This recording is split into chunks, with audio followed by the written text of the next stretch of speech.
Small drops of rain fell from the gray, lifeless sky, calmly falling onto the sidewalk of the city streets. On this autumn day, pedestrians could be seen walking along the streets, some of them without umbrellas, others with umbrellas, and they all tried to cover their heads so as not to get wet in the rain along a narrow alley.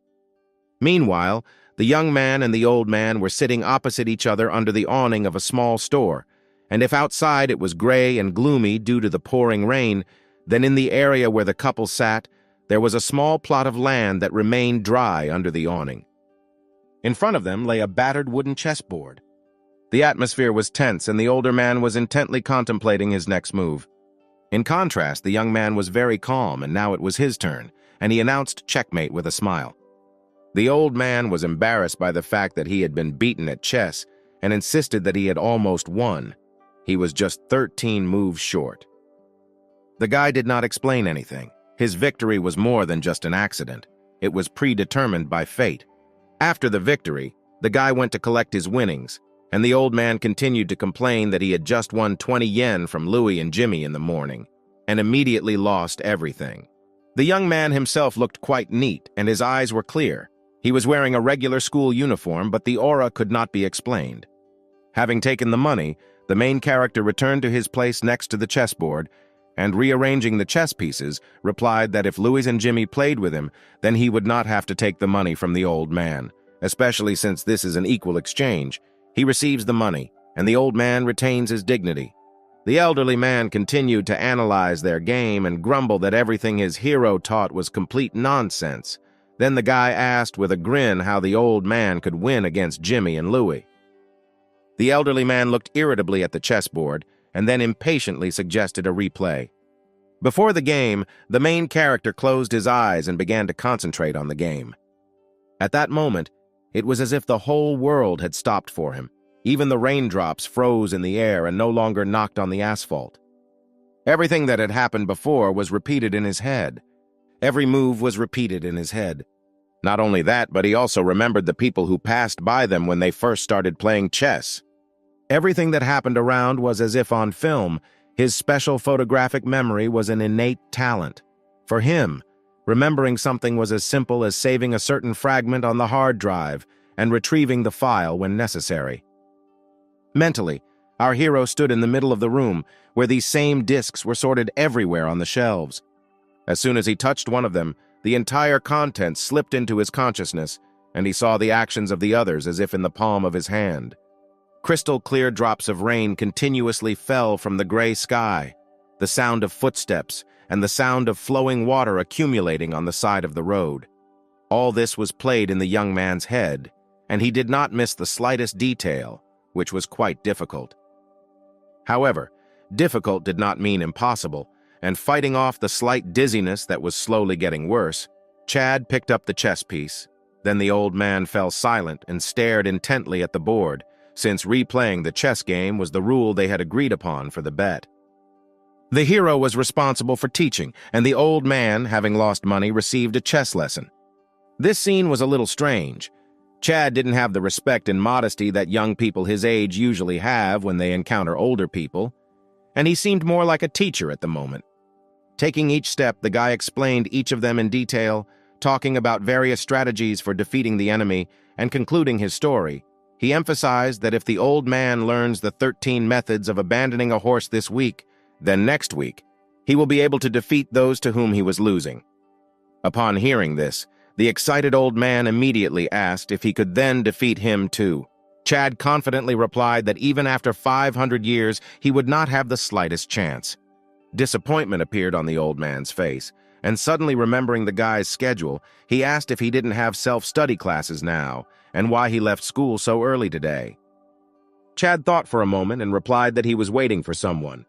The old man, who was at a loss and did not understand who the guy could be waiting for, invited Chad to take part in the chess championship and said that if Chad wins this championship, he will be able to solve his financial problems, but the guy categorically refused, saying that he did not see himself as a chess player. The rain gradually stopped. Noticing this, the little boy exclaimed joyfully that the rain had already stopped.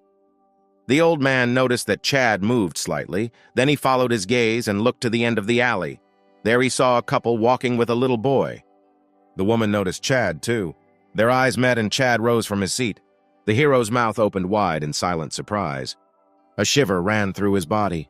The middle-aged woman was wearing a thin windbreaker and was holding a box of cake tied with a beautiful purple ribbon in her hands. When the middle-aged woman saw Chad, she called out to him. At that moment, Chad looked at her with a sad smile. Then he turned away and left. The man the hero had been waiting for finally came, but he no longer wanted to see him. A middle-aged woman quickly walked up to the entrance of the store and, looking at old man Jack, asked why Chad was playing chess with him, and judging by the tone of her words, the two knew each other. However, the old man responded in a not-too-polite tone, saying that Chad was her son, and she should know better, and added that perhaps he had run out of money, and that is why he plays chess in order to earn a little money. Hearing this, Jenny was a little taken aback from his words, because she sends money to his father every month. Jenny got worried and decided to check on her son, but at the moment when she was about to visit her son, the man next to her intervened and reminded that today was Juan's birthday, and he had already booked a table in the cafe, and after that they still needed to take the child to the movies, and Chad is already 17 and able to take care of himself. Jenny frowned, but after a few seconds sighing, she agreed with her husband. In a residential area, Chad walked slowly along a deserted street, completely hidden under the canopy of trees. He walked through the dim doorway of one of the houses and, taking out a key, opened the door to the apartment. It was a small apartment, littered with garbage and dirt. The wallpaper was peeling off, and the floors were covered with a layer of dust and dirt. The young man took out his phone to open his contacts and dialed the number. Before he could start a conversation with his father, the person on the other end of the line interrupted him, telling him to call his mother if he needed money. While the person was talking, the sounds of mahjong were heard on the other end of the line. Chad, with a calm voice, replied that he did not need money and had not asked him for money for a long time. Then the man, in a sharp tone, continued to ask questions about why he was calling. Before the other person could finish speaking, Chad hung up. Standing in the middle of this devastation, surrounded by empty bottles and scattered things, the hero sighed with disappointment. The time on his smartphone screen showed 18:01. He crouched down carefully and then rolled up the sleeves of his school uniform, staring at his forearm, which displayed the countdown numbers: 5 hours, 58 minutes, and 12 seconds. The numbers were like a fluorescent tattoo embedded in his flesh and skin, and no matter how much he rubbed it, the numbers could not be erased.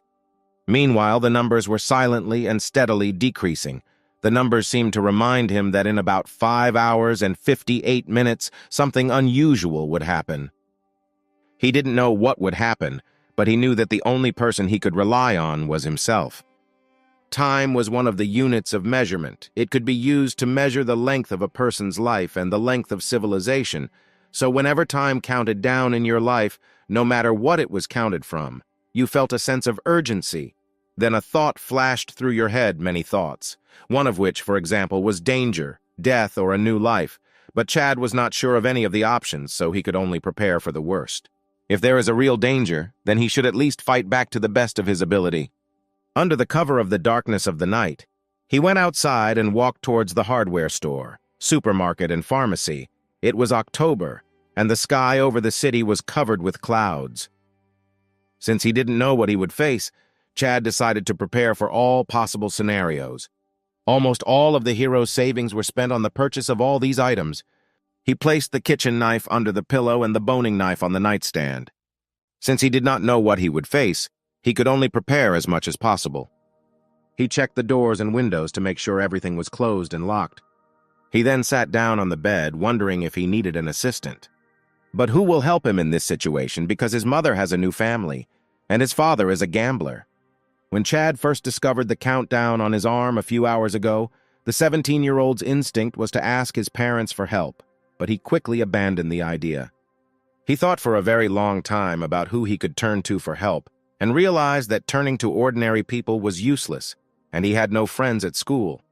In this situation, when he had no one else on whom he could rely, he decided to turn to God. The final preparations have been completed. Lying on his bed in the dark, Chad looked at his phone, and looking at his mother's WeChat icon without any notifications from her, he was a little disappointed. Of course, this feeling didn't last long, because he couldn't even blame her, since his father sold all the real estate that his family owned to end up spending it all on gambling. To some extent, he was happy for his mother when they divorced, because on ordinary days, he beat and cheated on her. According to Chad, it was the right decision. At that time, there was nothing wrong with his mother's voluntary divorce, and the hero believed that he should be happy for her choice because it was right. The night before his parents divorced, his grandmother even tried to persuade his mother not to do this.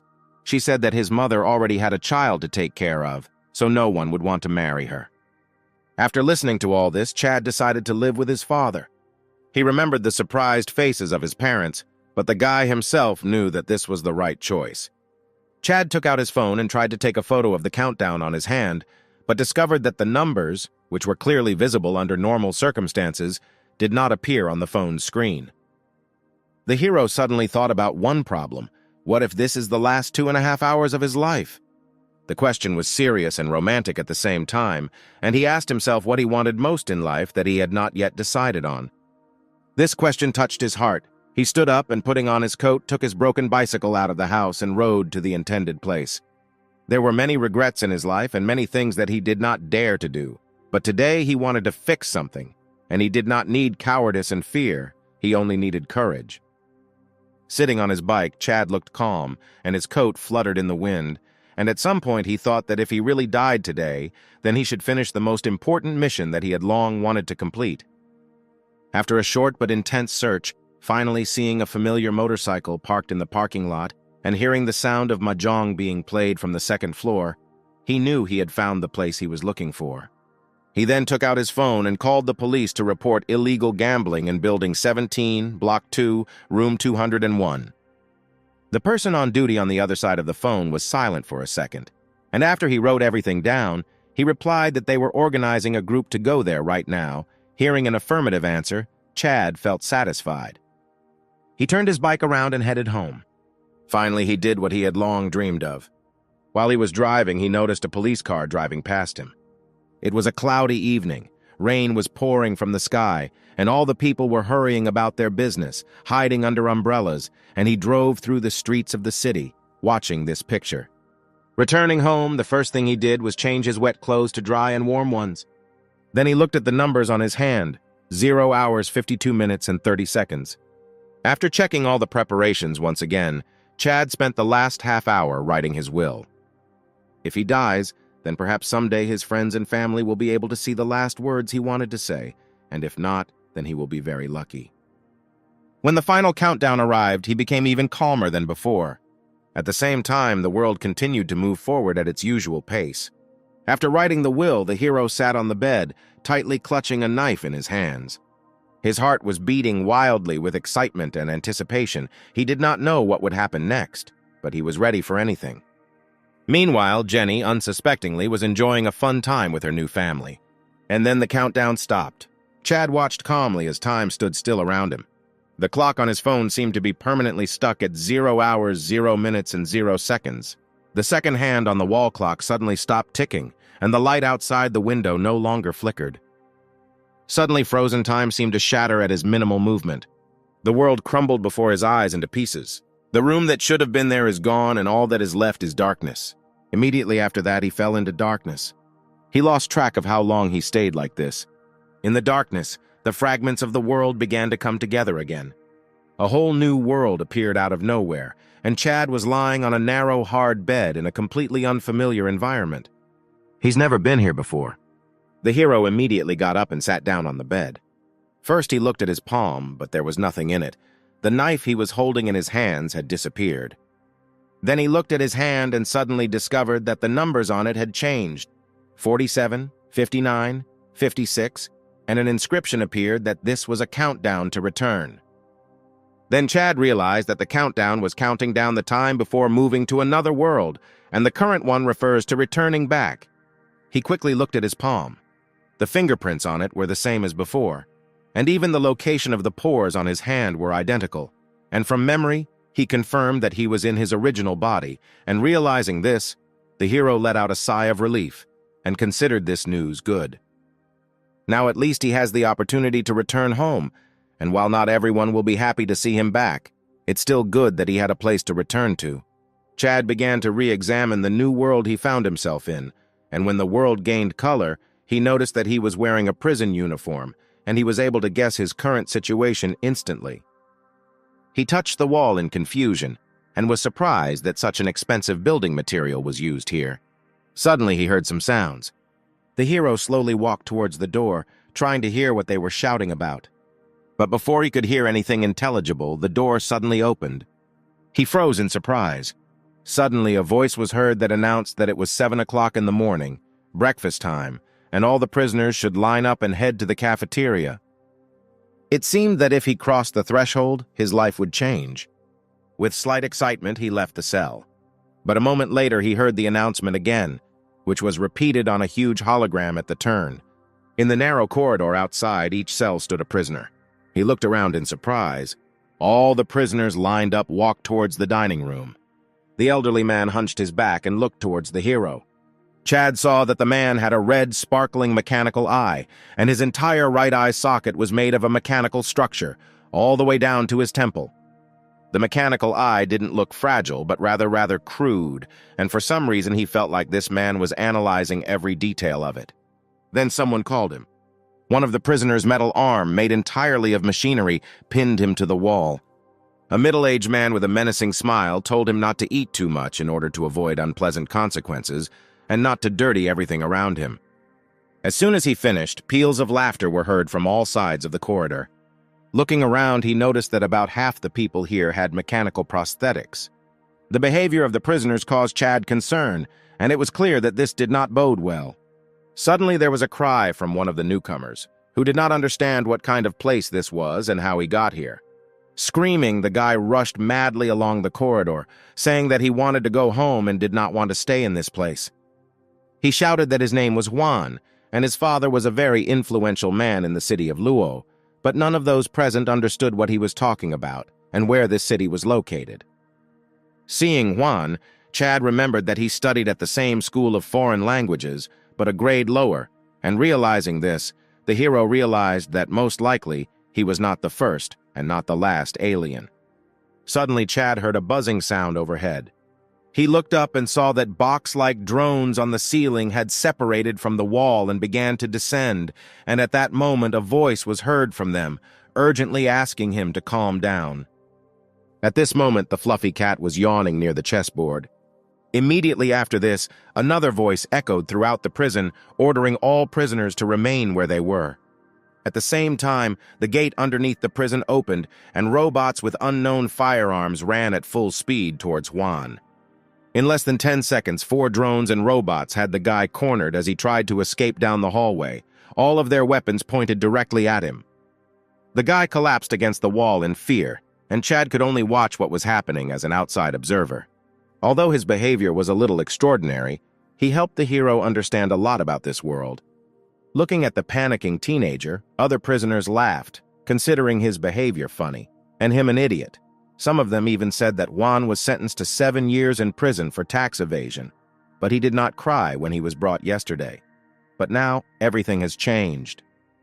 Another inmate added that only stupid or crazy people get involved with tax collectors, and then, putting his hand on Chad's shoulder, he asked with a grin if he was ready. Although he found himself in a place with a developed civilization, the people living in it remained as evil as before. Chad looked around the prison. The open space below looked huge, about the size of a football field. The site was divided into several sections: dining room, gym, play area, library, etc. There wasn't much separation between the sections, so they were open to everyone. Suddenly, the hero saw that there were 3 people in the cafeteria downstairs: a middle-aged man who was wearing a white martial arts robe, and 2 young men next to him in the usual blue and white prison uniform. He also noticed that a middle-aged man, who appeared to be in his 40s, was sitting at a table, while 2 others were standing next to him, looking around the prison. In front of a middle-aged man lay a chessboard, and next to the board a gray cat with 2 pointed ears, which looked a little like a lynx, was dozing. At the moment, the middle-aged man was looking at the chessboard, as if what happened above did not bother him at all. As more and more people finished their breakfast, the prison soon became bustling with people walking in all directions. Despite the freedom of movement, everyone avoided the middle-aged man looking at the chessboard.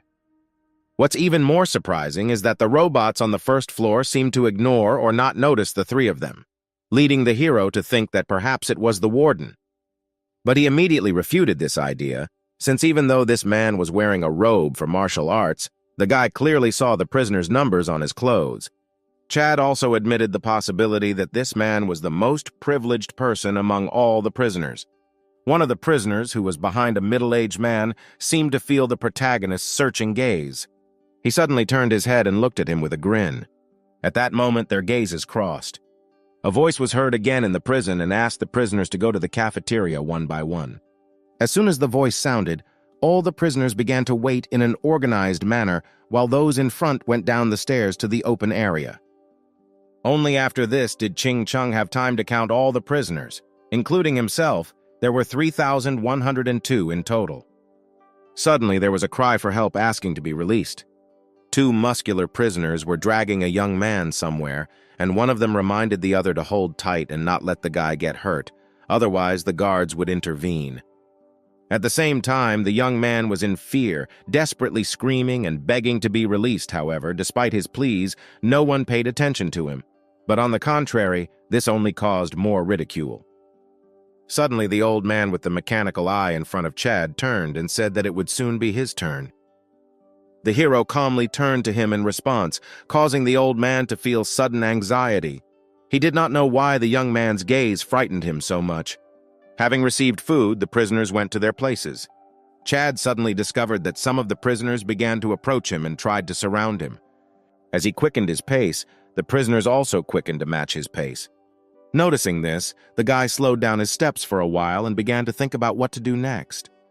The next moment, he rushed from his place and began to run, trying to get out of the siege. But one of the prisoners cut off his path. He tried to grab him, but the hero managed to escape. Chad sped up and walked towards the middle-aged man. Looking at where he was going, many suddenly realized what this newcomer was going to do. Unable to stop him in time, the attackers stopped and did not dare to come closer to the middle-aged man. Everyone who looked at Chad was waiting to see what would happen next, because he was not the first newcomer to try to find protection from others. But they all failed. The hero did not pay attention to the conversations and continued to carry his plate of food through the crowd. He was rapidly approaching the middle-aged man. Before he could approach, he was stopped.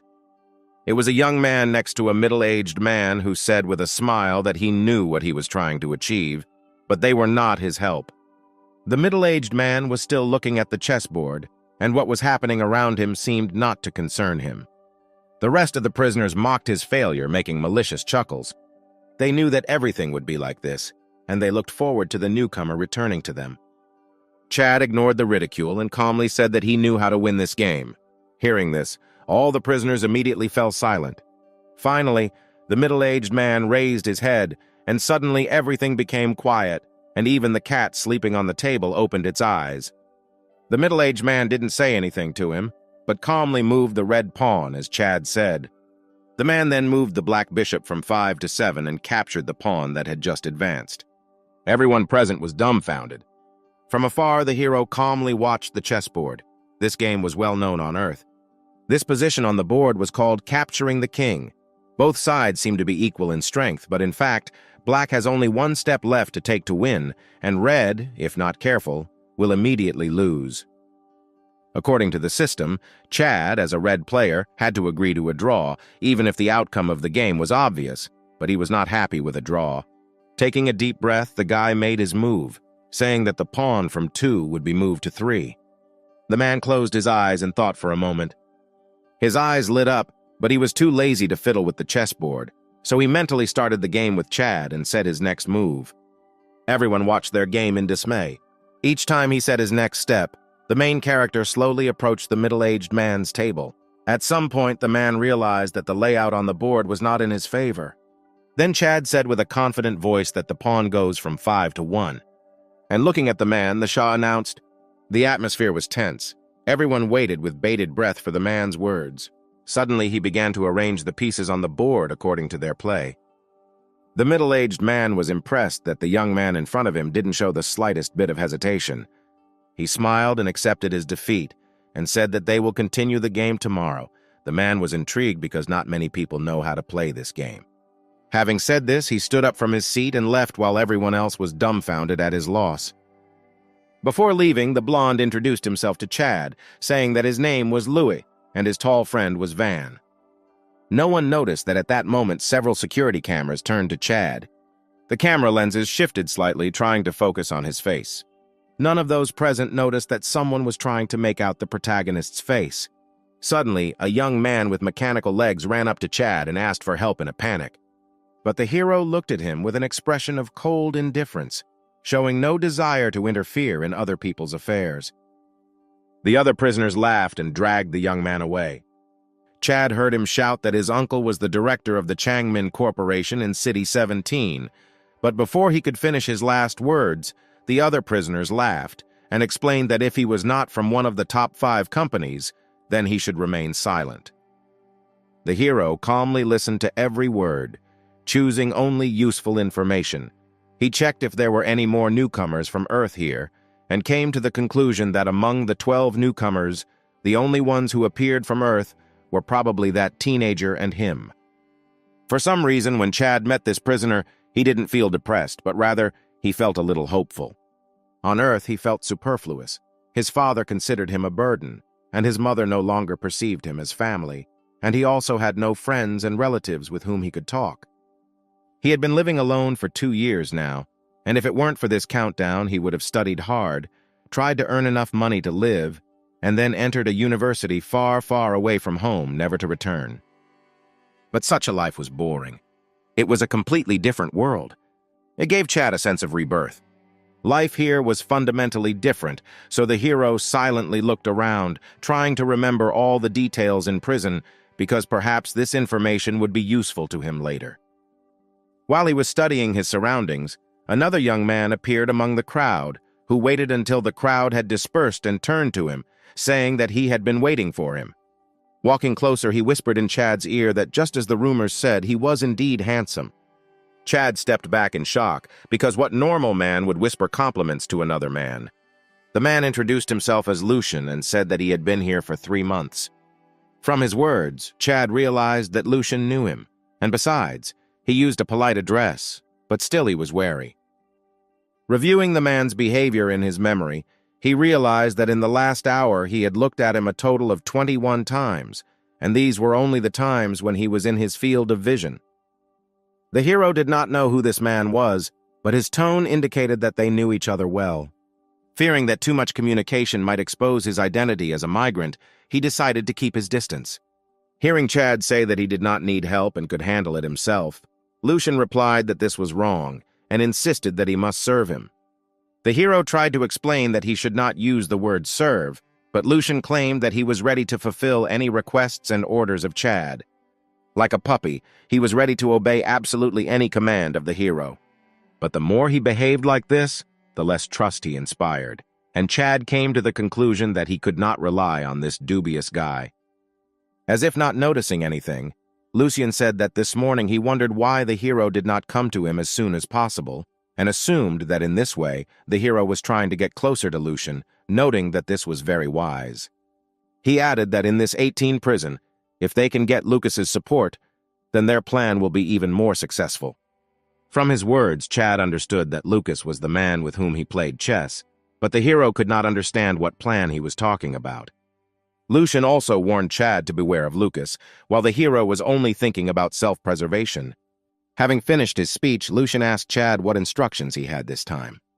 The hero thought for a moment, not knowing what to say. Then he slowly turned his head and replied that there was a llama in the south. While Lucas was reading something, Van stood right behind him, and Louis sat at the table with him.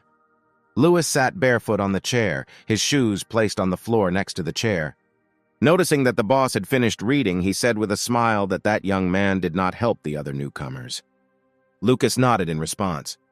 He said that this was expected, since even when he played chess, he showed no mercy to the pieces, let alone other people. Still, Louis didn't understand how the pieces could be compared to real people, and he asked if the boss was going to play chess with him tomorrow. After answering positively, Lucas turned to Wang, saying that the Qi Corporation had reported Gwen's capture and the prosecution process had already been completed. Showing the photo, he ordered Wang to contact him as soon as he got to prison. After looking at the photo, Van said that he had crossed paths with this guy, and although it was difficult to get along with him, he would at least try to communicate. Lucas then approached Luis, asking about the incident that morning. He replied that he had been watching him for a long time, and it seemed to him that something was wrong. Louis explained that he meant that everything the young man said was nonsense about Luo City and the Yangi Corporation. But before he was carried out, he seemed serious, and his determination was too strong, almost as if Luo City really existed. He also added that he checked the guy's background, according to which he is an ordinary person who dropped out of high school and went into illegal business of reselling mechanical limbs after Black Tiger in City 18.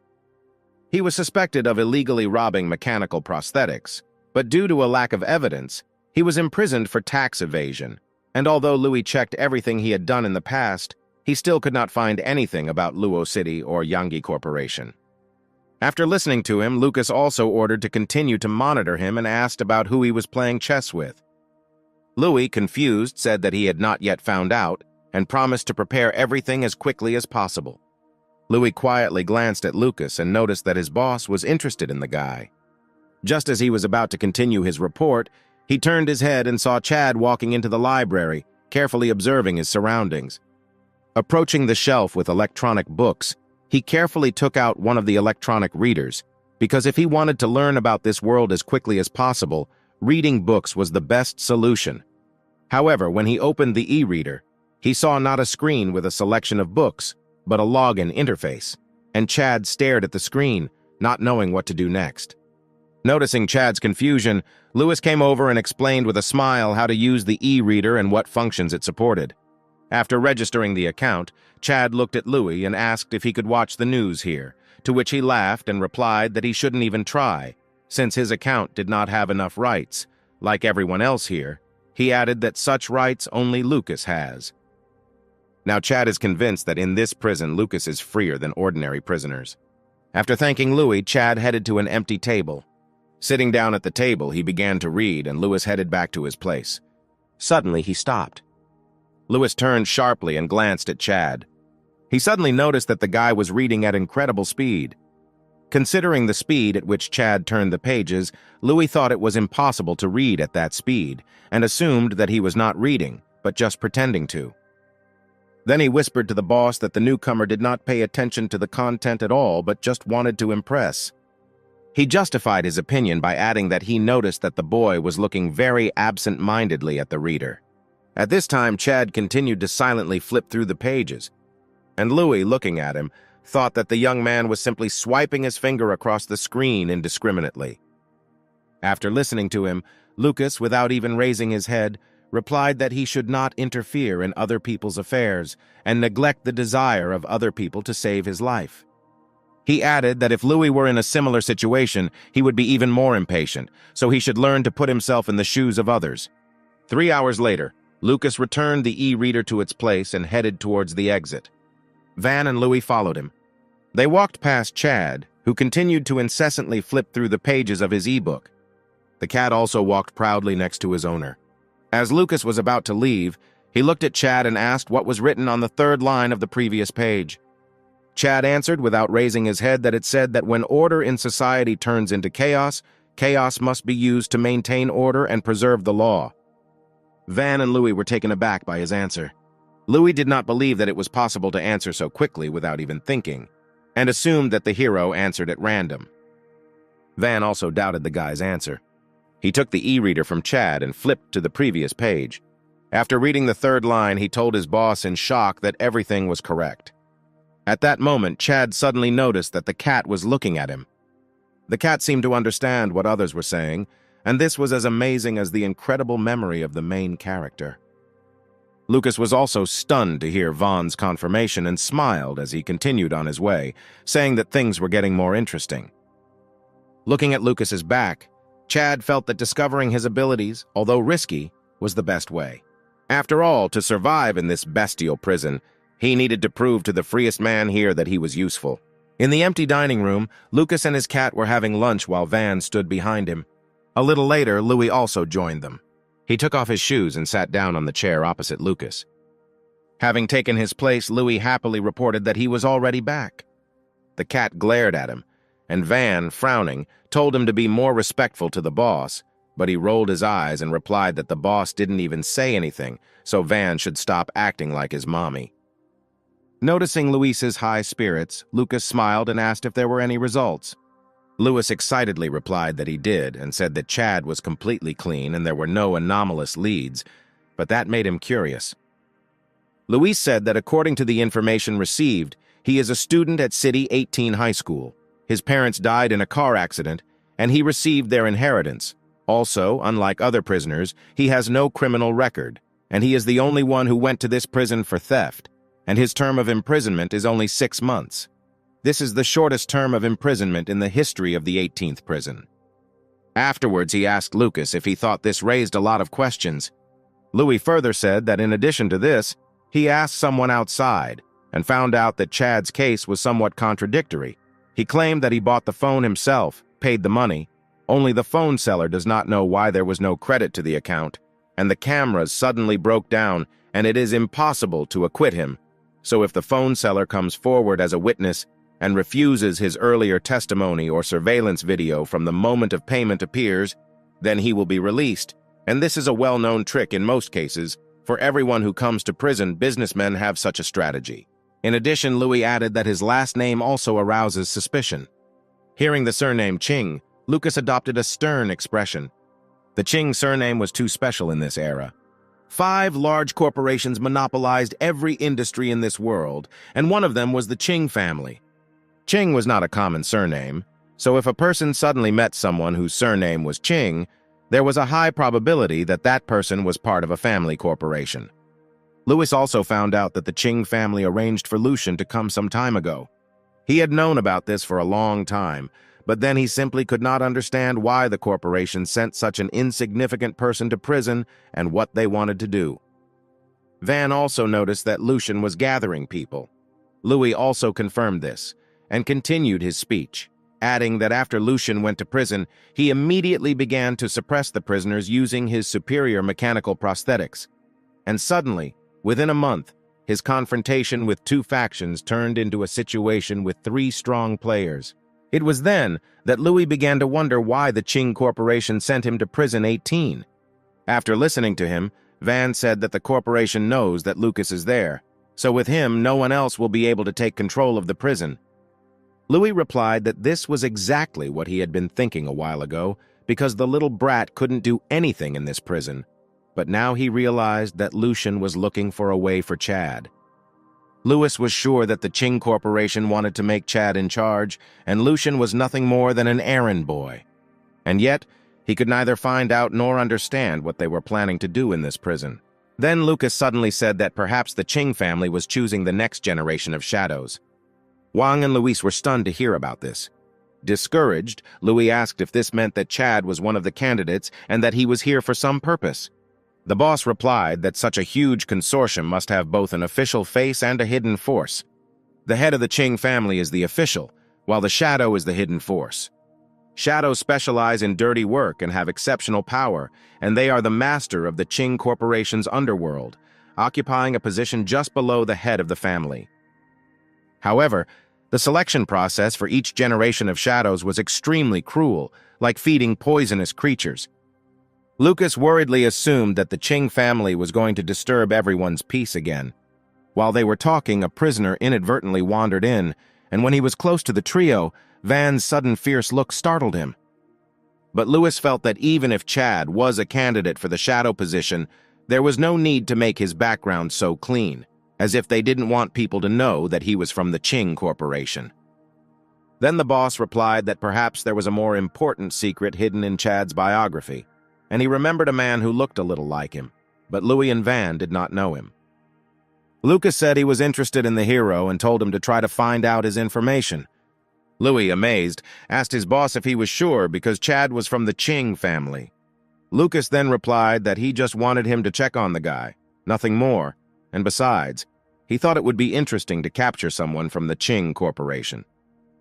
But Louis felt that the hero was different from them. Lucas smiled and said that in every organization there must be several types of people, and each of them has their own responsibilities. Tigers that can overcome a mountain. Hawks are perceptive and capable of exploring boundaries. Wolves are warlike and capable of fighting enemies.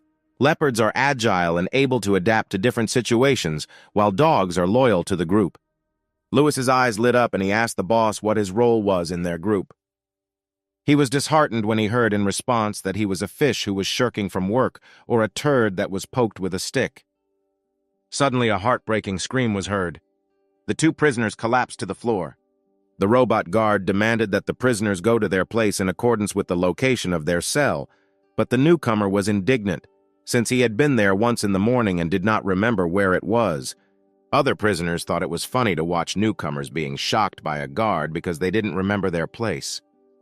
Suddenly, the old-timers noticed with amazement that while the newcomers were being punished one after another, the newcomer, who was playing chess with Lucas, was calmly standing in his place. Suddenly, someone grabbed Chad by the shoulder and pulled him out of the line. The hero was taken aback for a second and turned his head to look at Louis, who was pulling his hand. He smiled and said that he no longer needed to stand in the same line with them, since he was a man playing chess with the boss, so there was no question of waiting in line. Chad looked at the guards and to his surprise found that the robotic guards did not react at all. Luis pulled him through the long food line and they headed straight to Lucas. The prisoners around them watched this silently, their gazes fixed on the hero, and the noisy environment instantly fell silent, as if everyone was holding their breath. They realized that Chad was no longer like them, and he sat tensely opposite Lucas.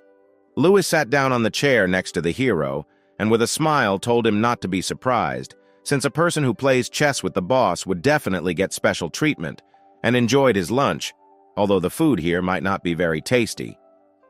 Chad raised his head and looked at Lucas. He ate slowly, not intending to talk to him. He started eating too, and looked back at the crowd of prisoners to see Lucian giving a thumbs up in the middle of his line. At 20:40, the guards asked everyone to return to their cells. The hero also returned to his cell along with everything, but not as usual, and when everyone else had already gone to their rooms, he calmly headed to his cell alone. Of course, the guards did not pay attention to him. After the cell door closed, he went to the sink to brush his teeth and wash his face. Looking at his reflection, Chad could not understand how it happened that one morning changed the attitude towards him so much, and assumed that it was because of his authority in this world. Suddenly, the guy felt very sleepy. It was strange because even if he overloaded his brain during the day, he should not be so sleepy that he could not force himself to stay awake. In the dream, Chad sat calmly by the fireplace. The wood was burning furiously in the fireplace, and there was an unusual humidity in the room. Damaged things were scattered everywhere.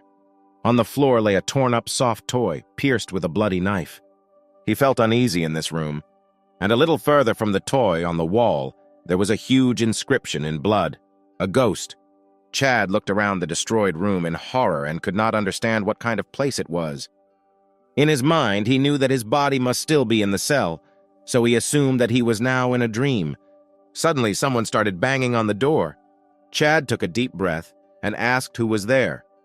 In response, the calm voice of an officer was heard from outside, who reported his number 27149, and asked if he had called the police, and also asked to open the door. The hero frowned because the voice behind the door seemed familiar to him, but he could not remember where he had heard it before. He didn't understand what happened to his memory. He hesitated but still opened the door. A young policeman stood outside, holding a pad of notes. Chad was a little puzzled.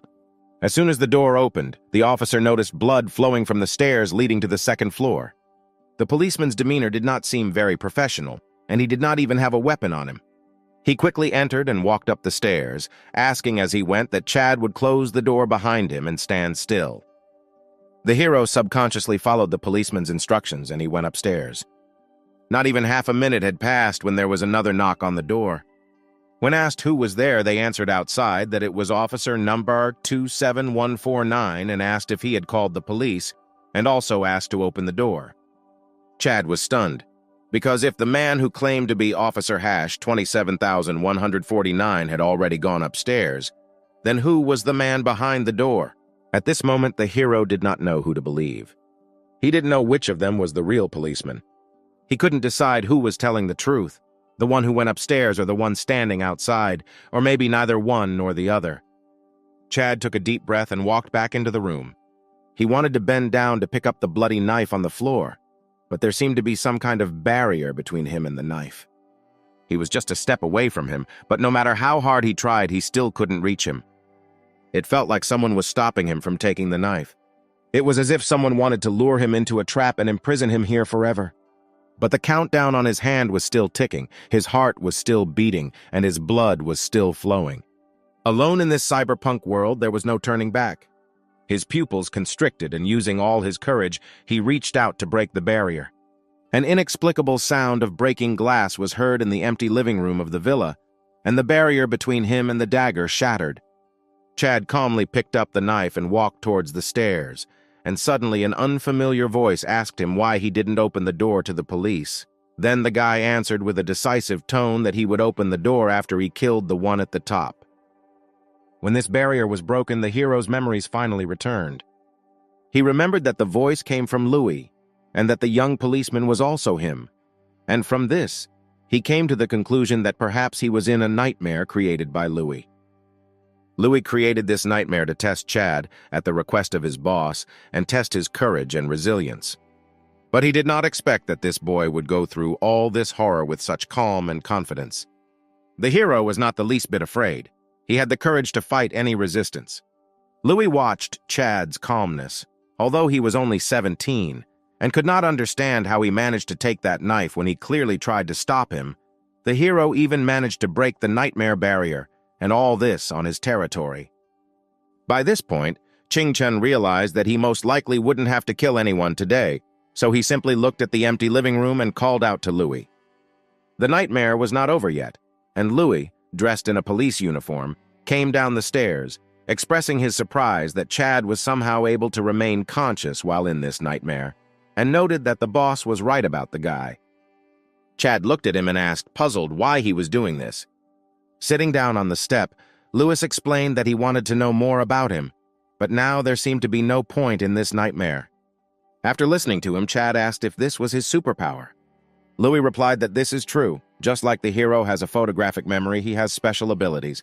Then the hero thought that in a world where mechanics and mysticism coexist, perhaps the reason for the imprisonment of Lucas and the others is directly related to the power they possess. Noticing Chad's silence, Louis asked him if he was affiliated with the Qing Corporation. The hero asked a counter-question whether this attitude towards him was connected with suspicions about his identity and why the robot guard ignored him. Louis confidently replied that they naturally received special privileges because their boss was special, and with a stern tone asked not to change the subject. Louis said that he found a recording of Chad's conversation with Lucian today, and therefore he is almost sure that Chad is a member of the Qing family. Sitting down on the torn sofa, Chad asked what was the point of interrogating him if Louis was already sure that he was from the Qing. Chad thought that even after confirming his identity, if they wanted to contact him, then he had something else they wanted. Louis replied that their organization doesn't care about people's origins, and anyone can join as long as they are reliable. But he added that, of course, we must meet the standards. Chad assumed that if Louis had checked him out, then he was coming along. Personally, Louis believed that this was not the case. It seemed to him that they wanted completely different things, but the boss believed that there should be diversity in the group. He told Chad Lucas's theory about the different types of people in an organization, but he did not name his role, saying that the hero could guess himself. Chad thought for a moment and asked if he was the gang's donkey. Louis obviously didn't like this answer. Pressing the hero against the wall, he curiously asked, if the Qing family arranged everything in such a way that Lucian came to this prison for preparation, and then sent him away, then what are their plans? Or rather, what do they want to find? Chad himself did not know the answer to this question, but in order not to give himself away, he suggested asking Lucian, and he himself also thought that he should ask Lucian as quickly as possible to find out what was happening. Louis stared into Chad's eyes for a while. Suddenly, everything began to blur before the hero's eyes. Finally, Louis replied that it doesn't matter whether the hero tells him or not, because sooner or later he will find out everything. And he wished him good night, informing him that in the morning he still had to play chess with his boss. When the voice died down, the nightmare disappeared with it. He looked at his hand where the countdown was. 20 hours, 59 minutes, and 20 seconds. In the morning, Lucas was still sitting at the table as the day before and calmly pondering the next chess game. Louis sat down on a chair and told the boss that last night he tested the new guy and that he took a knife and went to kill one of the two by hand, summing up his story by saying that this boy is pure evil. Van frowned and said that he shouldn't have gone that far because a simple person is not able to withstand this test, but Louis grumpily replied that he didn't even have time to do anything and lost control over him. Lucas was also surprised to hear about this, because it is very difficult for an ordinary person to escape from Luis's nightmare trap, so he assumed that the guy had a strong will. Louis thought Chad was too cruel, so he advised his boss to think it over carefully. Moving another chess piece, Lucas replied that they had already lost a lot of their colleagues, and even they were stuck in this prison, and he needed to understand that it is not always possible to defeat darkness with light. And he added that now they need fire. Suddenly, a melodic accordion began to sound in the open space of the prison. The invigorating sound echoed throughout the prison. Chad could not contain his surprise and shock because he was familiar with this song. Goodbye. The music from the accordion was extremely mesmerizing, and all the prisoners were absorbed in the magnificent music. When the accordion died down, the noise of the prison gradually returned, and passing by all the other prisoners, the hero headed towards Lucas's table. As soon as he entered the dining room, Louis greeted him with a grin and asked how he slept, and in response, Chad just looked at him coldly, as if to say that he didn't get enough sleep because he was trapped by that demon from the dream.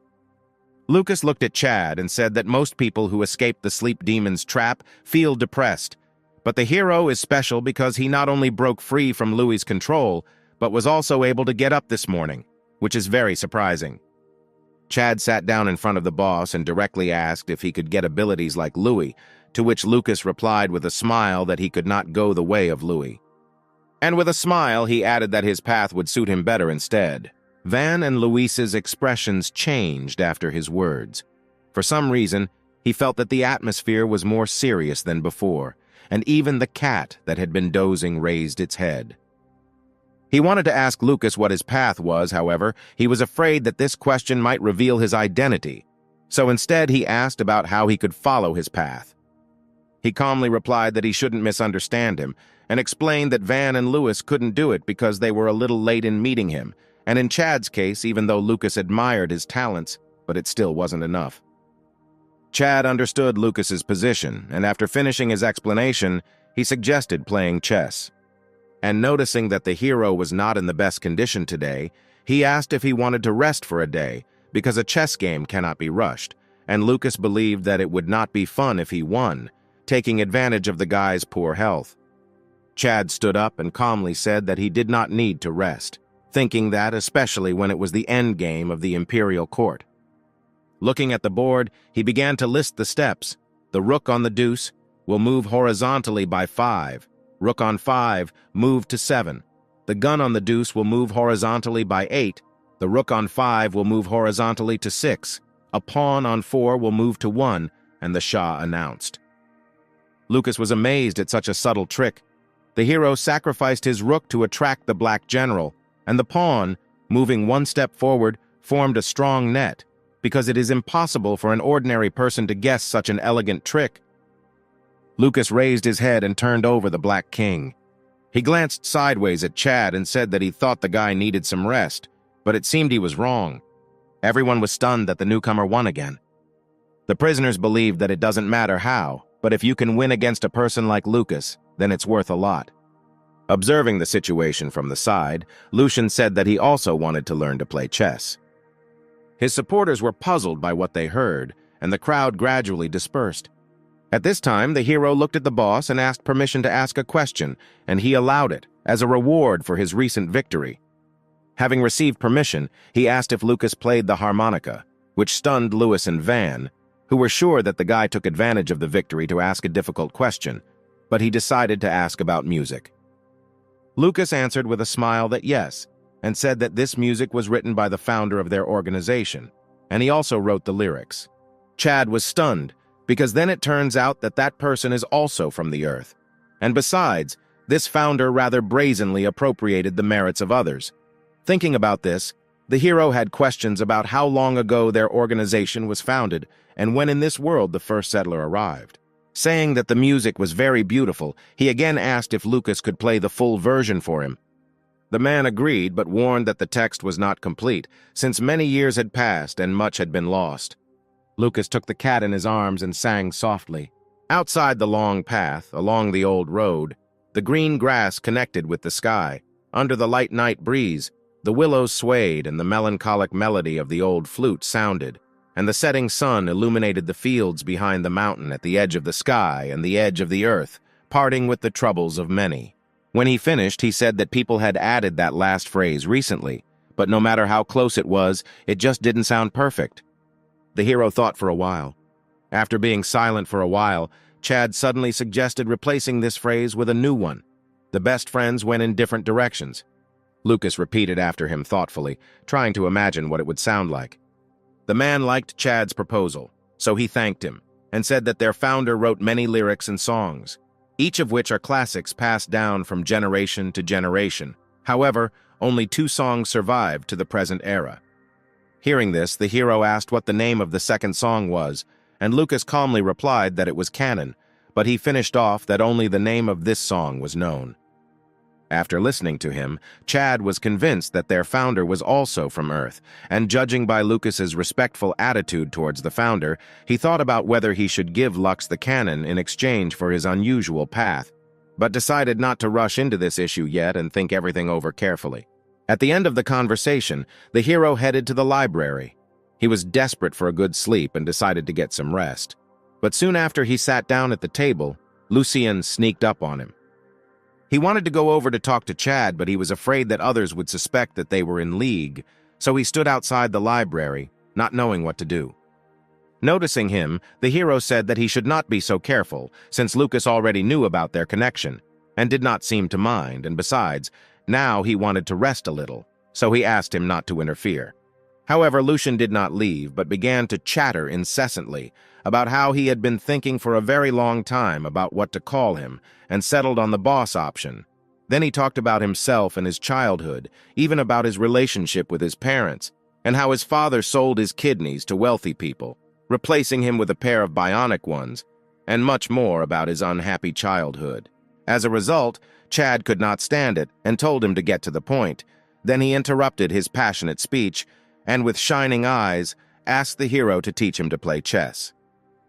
To Chad's puzzled question why he wanted to learn how to play, Lucien responded with admiration that it was because it was cool. He was delighted that even Lucas lost to his boss. Lucien wanted to earn a reputation by winning chess, since he had no chance in a fight against Lucas. Lucien was quite talkative, and went on to say that he didn't expect the boss to get close to Lucas so quickly after being imprisoned, since given his position in prison 18, perhaps he knows where the eastern Tibet they are looking for is located. And besides, if they receive his inheritance, then the struggle for the position of Shadow will immediately cease. The amount of information in that sentence was overwhelming, and Chad finally realized what he was here for, and that Lucas's fighting skills were quite good. The hero thought a little and agreed to teach Lucien to play chess, but on the condition that right now he would leave him far and long. He agreed, and a few moments later left the library. That same night, the countdown number showed 0 hours, 5 minutes, and 0 seconds, and Chad, after thinking a little, carved out the inscription with the pointed end of a toothbrush that he was here.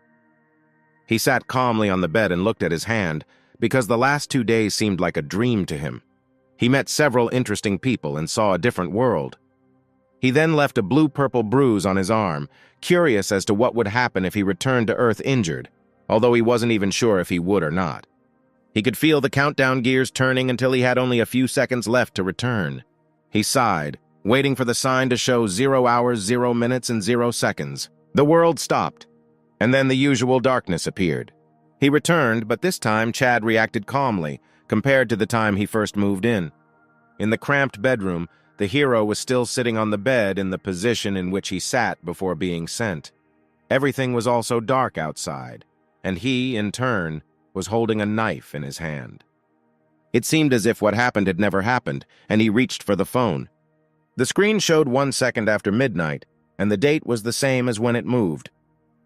To put it another way, he spent 2 days in that world, but only 1 second on Earth, which means, logically, when returning to another world, only a second will pass there, and the hero was glad of this, since he would not have to explain why goes missing so often. Chad lowered his head and looked at his hand. The blue-violet bruise was still there. The countdown on the hand has also changed, 47, 59, 45. While the hero was thinking about this, his mobile phone rang, and a man from the police station said that his father had been detained for organizing and participating in gambling and asked him to come for him. Chad was shocked and asked why he had to come, to which the officer replied that in accordance with the rules of the Department of Public Safety, he would be detained and fined, and the guy should come and fill out the documents. The hero apologized and said that he would not come and asked to be punished with all severity. Chad asked for the highest punishment and added that he was not his son, but a concerned citizen. The attendant on the other end of the line was dumbfounded, but Chad hung up without waiting for an answer. For some reason, Chad felt a little happy and relieved. Chad took a deep breath and slowly lay down on the bed. He turned on his phone to view his call and message records. The hero was a little disappointed not to see any messages from his mother. For a moment, he wanted to return to prison, even if that world was unknown and full of dangers. The next day, Chad first wrote down Cannon's notes, but since if he gave them to Lux, he would have to explain where they came from, and this was risky, he decided to find out what value Lucas had before giving him the notes. Putting on his uniform, he went to school. The class was crowded, and each of the students was busy with their own affairs. He approached one of his classmates, Nicholas, and asked if Teacher David had said anything about him yesterday, since he had seen him running away from class. However, Nicholas did not pay attention to his question and was puzzled by something. Noticing this, Chad asked if something had happened and why he was so excited. The classmate answered in confusion that nothing had happened. The hero saw right through him, and it was clear that his desk neighbor was hiding something from him. After sitting in silence for a while, Nicholas suddenly asked in a very low voice how Chad would react if one day he encountered something very strange. Hearing this, the hero froze for a moment, and then looked at him and asked him what exactly he meant by strange. Nicholas wasn't sure himself, but he knew it was something special. Then Chad advised him to call the police. Hearing this, Nicholas's eyes lit up, and he asked if the hero had any acquaintances in the police. Chad calmly replied that he knew the desk officer who had recently called him about his father's arrest the night before, leaving his classmate dumbfounded. At this time, his father was still in the interrogation room. Chad thought that perhaps the so-called strange thing Nicholas mentioned could be a countdown timer on his hand, but since it is not visible to others, the hero could only guess. Suddenly, a classmate who was playing on the phone in class suddenly exclaimed that the American basketball superstar Jacob held a press conference and declared that he was in the world of mechanical civilization. Hearing this, everyone in the class looked at their phones in bewilderment and studied the list of popular search terms, and only Chow froze in place because he knew exactly what these words meant, but did not expect that this event could happen to other people in other countries. In the video, Jacob stood up and led the reporters to the basketball court. Any viewer would have noticed the basketball player's left arm at first glance because his left arm was completely replaced with a prosthetic. Then, going to the end of the court, he easily threw the basketball into the hoop and accurately repeated this movement 10 more times. Nicholas couldn't believe his eyes. He thought it was editing or special effects. Jacob sat down at the table, and the invited reporters gathered in front of him, and he said that last night he accidentally discovered a countdown on his hand, and when the countdown ended, he really went to the strange world of mechanical civilization. There is also an Earth, a sun, a moon, but it seemed to him that this was a parallel universe, since the process of civilization was very different from our world. Jacob raised his left hand and, showing it to the audience, said that as soon as he got to another world, this thing appeared on his hand, so he assumed that there he replaced some person who already existed there and became a new himself. He did not know what the principle of the hand was, but its strength far exceeded his imagination, and it was both precise and flexible. However, the basketball player organized this conference not to brag, but to communicate that the other world is not as beautiful as it might seem, but rather extremely dangerous. Jacob announced that he was holding a press conference to prevent him from being secretly captured for research, and stated that he refused to be a research subject. After hearing what the basketball star said, Chad realized that Jacob is a public figure, so he couldn't hide the fact that he has mechanical limbs. The hero clearly understood the reason for Jacob's action because he obviously realizes that the technologies of another world are much superior to those from Earth, and therefore chose a more radical method to avoid being taken away for testing, like a lab rat. But Chad believed that he was in a hurry and made a rash decision. Turning around, the hero saw that his neighbor on the desk was sitting with a dumbfounded face. But suddenly he remembered that he could not bring either a knife or a toothbrush from the other side when he returned, and decided that the only way to take something out was to hide it in his body. He also wondered where in the other world Jacob might have appeared. Chad frowned as he watched the news about the supernatural mechanical civilization quickly appear. The rest of the students, who also watched the video and read the news, were delighted and wondered if there might also be world travelers in their school, and some even dreamed of being in a similar situation. The hero noticed that Nicholas's fear was gradually disappearing and being replaced by excitement, and asked if this was the strange thing he was talking about, to which he quietly replied that he could not say yet, but not to worry. He also added with a smile that if he finds himself in such a situation, he will definitely not forget about his friend. Chad nodded in response and said not to forget about him when he gets rich. He noticed that Nicholas, who had just been alarmed, was now inspired, and in order not to spoil his mood, he did not say anything. Nicholas began to seriously discuss the current topic with Chad, asking various questions and asking that if he was lucky enough to move there, would he be able to bring high-tech products and sell them for a lot of money? To which the hero replied that he did not know, but assumed that number. But Nicholas was already dreaming of a luxurious life, of getting rich and treating his friend to a luxurious dinner. Chad was well aware of the dangers of the other world and wanted to keep it a secret, but since Nicholas was his friend, he also wanted him to return safely, so he warned that there might be dangers for the settlers there, and that it would be better if he will be careful and will not always think only about how he will get rich. Nicholas was silent for a few seconds, and then asked where he wanted to go when the time came. Suddenly, someone in the class wondered out loud what the law is for the intersection of worlds, and since so many people have already crossed over to another world, then why they still couldn't. Nicholas whispered back that perhaps only true talents and geniuses could migrate, and Chad raised his eyebrows, listening. There was more and more news about the migrants, both locally and globally. Gradually, the hero came to conclusions, firstly, that all migrants saw a 6-hour countdown before departure and a 48-hour countdown during their return. In other words, the time was the same for all travelers. In addition, there were people who stated that they did not cross the world, but found a 48-hour countdown on their hand, and Chad assumed that it must be the second group, and that next time the first and second group would go together.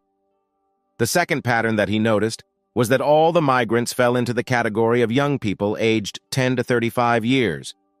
The hero thought about it and suggested that Nicholas was not from the first group of immigrants. Otherwise, he would not have been so shocked by Jacob's press conference. There were two possibilities. The first is that the number of people who can be resettled at one time is limited, and a new person could only be added after the death of an existing one. Another possibility is that the number of travelers is constantly growing, and then there will be more of them. One video showed a tense teenager, his steel gray ankle visible as he walked, jumping onto one of the roofs and disappearing behind the houses. One of his classmates exclaimed that they wished someone from their school could move so that they could ask about another world themselves, and these words reminded Chad that there was one person who moved from this school. It was the son CEO of Yangi Corporation, Huang. He remembered that this man was in the 7th group of the 1st grade of high school. But the hero did not see Huang again after the guards took him away, so he did not know whether he returned or was dead.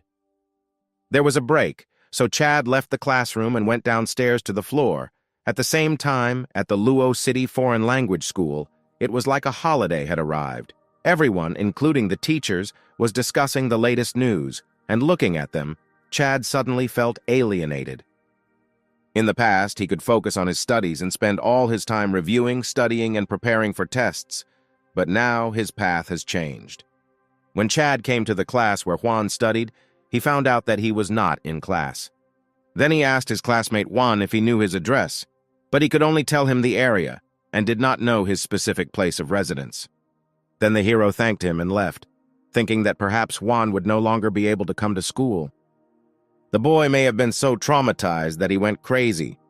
Chad returned to class deep in thought. The first lesson was math, but no one was in the mood for the lesson. Everyone was discussing the recent news. Noticing that none of the students were paying attention to him, the teacher decided to joke, saying that he needed to get a robotic arm or something similar so that the students could listen to his lectures with peace of mind.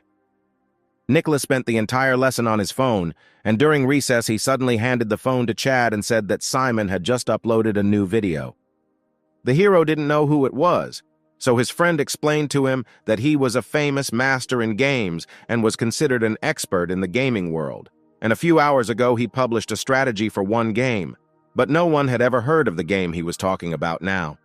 When it came to the settlers, people realized that perhaps this video was about strategy for the new world, and he must also be one of the settlers. The video had nothing but a black background and white subtitles on it, where it was written that since this game is quite unique, he could not show a video of it. In the video, Simon said that he calls the outer world where they are now, and he called this game the inner world. He went on to say that he himself had only recently entered the game, so the information was very limited, and at the moment, no way had been discovered to obtain the hidden orange martial arts. But currently, he knew 3 ways to develop, and the first is to use technology to improve himself, which can be purchased at the hospital, but the price of mechanical limbs is very high, and he has not yet found any bugs that could instantly bring in a lot of money because, in general, selling your organs there is the easiest way to get money. But the gamer did not recommend this method. The second option, according to his research, is to join the Forbidden Inquisition and become a new person after the injection, but he has not yet found any NPCs associated with this organization. And the third and last recognized growth path is Prison 18. After entering, they must find an NPC named Lucas, since at the moment this is the most promising growth path with the greatest potential. When the video ended, Chad felt like he had been tricked, because he was sure that he had moved to another world because he was able to return with a bruise. But now this man named Simon was saying that it was just a game, and he even called Lucas an NPC through whom you could fly up the career ladder. And now that he was telling the whole world about it, it was possible that the people in the 18th prison will run to Lucas to advance their career path. Nicholas, after watching the video, muttered that to buy mechanical limbs you need money, and the Forbidden Inquisition could not even be found, and even if someone can find Prison 18, then since it is a prison, it will not be easy to get there. The theme of Worlds Crossing has been very popular at the box office for a long time. Until in the afternoon, news suddenly appeared that was like a dark cloud that covered everyone's enthusiasm. A young man identified as a world traveler was found dead in his home. The video showed that the mechanical prosthetics he was wearing had disappeared. This news hit the world like a bolt from the blue, causing everyone's mood to plunge into dark clouds, and many travelers who impulsively revealed their identities due to the popularity of the topic began to be afraid, and some of the people who returned with mechanical limbs were also afraid to be killed. The media received this news, and some people speculated that perhaps by killing the world traveler, one could replace him and go to another world. Nicholas, who a moment ago had been full of enthusiasm, sank again. Seeing that his friend was discouraged, Chad thought that this might be a good thing and, taking the opportunity, advised him to be careful if he went to another world, and when he returned, not to say anything stupid. Nicholas muttered quietly that he finally had a chance to change his life, but everything suddenly turned into a horror story. He dejectedly asked the hero why he thought they were doing this, to which he calmly replied that while other people's fathers were sacrificing their lives, Nicholas's father was playing cards. Although Nicholas didn't like his father, he still felt a little uneasy when his father was described like that, and he asked Chad what about his father. The guy was stunned when he heard the hero's indifferent answer that his father sacrificed his life by playing cards. They were quiet for a moment until Nicholas asked how his father was arrested. Chad's answer that he reported him in the hope that he would be able to think everything over there stunned his friend. A moment later, Nicholas excitedly asked if he could inform on his father as well. At this time, the bell rang for the next lesson.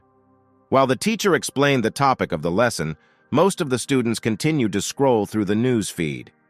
Chad also read news about travelers between worlds, but there was too much information. News after news fell from the sky like leaves, and the hero chose only useful bits of information that he wanted to know. He mentally mapped out all the news about the settlers, and most of them were concentrated in about 10 or so cities. In addition, the locations of the settlers were quite concentrated. At 5:40 p.m., during recess, the hero left class again without warning. He quickly left the classroom, ran out of the school, and climbed over the fence. First, Chad went home, took off his school uniform, and changed clothes. Before heading outside again, he took his cap and put it on his head. He searched his phone for Yin Rong Garden, which the guy with glasses told him about in the morning, because Huang lived in that area, and he was wondering what happened to it. Since to survive in such a dangerous world you need to have a strong body and a persistent spirit, the hero decided to go for a run. The autumn wind blew softly from the bridge as the sky darkened above Chad's head. He ran across the bridge as fast as he could and felt something change in him, like the chains that his family and environment had put on him before, weakened. When he arrived in Central Park, it was already dark. Yin Rong Garden was considered a prosperous and very famous rich area, and the security here was quite strict, and everyone had to provide a map before going further. Chad walked around the back of the block, hoping to find another way to get inside. However, before he could think of a way to get in, he heard a familiar voice. The hero noticed how men in black suits were dragging Juan somewhere, who looked like a neurotic, continuing to mutter words such as prison, mechanisms, monsters, and others. The group quickly settled into two black SUVs parked next to the street. One of the men seemed to sense something and looked in the direction where Chad was standing. The hero immediately turned away and pretended to look at the phone. The man didn't seem to care, and the two SUVs soon disappeared under the cover of darkness. Chad stood there in a daze, still looking at his phone, not knowing what to do. He turned around and got ready to go home to think about everything. He had many questions. What kind of people were they? Why did they take Juan? Was it possible that the reason for this was that they found out that he was a world traveler? But one thing was absolutely clear. This is by no means a mismatch. Suddenly, he noticed that someone was following him. A young man in a black sweater had been silently following him for 5 blocks. He thought he had seen this man before, and he remembered how this man stood not far from him in the central garden area, looking at the phone, but his finger never touched the screen. Realizing this, Chad pretended that they were calling him, and stopping in place, said that he would return a little late. He tried to hide his face under his cap so that he would not see him. After the hero stopped, a young man in a black sweater walked past him without hesitation, and when Chad looked at him in his peripheral vision, he noticed that he did not even turn around to look at him. This puzzled the hero a little, but he felt relieved. Just when Chad had almost calmed down, he noticed another familiar face in the crowd waiting for the traffic light to cross the street, and it was another person who was at the entrance to the central garden area. The hero immediately realized that this was not a coincidence but cross-surveillance, and he became interested in what kind of organization it was that was so well-trained and so concerned with issues related to world travelers. The hero had an uneasy feeling that he was not from the first batch of travelers, but most likely the second or even the third. Otherwise, even if someone found out about the settlers today, he would not be able to carry out such organized actions in a day. These people were very prepared, so there was no way Chad could make a mistake. The hero remembered and analyzed every detail. When the light turned green, someone on the opposite side of the street began to cross the road, but Chad turned around and walked away. That man continued to cross the street in a casual manner until he said in a quiet voice that the object had not crossed the road, but turned around and asked the interlocutor if he was already there. Hearing that he would be there in only 2 minutes, he realized that something was wrong. He tried to find Chad, but there was no trace of him. The young man in the black sweater, who was hurrying to the point, noted with a grin that it was a shame, because the two of them were following one person and suddenly lost sight of him, and assumed that Chad realized that they were following him at the same time the second guy was sure of it. The young man in the black sweater thought a little and said that the hero looked about 17 or 18. Perhaps he was a school student, and if he really realized that he was being followed, then his abilities must be extremely high. In addition, the guy in the black sweater noticed that the hero acted very naturally, and he didn't even understand at what moment he noticed that he was being followed. Another pursuer asked why the partner so suddenly decided to pursue the hero because they already have a lot of work, and there is no need to waste time on passers-by. The young man in the black sweater replied that this was not a sudden intention. He noticed that when the squad was removing Object 009, Chad avoided the captain's gaze. It was already pitch dark outside. Chad decided to wait another half hour to make sure there was no surveillance, and only then return home. Chad took out his phone and looked for that streamer to see if he had given any new tips on the inner world. But he was not online. Seeing this, he thought that perhaps Simon had been captured too. Suddenly, a police car drove past him. Almost all the people came out of their houses and apartments to see what had happened, and the elderly man asked his neighbors what had happened again. The woman next to him replied that there was a man living here who was abusing his wife, and the woman from this house had already been hospitalized. But the man did not stop. Then he wanted a divorce, but he beat her again. He also threatened that if she filed for a divorce, he will kill her entire family. But this time something happened to the man. According to neighbors, the husband once again had too much alcohol, returned home in the evening and wanted to beat her again, and as a result, he was beaten by her. And some of the neighbors suggested that perhaps the woman was one of those who traveled between worlds. At first, the woman was beaten, but then, before losing consciousness, she broke his arm with one blow. However, in such a situation, people only sympathized with the little girl who was forced to watch all this. After the ambulance left, Chad was about to go home, but as soon as he entered the hallway, he saw a little girl sitting in front of his apartment. She looked at him with tears in her eyes.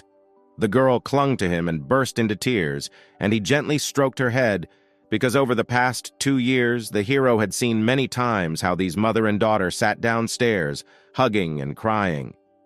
The girl's name was Tina, and this was not the first time she came to Chad's house to hide from her parents.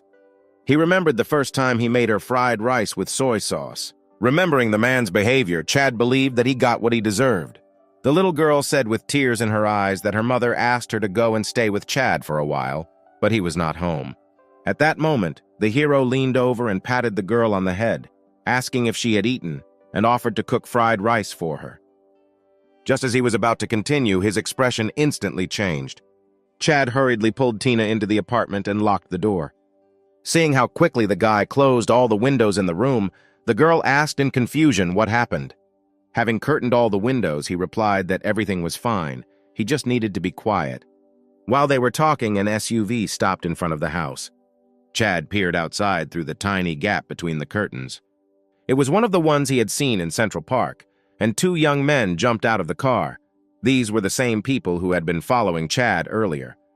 The next moment, the young man with brown hair looked towards the window. Chad immediately closed the curtain and walked away. Noticing the tense look of his partner, the other asked what happened, but he replied that nothing, was just looking around, as he had the feeling that someone was looking at them, but decided that it was because of nerves and suggested that they begin work. Chad was a little worried about the woman upstairs, or rather, he was worried that if the woman upstairs was taken away, Tina would be left all alone with no one to rely on.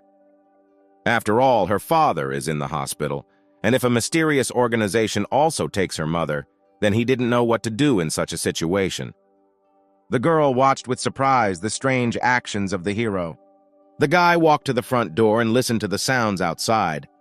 To his surprise, there was no movement, although if someone had actually been taken away, there would have been sounds of resistance. From the window, he saw that they simply got into the car and drove away empty-handed. Slowly, the police car also drove away, and there was a knock on the door of his house. Chad went to open the door and saw Tina's mother standing outside. Her hair was a complete mess, her lips were chapped, and her face was bruised, but most importantly, she had mechanical arms. The woman, apparently realizing that her appearance was a little shocking, tried to smooth her hair and apologized to the hero for the inconvenience caused. The guy replied that not really and said that he was just going to feed Tina. The woman nodded and called her daughter home. But Tina refused to leave, she was hungry, and there was nothing to eat at home. Then Chad kindly offered to eat together. The woman was grateful but doubted whether to agree, because although the hero had helped before, he had never shown such initiative. Noticing her confusion, Chad said that he was very interested in world travelers and asked how to contact her. The woman answered Susan. She was still standing in the doorway, so the baby pulled her towards her, as if asking her to come into the apartment. After that, she had to agree. She went to get her daughter, thanked Chad for the invitation, and said that she would be happy to answer all his questions about the inner world. Looking at her, the hero could not understand how such a fragile and shy woman could survive in such a harsh world. Chad prepared dinner and set the table. The baby gobbled up the food on both cheeks and shared the most delicious pieces with her mother. After they started eating, the hero asked about what the police who came recently said. Susan responded that the neighbors helped her explain the situation. The police wanted to take the woman to the station for further questioning, but since she had a daughter to take care of, and the fact that the incident was apparently self-defense, the woman was found not guilty. Having started the conversation, Chad finally asked the question that he wanted to ask most of all. Why did those two who arrived later come? And then the woman said that she herself did not fully understand the reason, since those men simply asked her to fill out some form, took 2 photographs of her documents, and left. And they also said that they could contact her later, so they ordered not to leave the city for now. But they did not specify why they wanted to contact her, and the woman did not see what documents they presented to the police, but they immediately brought them up to date. Hearing this, the hero relaxed a little. Now he realized that the purpose of the organization was not to kidnap settlers or cause them any harm. Moreover, the police knew and recognized the existence of this organization. And this, at least, meant that the mysterious people, those who pursued him, were not so crazy. Suddenly, Chad asked Susan, looking at her hands, what role she played in the inner world. The woman replied that she owned a clinic there in City 18 that helped others install and maintain mechanical prosthetics. But after she was there, she knew nothing about installing mechanical prostheses.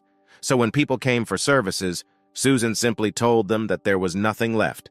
But these hands appeared immediately as soon as she got into another world, and when she returned, they did not disappear. Chad said that one traveler told about Prison 18 and asked where this place was. Hearing her answer that the prison is located on the outskirts of the City 18, and it is quite famous besides, it seems that this is a place intended for keeping especially dangerous criminals. This is the most reliable prison of the federal government. The hero was surprised and asked what else she knows about this place. But Susan, shaking her head, replied that she had only been there for 2 days and had learned nothing. Suddenly, Tina, who was sitting quietly next to them, interrupted them and asked her mother what the name of her hospital was, to which the woman replied that Susan's mechanical hospital and asked why she needed it. The little girl replied that she was just interested. Susan asked Chad why he was so interested in the affairs of travelers, and the guy replied that he also wanted to look at another world and was very jealous of travelers. Susan shook her head in response and said that that world was very dangerous, with the exception of people from the corporation Li, Chen, Qing, Kamishiro, and Kashima, and everyone else lived in incredibly poor conditions, worse than in the outside world. Hearing the woman's answers, the hero thought for a while, analyzing the information received. After dinner, Susan said she would help clean up. While they were cleaning up, Chad asked what Susan planned to do next. The question took her by surprise. She replied that she wanted to take Tina to live with her grandmother in Jung City tomorrow, and then the woman was going to return to divorce her husband. Hearing this, Chad advised her to hurry up and buy tickets, as there have been a lot of people traveling to Jung City lately, so it is quite difficult to get tickets at the last minute. Susan agreed and took out her phone to buy tickets, but to her surprise, there was an error when processing the ticket. Unlike her, Chad suspected from the very beginning that this would happen, because a warning is a warning. But in fact, she was banned from leaving the city. After several more unsuccessful attempts, Susan realized that she could not leave the city. This mysterious organization undoubtedly had a strong control over every corner of this city, and realizing this, Chad did not want to be trapped here. So, not knowing the intentions of the others, he decided that it was better for him to remain in the shadows. When the hero sat down next to Tina, the girl suddenly told him that he had never looked so directly at her mother before. The little girl suggested with a smile that Chad invited Susan to the house because she was very beautiful, which stunned the guy.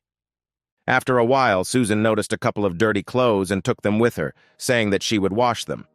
She also offered to contact her in the future if he needed to wash his clothes, since after his parents' divorce, the guy lives practically alone. The hero wanted to refuse, but the woman did not listen. She took her daughter and they went home together. Chad stood there in a daze. He didn't expect her to be so straightforward. He returned to the bedroom and slowly lay down on the bed, thinking about his plans for the future. The hero looked at the phone, but there were still no new messages from his mother. When he was about to go to bed, his phone vibrated and his mother called him. Chad sat on the bed and answered the call. Then on the other end of the phone, Jenny said that she had sent his father money for living expenses. The guy wanted to say that he had to pay for textbooks this week, but before he could finish speaking, his mother interrupted him and continued her monologue, saying that Juan has a fever, so she will not be able to visit him this weekend. And in parting, she told him to go to bed early and try to keep up with his studies. Chad hummed quietly and immediately hung up.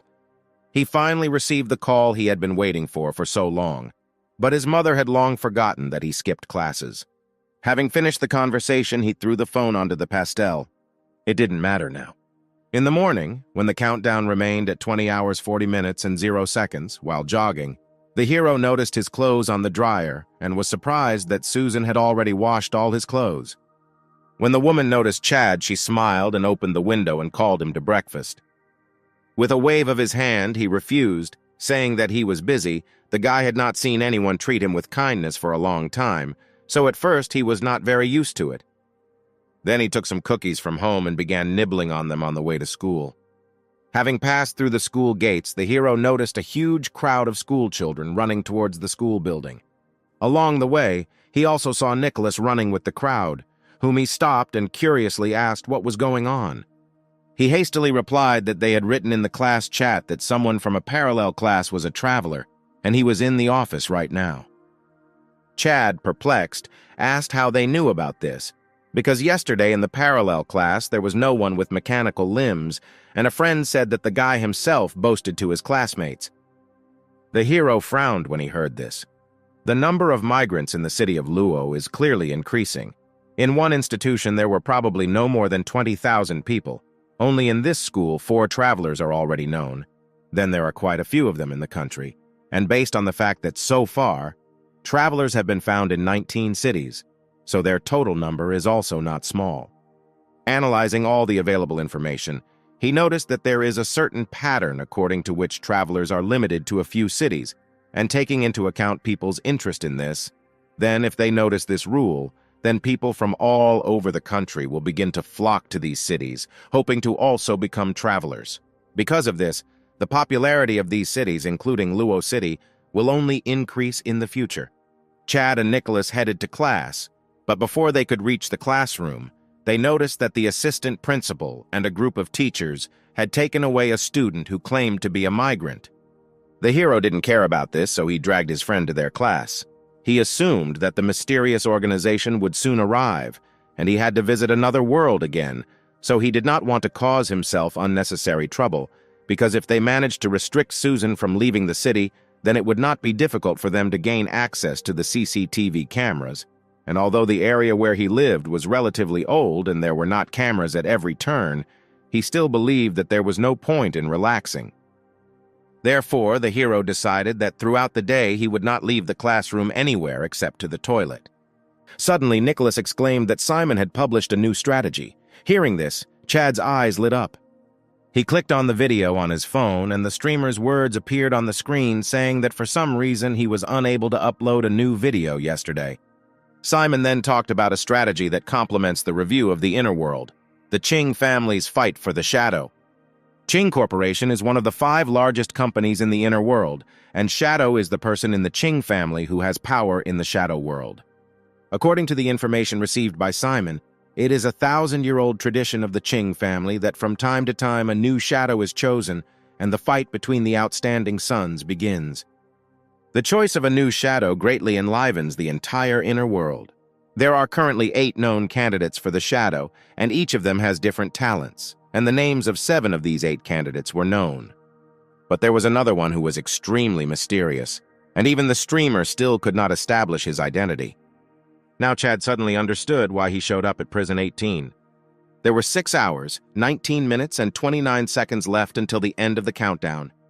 The time was approaching, and the hero clearly felt that Nicholas was becoming more and more nervous.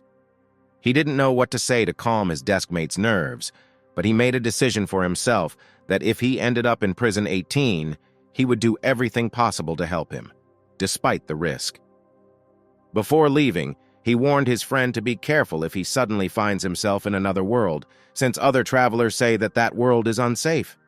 Seeing that Nicholas continued to deny everything, Chad finally told him to just remember his words, because he realized that since he was still keeping it a secret, then most likely this guy had some ideas. In the evening, there was a knock on the door. Opening the door, Chad saw Susan standing outside and, greeting her, asked why she had come.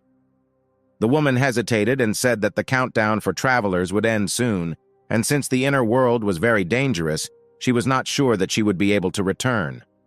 So she asked Chad to take care of Tina in case she didn't come back. The hero tried to calm her down, but his words had no effect, since the woman knew too well how dangerous that world was. And since Susan did not work for any of the 5 large families, her chances of survival were slim. She clarified that she did not need the guy to look after the baby for a long time, but only until her grandmother arrived from the city of Zheng. Chad nodded with a smile and promised to look after Tina, saying that he still hoped that everything would be okay with her. Then Susan thanked him, and for convenience left the key to her apartment with him. Then she turned and left, and the hero stood there for several seconds. He didn't expect her to trust him enough to give him the key to her house. Countdown, 0 hours 9 minutes and 59 seconds. Chad took advantage of the last few minutes to put a small flash drive in his mouth. He wanted to see if he could carry objects with his body. Then he hurt his hand again. When everything was completed, the hero took a deep breath. The world around him was torn apart, and then it came together again. A good old prison cell, the same old metal walls and the same old cold bed. The hero has never been so delighted. Before moving, he was afraid that he might end up in another place, because if this happened, then all his past efforts, all his efforts to win Lucas's favor, would be in vain. Now he was convinced that each migration was a continuation of the previous one.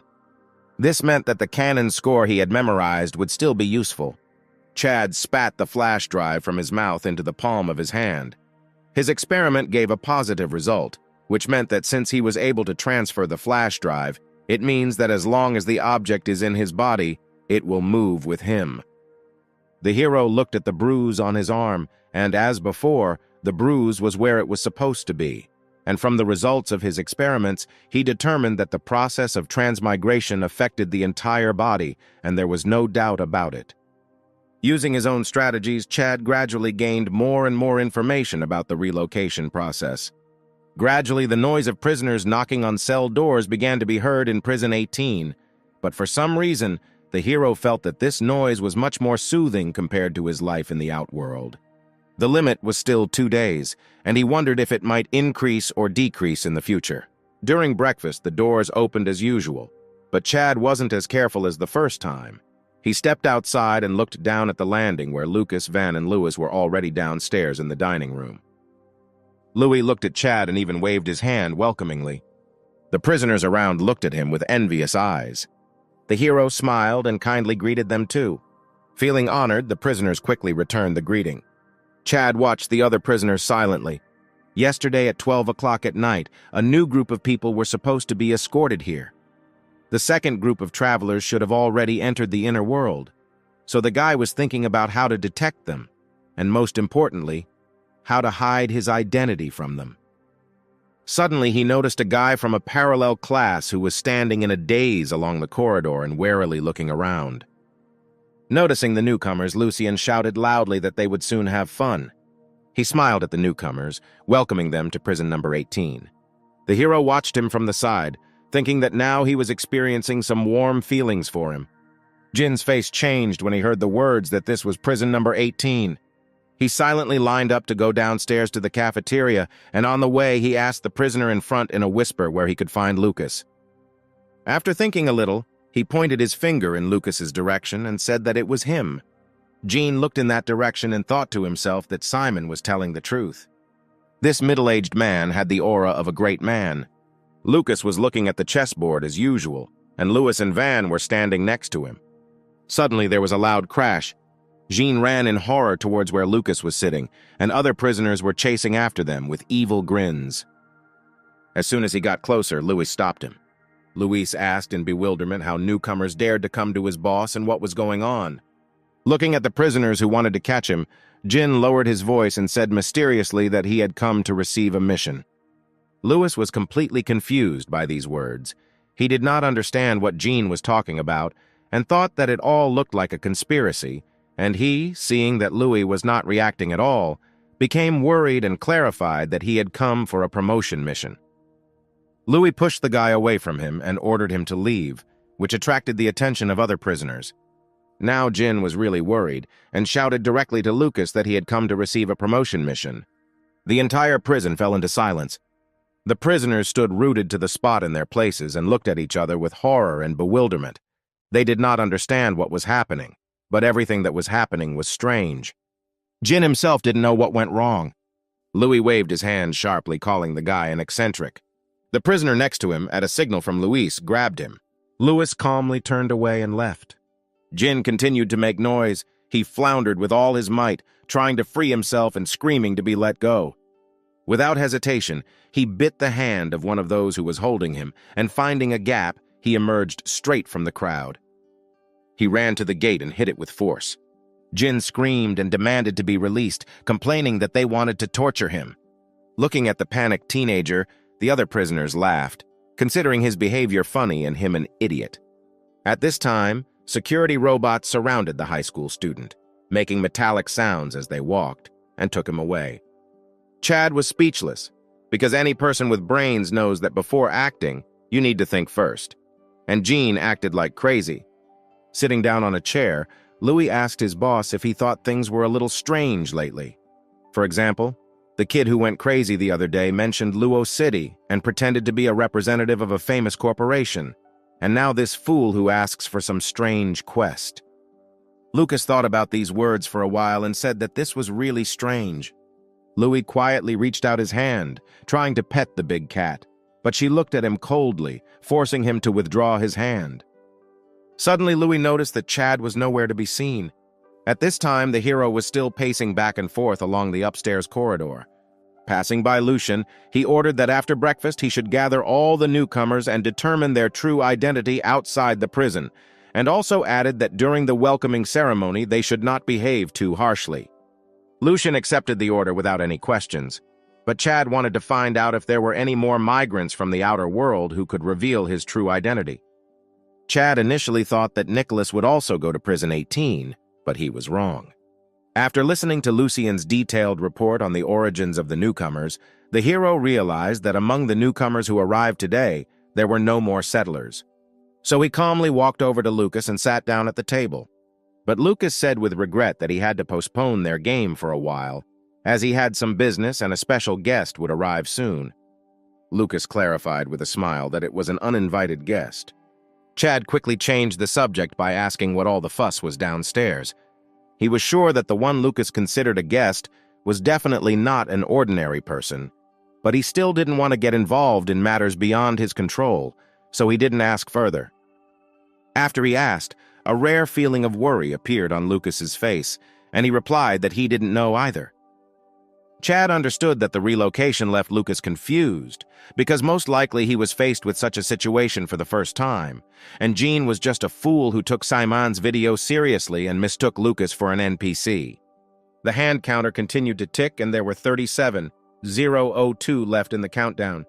Suddenly, the metal gate began to open, making a loud sound. After the gate was fully opened, a large man was ushered in by a large number of security robots. There were also several drones flying around guarding the path the man was walking along. Not only that, when he entered, the turrets on the ceiling began to rotate, and when this man walked onto the platform, all the turrets were perfectly aimed at him. It was the first time the hero had seen someone being escorted alone in daylight, and the first time the security forces in prison number 18 were so involved. Chad had previously thought that Van was big and strong enough, but even he paled in comparison to this prisoner. The entire prison fell into silence, and the guards and drones calmly left the prison after imprisoning the big man, with no intention of freeing him from the last shackles on his legs. After the guards left, he abruptly grabbed the prisoner closest to him. The prisoner, equipped with mechanical prosthetics, was like a toy in his hands. The big man looked at him angrily and asked where Lucas was. He pointed with a trembling hand towards the dining room where Lucas, Lewis, and Van were. All 4 people at the table turned to look at the big guy, and even the lazy cat on Lucas's lap stood up and stared at him. Having received the answer, the big man threw the prisoner aside and headed towards Lucas. Lux stood up from his seat and told Chad that he did not expect this guest to be so straightforward and said that his name was Gwen, adding that the hero must have heard of him. Heading towards Gwen, he warned Chada to stay with Van so as not to get hurt. Hearing this, Van looked at Chad and realized that since the boss reminded him of this, he must have liked this guy more than he and Louis expected. Silence reigned in the prison. Everyone knew that if Lucas and Gwen met, hell would break loose on Earth, so the prisoners were looking forward to what might happen in the next moment. Meanwhile, in the crowd, Lucian also noticed Gwen and thought that the hero was inactive from the very beginning because he wanted to wait for Gwen to arrive and muddy the waters, and then they would reap the harvest, and based on these illusions, Chad quickly became an incredible figure in his mind. Approaching Lucas, Gwen said in a loud and clear voice that he would not walk around until about, and said that he had come here for the forbidden item Ace 005, and as soon as Lucas told him where Ace 005 was, he would take it and leave. Lucas patted the big cat to make it jump. He then replied with a smile that Gwen should be polite to elders. Gwen ignored his words and said that if he gave him Ace 005, then he would naturally be more polite to him. And then Lucas became curious how it was that the Spades were interested in forbidden subjects. And judging by the big man's tone, he thought that he joined the Forbidden Inquisition. Gwen said that he wants to fight the big boys, so he cannot refuse help, and they, the Knights, have the same goal as Pike, so they must understand their position. And when Lucas asked why he came to prison 18 for a forbidden item, the big man replied that there is information that the Chen family made a deal with Lucas that if he can control this forbidden item, he will have absolute freedom in prison 18, and what requires his personal attention must be something, then, extremely strong. Lucas replied with a grin that Gwen was wrong. He had nothing to do with the Chens, so you shouldn't believe the rumors.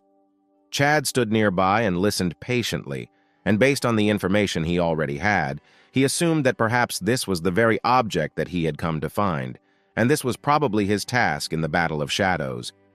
While the hero was thinking, Gwen took a step forward and again asked where Ace 005 was.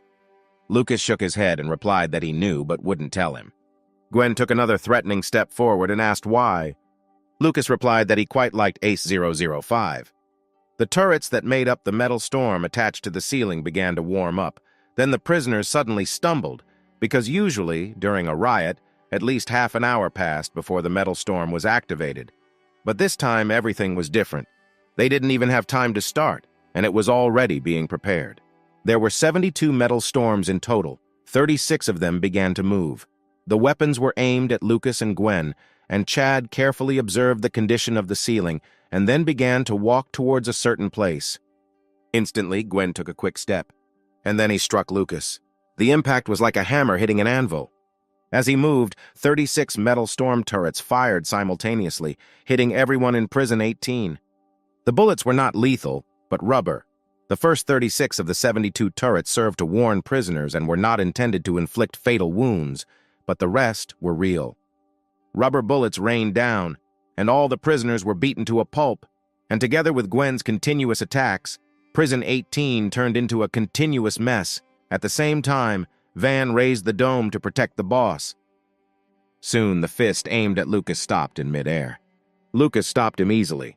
After some time, the shot stopped. Then Van dispelled the protective dome. Lucas turned his head, wondering if Chad was hurt, because he knew that Chad was an ordinary person, no comparison to the prisoners here, but when he saw Chad, his eyes widened. Because the hero sat calmly in the blind spot of all trajectories. 36 metal storm turrets affected every corner of the prison, except for the place where Chad was now sitting. This was the only shooting blind spot in Prison 18. The bullets looked like raindrops, but none of them touched the young man. Apart from Chad, Van, Lucas, and Lewis, everyone else was lying on the floor, And for some reason, Lucas felt that he liked this guy more and more, despite the fact that they had only known each other for a few days. Intelligence and ability. These young men were something rare for people his age, and Lucas suggested that perhaps this particular shadow would be chosen by Ching. Looking at Chad, he thought that he would like an equally talented successor, and with such thoughts he counterattacked Gwen. He quickly retreated several steps from his blow before he was able to stabilize. In a fight from start to finish, Gwen only managed to lift his opponent from his chair. He did not dare to be reckless again and sat down on the floor to regain his strength. There were rumors that Lucas was a demigod, and now Gwen clearly realized that the difference between him and Lucas was like an abyss. Lucas looked away from Chad and turned to Gwen with a smile and asked if he wanted to continue. The bald man replied that there was no point in a fight in which he would lose anyway, and said that even if Lucas did not tell where Ace 005 was, he would still find him. Lucas answered in a confident tone that he could look for health, and Chad found this bald man a little interesting, because just a moment ago he fought as if it was a matter of life and death, and now he suddenly gave up. His approach before and after was very different.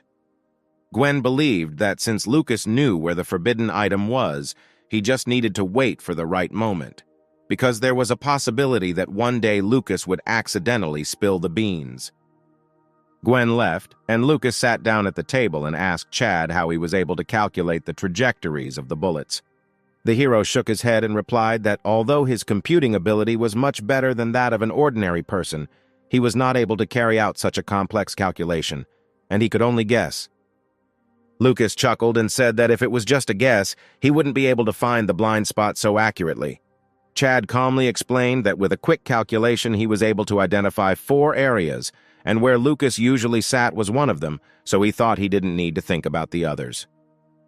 The prisoners carefully stood up after a hail of bullets, and under the guidance of robotic guards, they restored everything that had been knocked over, and Gwen, while in the dining room, sat in the pose of a monk, cross-legged on the floor. Louis looked at the black rubber bullets scattered on the floor and said that when the Celestials fight, ordinary people suffer. For those who fought, it was nothing. But for those prisoners who did not fight, they were really unlucky. And then he turned to Gwen with the words that they say that Gwen is a compassionate person who does good deeds, and asked what about those who suffered from him. He answered with a calm tone that they were in prison, and among those here there were no innocents. Louis criticized him and called him a hypocrite, and Gwen reminded him that he was not a monk and should not be described as a compassionate person. Gwen then returned to the recovery procedure and closed his eyes again. After the battle, it seemed that he was not injured at all, but in fact all his organs seemed to be on fire. Seeing that he was busy, Louis turned his gaze to Van and returned back.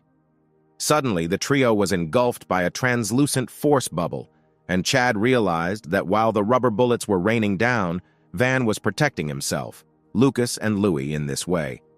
Seeing Chad's slight confusion, Louis explained that inside the dome he could calmly speak at the top of his voice, since it would not be heard from outside, because this bubble was soundproof. Li Shutong picked up the big cat on the table and sat it on his lap, saying that this morning he saw Lucian interrogating the newcomers and asked if it was Chad's order. Hearing a positive answer, Lucas asked why they needed to be interrogated. The hero lied to him, saying that he wanted to find out what other forces were vying with him for the forbidden item, because he needed a reasonable excuse to hide his true intentions. Lucas nodded and said that he liked his honesty, but he also saw that Lucian did not bully the newcomers like last time, and again asked if this was also at his request, and was surprised to hear a positive answer after all when he just arrived, did not help other newcomers. The hero replied that he helps to the best of his ability. This was his principle. When it came to protecting himself, he was ready to become an outside observer and not interfere in the affairs of others, because this is how his life raised him, so he learned early to be an egoist. Louis suddenly looked in Gwen's direction at that moment. Louis turned his head and saw that Gwen, who was sitting on the floor with his eyes closed, was already next to them. He thought that this guy might have discovered that they were talking about something and wanted to get closer to listen in on them, but he was surprised that he didn't think about the fact that he was quite large and noticeable. Gwen felt unkind glances staring at him and realized that he had been noticed. Then he also quietly returned back to his place, trying to pretend as if nothing had happened. Lucas was also amused by this scene and decided to go to the library. He said goodbye to Chad, showing his regrets that they could not play chess today. Louis approached Gwen and told him to admit defeat and not create any more problems, because they did not want to be at enmity with the Spades. Gwen raised his eyelids and said that he couldn't touch a hair on his head. From his lips, it sounded especially strange. Chad ignored the two and immediately went to get food. He was so poor in the outworld that in the 2 days he returned, he only had time to snack on fried rice and cookies, and he had not eaten meat for a very long time. The food here wasn't very tasty, but at least the synthetic meat tasted somewhat reminiscent of it.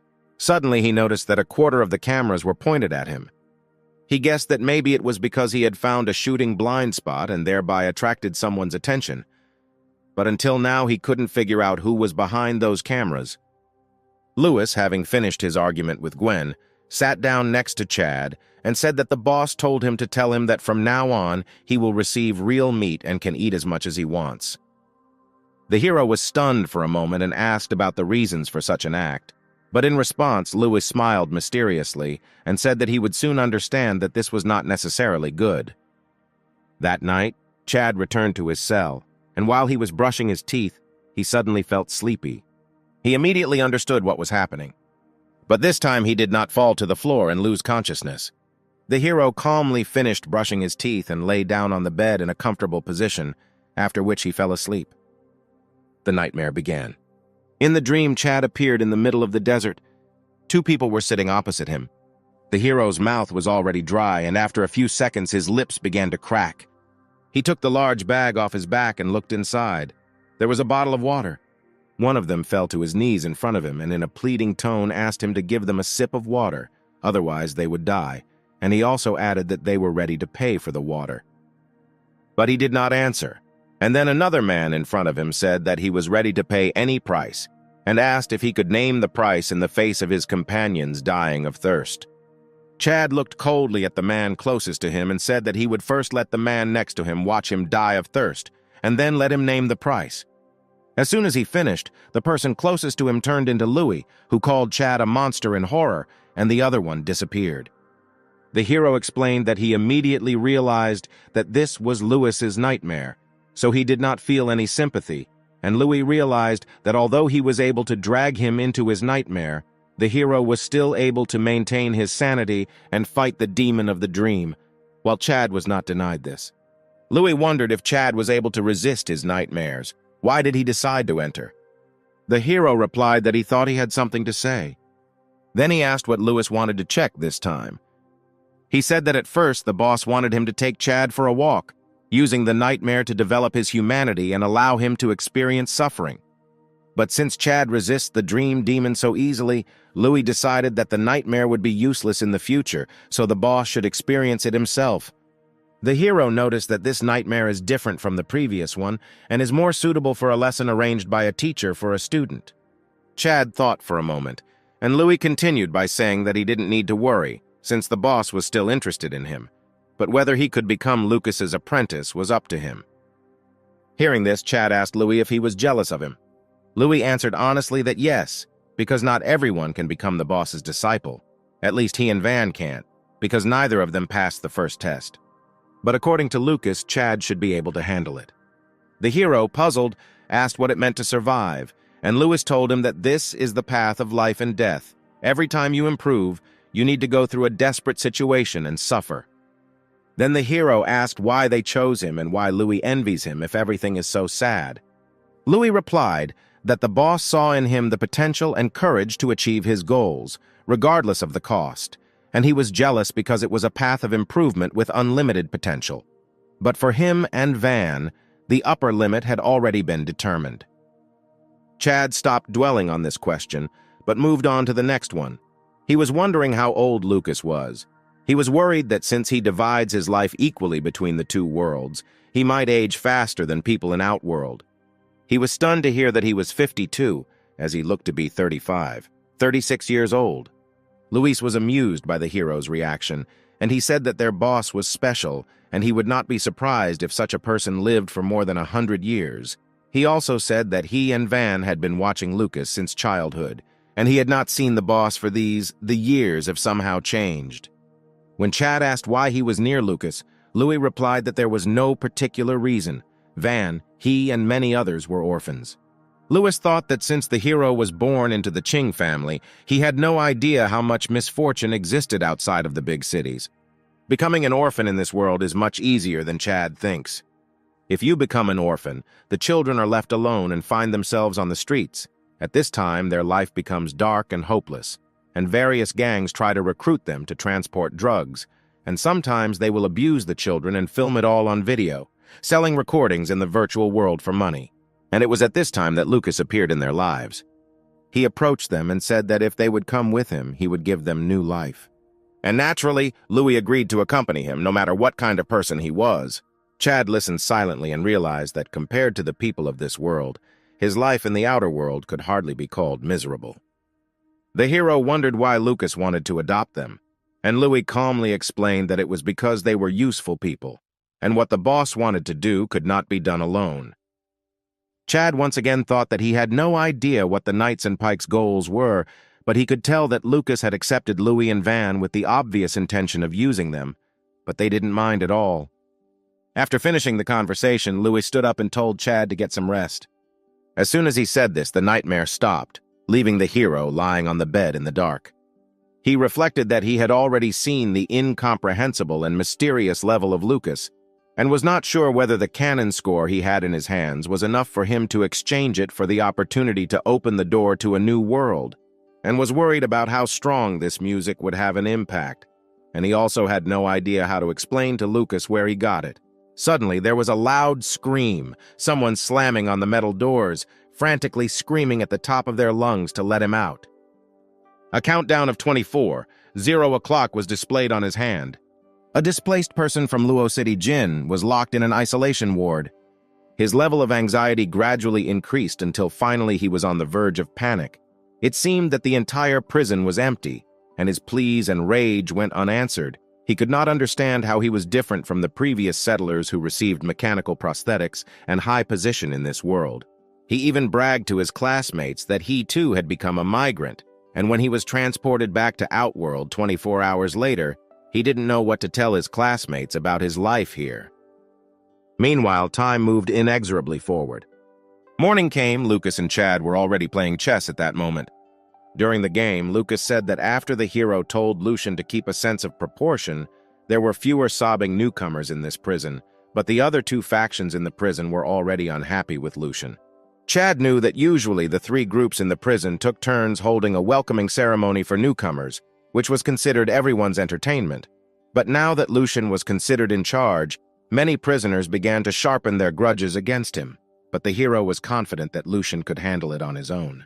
Then Lucas jokingly asked if he thought that these newcomers might not be grateful to him, to which the hero replied that if you meet a homeless person on the street and give him some change, this little thing is not enough to get him out of poverty, but that person buys a little inner peace and joy. Lucas smiled and remained silent. At the same time, Gwen joined them. Gwen acted on the principle that if you can't win, then it's better to join. In addition, he noticed that Lucas and his retinue had real meat, so he boldly told Lucas that he was a famous person in the peaks, and they were offering him synthetic meat, while they themselves eat real meat, and asked if this is how they greet guests. Seeing how shameless he was, Louis grinned and said that if Gwen fought the boss again and was able to win, then they would give him real meat, but he refused to fight. Besides, he noticed that besides the three of them, a chess player next to Nim also eats real meat, although he is only an ordinary person. Then, in a threatening tone, he ordered Chada to give his portion to him and take another portion for himself. Chad exchanged a glance with Gwen and then looked at Louis. He noticed that Louis wasn't arguing with Gwen but was looking at him, which meant Chad had to handle this himself. Chad closed his eyes and ignored Gwen, and he, seeing that the boy did not dare to provoke him, immediately pushed the hero's plate towards him, saying that he didn't mind. Afterwards, without further ado, he immediately started eating. The world froze. At that moment, Chad mentally returned to yesterday. Among many memories, he searched for the moment of yesterday's incident. The moment Gwen struck, the prisoners were mostly on the floor, being beaten by Metal Storm's rubber bullets. The prison gates slowly opened, and robotic guards ran out into the open, gunshots, rubber bullets, and mechanical sounds mixing together. Memories of the past were replayed in Chad's head frame by frame until the moment Gwen entered prison 18. Finally, he found what he was looking for. Just as Gwen was about to eat the rest of the meat on Chad's plate, Chad opened his eyes again and called out to Lucian. Lucian did not pretend to hide his identity this time and answered immediately. Chad ordered him to bring to him people whose numbers he would name. Then he looked around at the surrounding prisoners and chose 8 people. As Lucian gathered more and more people, Gwen's face took on an ugly expression. He was so dumbfounded that he didn't even finish the meat. After all the selected prisoners stood near them, Chad asked Gwen if these were his people. Having received no answer, he asked again if these 8 people were his. Gwen replied that not all. Chad said that after Gwen walked in, he looked at the 5 of them who were gesturing at him with their index fingers. Although the hero did not yet know what this meant, he was sure that this was a signal for Gwen. The other 3 looked at each other as soon as Gwen entered, and from this, the hero was sure that they were all waiting for Gwen. Louis and Wang's views changed slightly.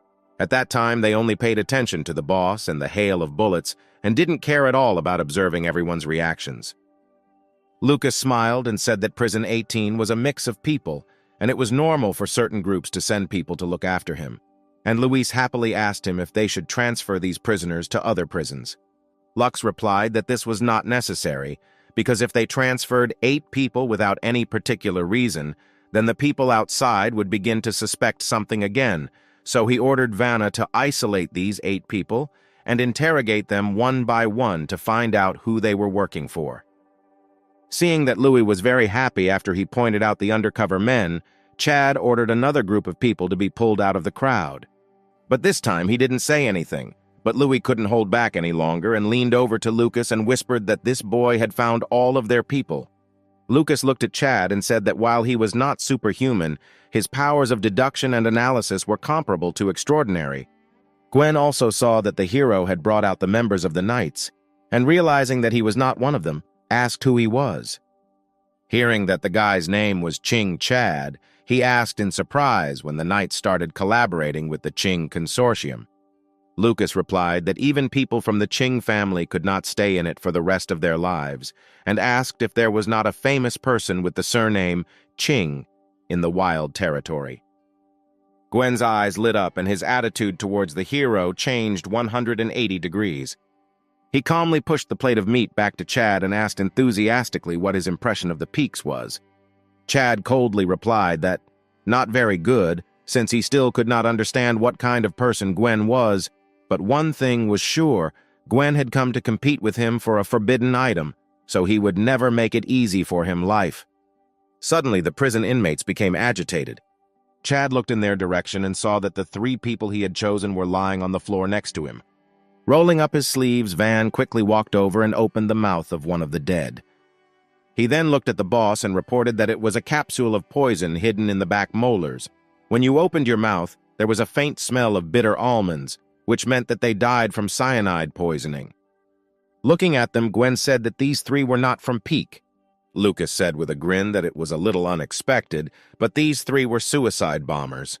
Chad looked at this indifferently, but subconsciously clenched his fist. This was the first time he saw death right before his eyes. Now that he saw it with his own eyes, he realized that this world was truly merciless. Several security robots entered the site and carried away 3 corpses.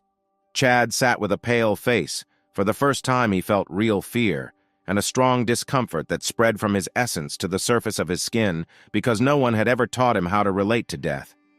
Looking at him, Lucas asked if this was his first time seeing death. He replied yes. Then Lucas asked again if he was afraid. The hero honestly said that it wasn't much. At school, teachers taught him subjects. At home, his parents taught him to use chopsticks, wash clothes, and be independent, but no one taught him what death was. Only by seeing this with your own eyes can you understand how shocking it is to see life disappear before your eyes. Moving another chess piece, Lucas said that every person has 2 lives. And according to him, a second life begins when a person realizes that he only has one.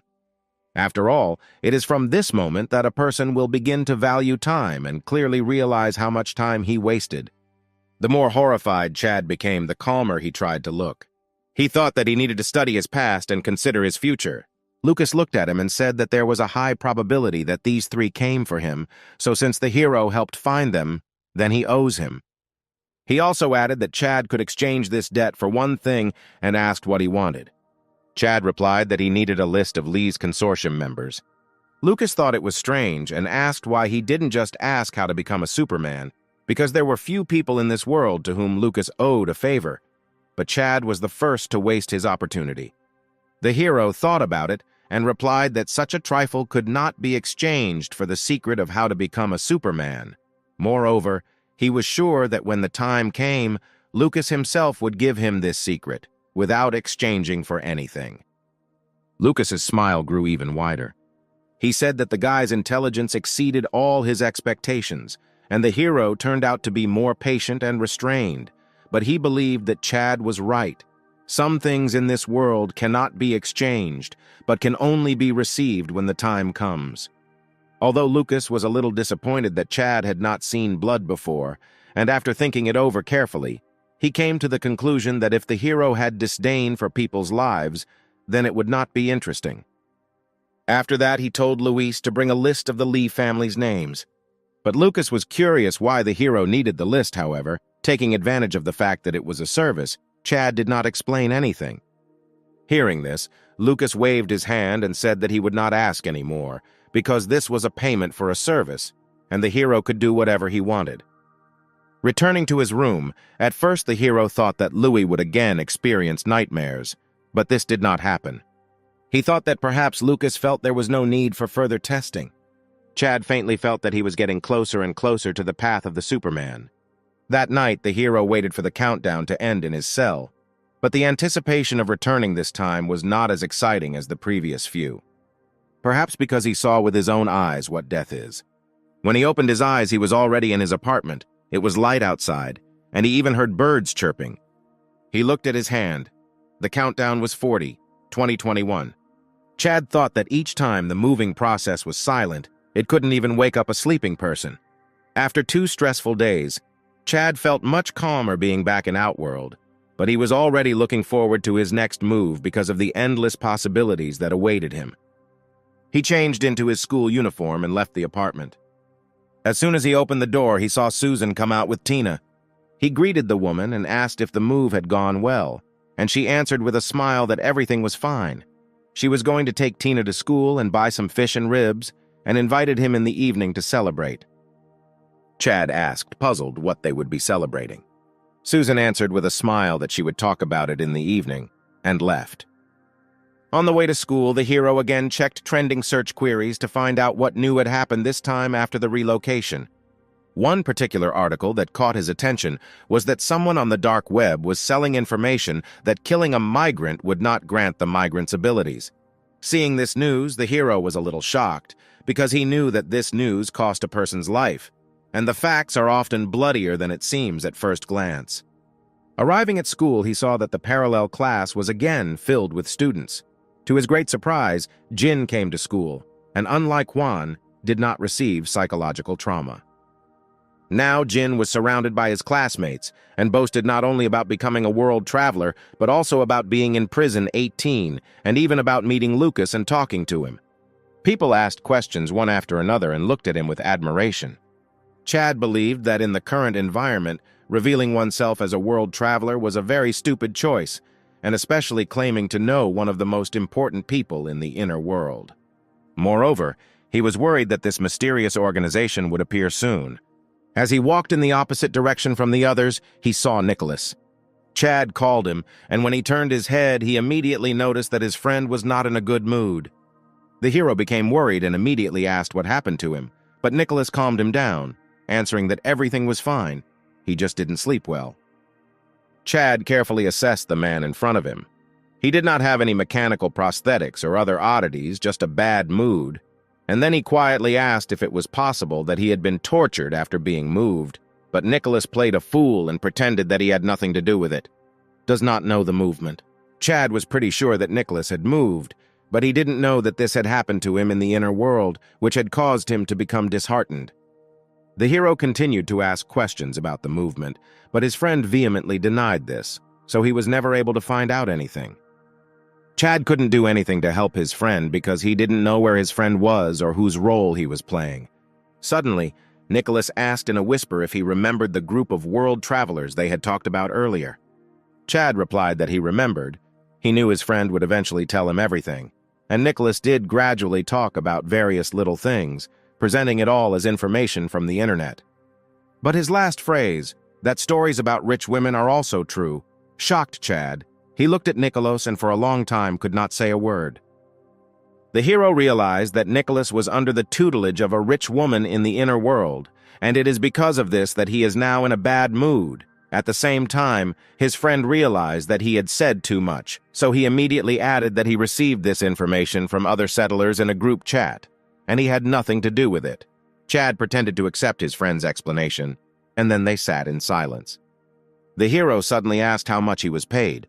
Upon hearing this, Nicholas's face darkened, and he repeated once again that he was not a migrant. At that moment, the bell rang for class. However, none of the students paid attention to the teacher. Instead, they focused on the men in black. The men were led by the head teacher of their school to a neighboring class. All the students watched in shock, not understanding why they came, and only Chad was the only one who was not surprised, because he knew why they were here. All attention was focused on the men in black as they approached the school. Not only the students in Chad's class, but also the students on the other side of the building also gathered at their windows out of curiosity. The hero still remembered the feeling of oppression that they caused. Chad made sure he wasn't noticed, and luckily the men didn't even glance in the direction of his class. Now they did take Jin away, but Chad was a little calm because he understood that the organization that the head teacher was accompanying had to be official. To his surprise, after being taken away, Jin returned to his class just a few hours later and said that after he was taken to the office, the men in black asked him to leave his home address and contact information. They also said he must not leave Luo City. The men in black told him that there were many world travelers in Luo City, and they were preparing a plan to gather them all together for intense training, after which they also took out some photographs and asked him to determine if he knew the people in them. They suspected that the man in the photo was a world traveler because he appeared at the door of another traveler. Based on CCTV footage, it was assumed that the area of human activity should be within a radius of 3 kilometers. But since the area is old, many places do not cameras or they are broken, so they asked Jin. Chad immediately realized that he was the person they were looking for.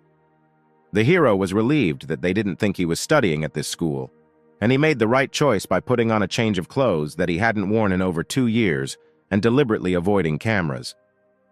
Watching Jean, Nicholas exclaimed in frustration that someone, after moving, ended up next to the boss, was also talking to the boss, and perhaps one day will become a Superman. He was upset that the gap between people was so great. Hearing this, Chad looked at him dumbfounded and asked if he was jealous. Nicholas muttered that of course he was jealous, because before he planned to earn a lot of money, but now he was not sure that he could. Then the hero, in order to support his friend, advised him to start studying, since there are many ordinary people who live a good life, although they are not travelers. Nicholas wanted to say something else, but remained silent. Afterwards, the guys began to discuss the cost of textbooks, and it turned out that they were the only ones who did not pay for them. Nicholas awkwardly said that his mother returned to her old house when she had a fight with his father, so he wanted to ask his father for money, but he told Nicholas to return the textbooks. Suddenly, the problem of money for a textbook stumped the two travelers, which also reminded Chad that he needed to start earning money. Now the old people were wiser. No one wanted to play chess with him, so he needed to find a way to make money in the inner world. The hero thought that there was no reason to be near a mountain of treasures, but again and again return empty-handed. Chad has almost become a habit of skipping classes in the evenings. When he was little, his mother went to his grandmother's, and his father bought him a bowl of rice noodles for 1.50 yuan. At that time, his father was not yet a gambling addict, and his parents were together, and his grandparents did not despise him yet. Rice noodles, which previously cost 1.5 yuan, now cost 15, and the hero understood that he could not get anything back. Arriving at the house, he found two strangers squatting by the road and smoking. At first, Chad thought that these people had come for him. However, as he passed them, he noticed that they did not pay much attention to him. As he approached his house, Tina unexpectedly called him. She happily told him that Susan was almost finished cooking. Patting her on the head, the hero said that it was not worth waiting for him, since he could be late at school, but she answered with a smile that lately he had been returning to this time. Having said this, the little girl happily pulled Chad into the apartment. When the hero entered the room, he noticed that the broken furniture he had seen last time had disappeared, and the room had changed dramatically. Almost everything looked updated. Hearing the sound of the door opening, Susan invited Chad into the apartment and said that everything was ready. All that was left was to finish the soup. Chad looked around the table. There were many delicious dishes on it, compared to the prison food that was served in prison. Number 18, these dishes were on a completely different level. Chad asked what they would be celebrating. Susan brought a pot of soup and said that, as she had said earlier, she had a mechanical clinic in the inner world, and due to the fact that she did not have the memories of the person I moved into, she was very worried. Because the woman even didn't know how to help clients who came for help. Besides, those who came for mechanical limbs were very scary. And with public order in the city 18, it's worst at night. It's not safe to walk on the street after 8 p.m., so I was worried. But this time, after moving for some reason, people from the Lie Consortium came to her small clinic and asked for cooperation. And since the consortiums in the inner world rule everything, as long as the Lee family is in debt, all criminals will bypass her clinic. Besides, these people not only gave her money, but also replaced the neon sign with the Lee logo, and now Susan is in a much better place, greater security in the inner world. Chad also knew about the Lee family. So he smiled and said that it was definitely worth celebrating, and Susan was also glad that she didn't have to bother the guy anymore, and Tina's grandparents didn't have to come over either. She also added that if the hero ever moved to City 18, he might not hesitate to contact her, although she was not sure that she could help with anything, but at least she believed that she could protect him for a while. Chad sighed in his heart. After all, he had already been to City 18, but unfortunately ordinary people would not help in his situation. The Ching family's struggle for the shadow, the legacy of the Night Organization, these things have long surpassed the understanding of ordinary travelers. Suddenly the hero remembered and asked about the men in black. Susan said that they were not looking for her, but she tried to contact them to ask for help in the inner world, but they said that their organization was recently founded, so they could not provide support. After dinner, the woman went to wash the dishes. Sitting down next to Tina, he suddenly turned to her with a rhetorical question about the fact that she was also a traveler. Tina pretended that she didn't understand what he was talking about.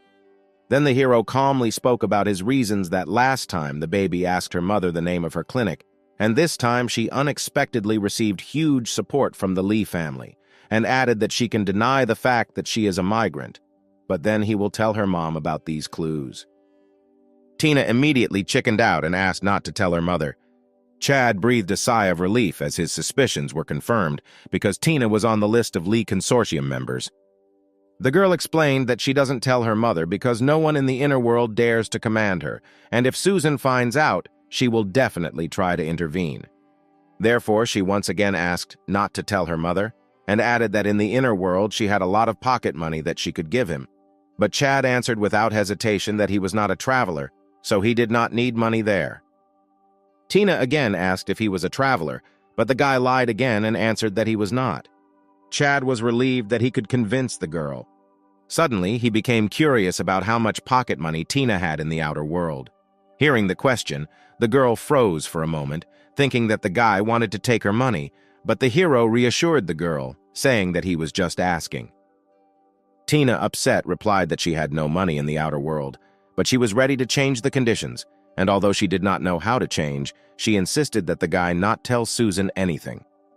Chad agreed and said that he heard that the inner world is very dangerous, so Tina should take care of her mother in that world. Tina confidently replied that she would definitely take care of him, and added that if he also went to the inner world, she would protect him. Chad was speechless at the pure and simple promise this child had made. After saying goodbye to Tina and Susan, he went down to his room. Overall, today was a fruitful evening for the hero, At least he confirmed Tina's status, and he needed as many allies as possible in the inner world to help him in the fight for the shadow. When the hero checked his phone, he discovered an article about a mysterious foreign organization buying inner-world technology products for mind-boggling amounts, and someone even shared a list of products they were looking for, including Nisi anti-aging products, EDE002 genetic injection, and so on. Also, all the items on the list enhanced one or more of the following qualities: longevity, health, beauty, or strength, and the organization even stated that they conducted tests to ensure that these drugs would have the same effect on the inhabitants of Outworld.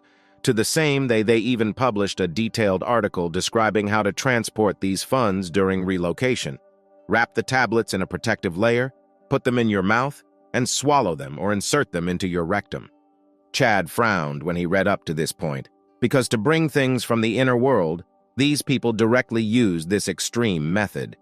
After reading, the hero thought that the remedies against aging and cancer were almost priceless, and thought about how much a rich man would be willing to buy such a remedy that could save his life or rejuvenate him. In addition, it is difficult to determine what price can be equivalent to a person's life. While Chad was thinking about how to become a Superman, someone had already started a business, and the hero realized that if he exchanged things directly, it would inevitably reveal his identity.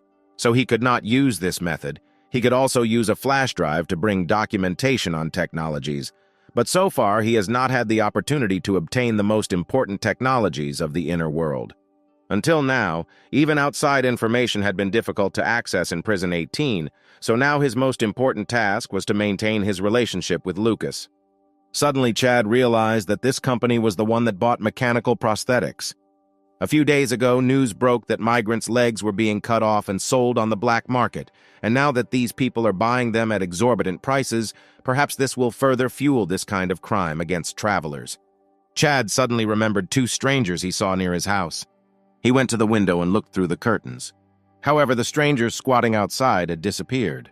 The hero, without hesitation, called the police and reported that he had met two suspicious strangers on Xingshu Street, Courtyard 4, Building 12, and most likely they were planning something bad.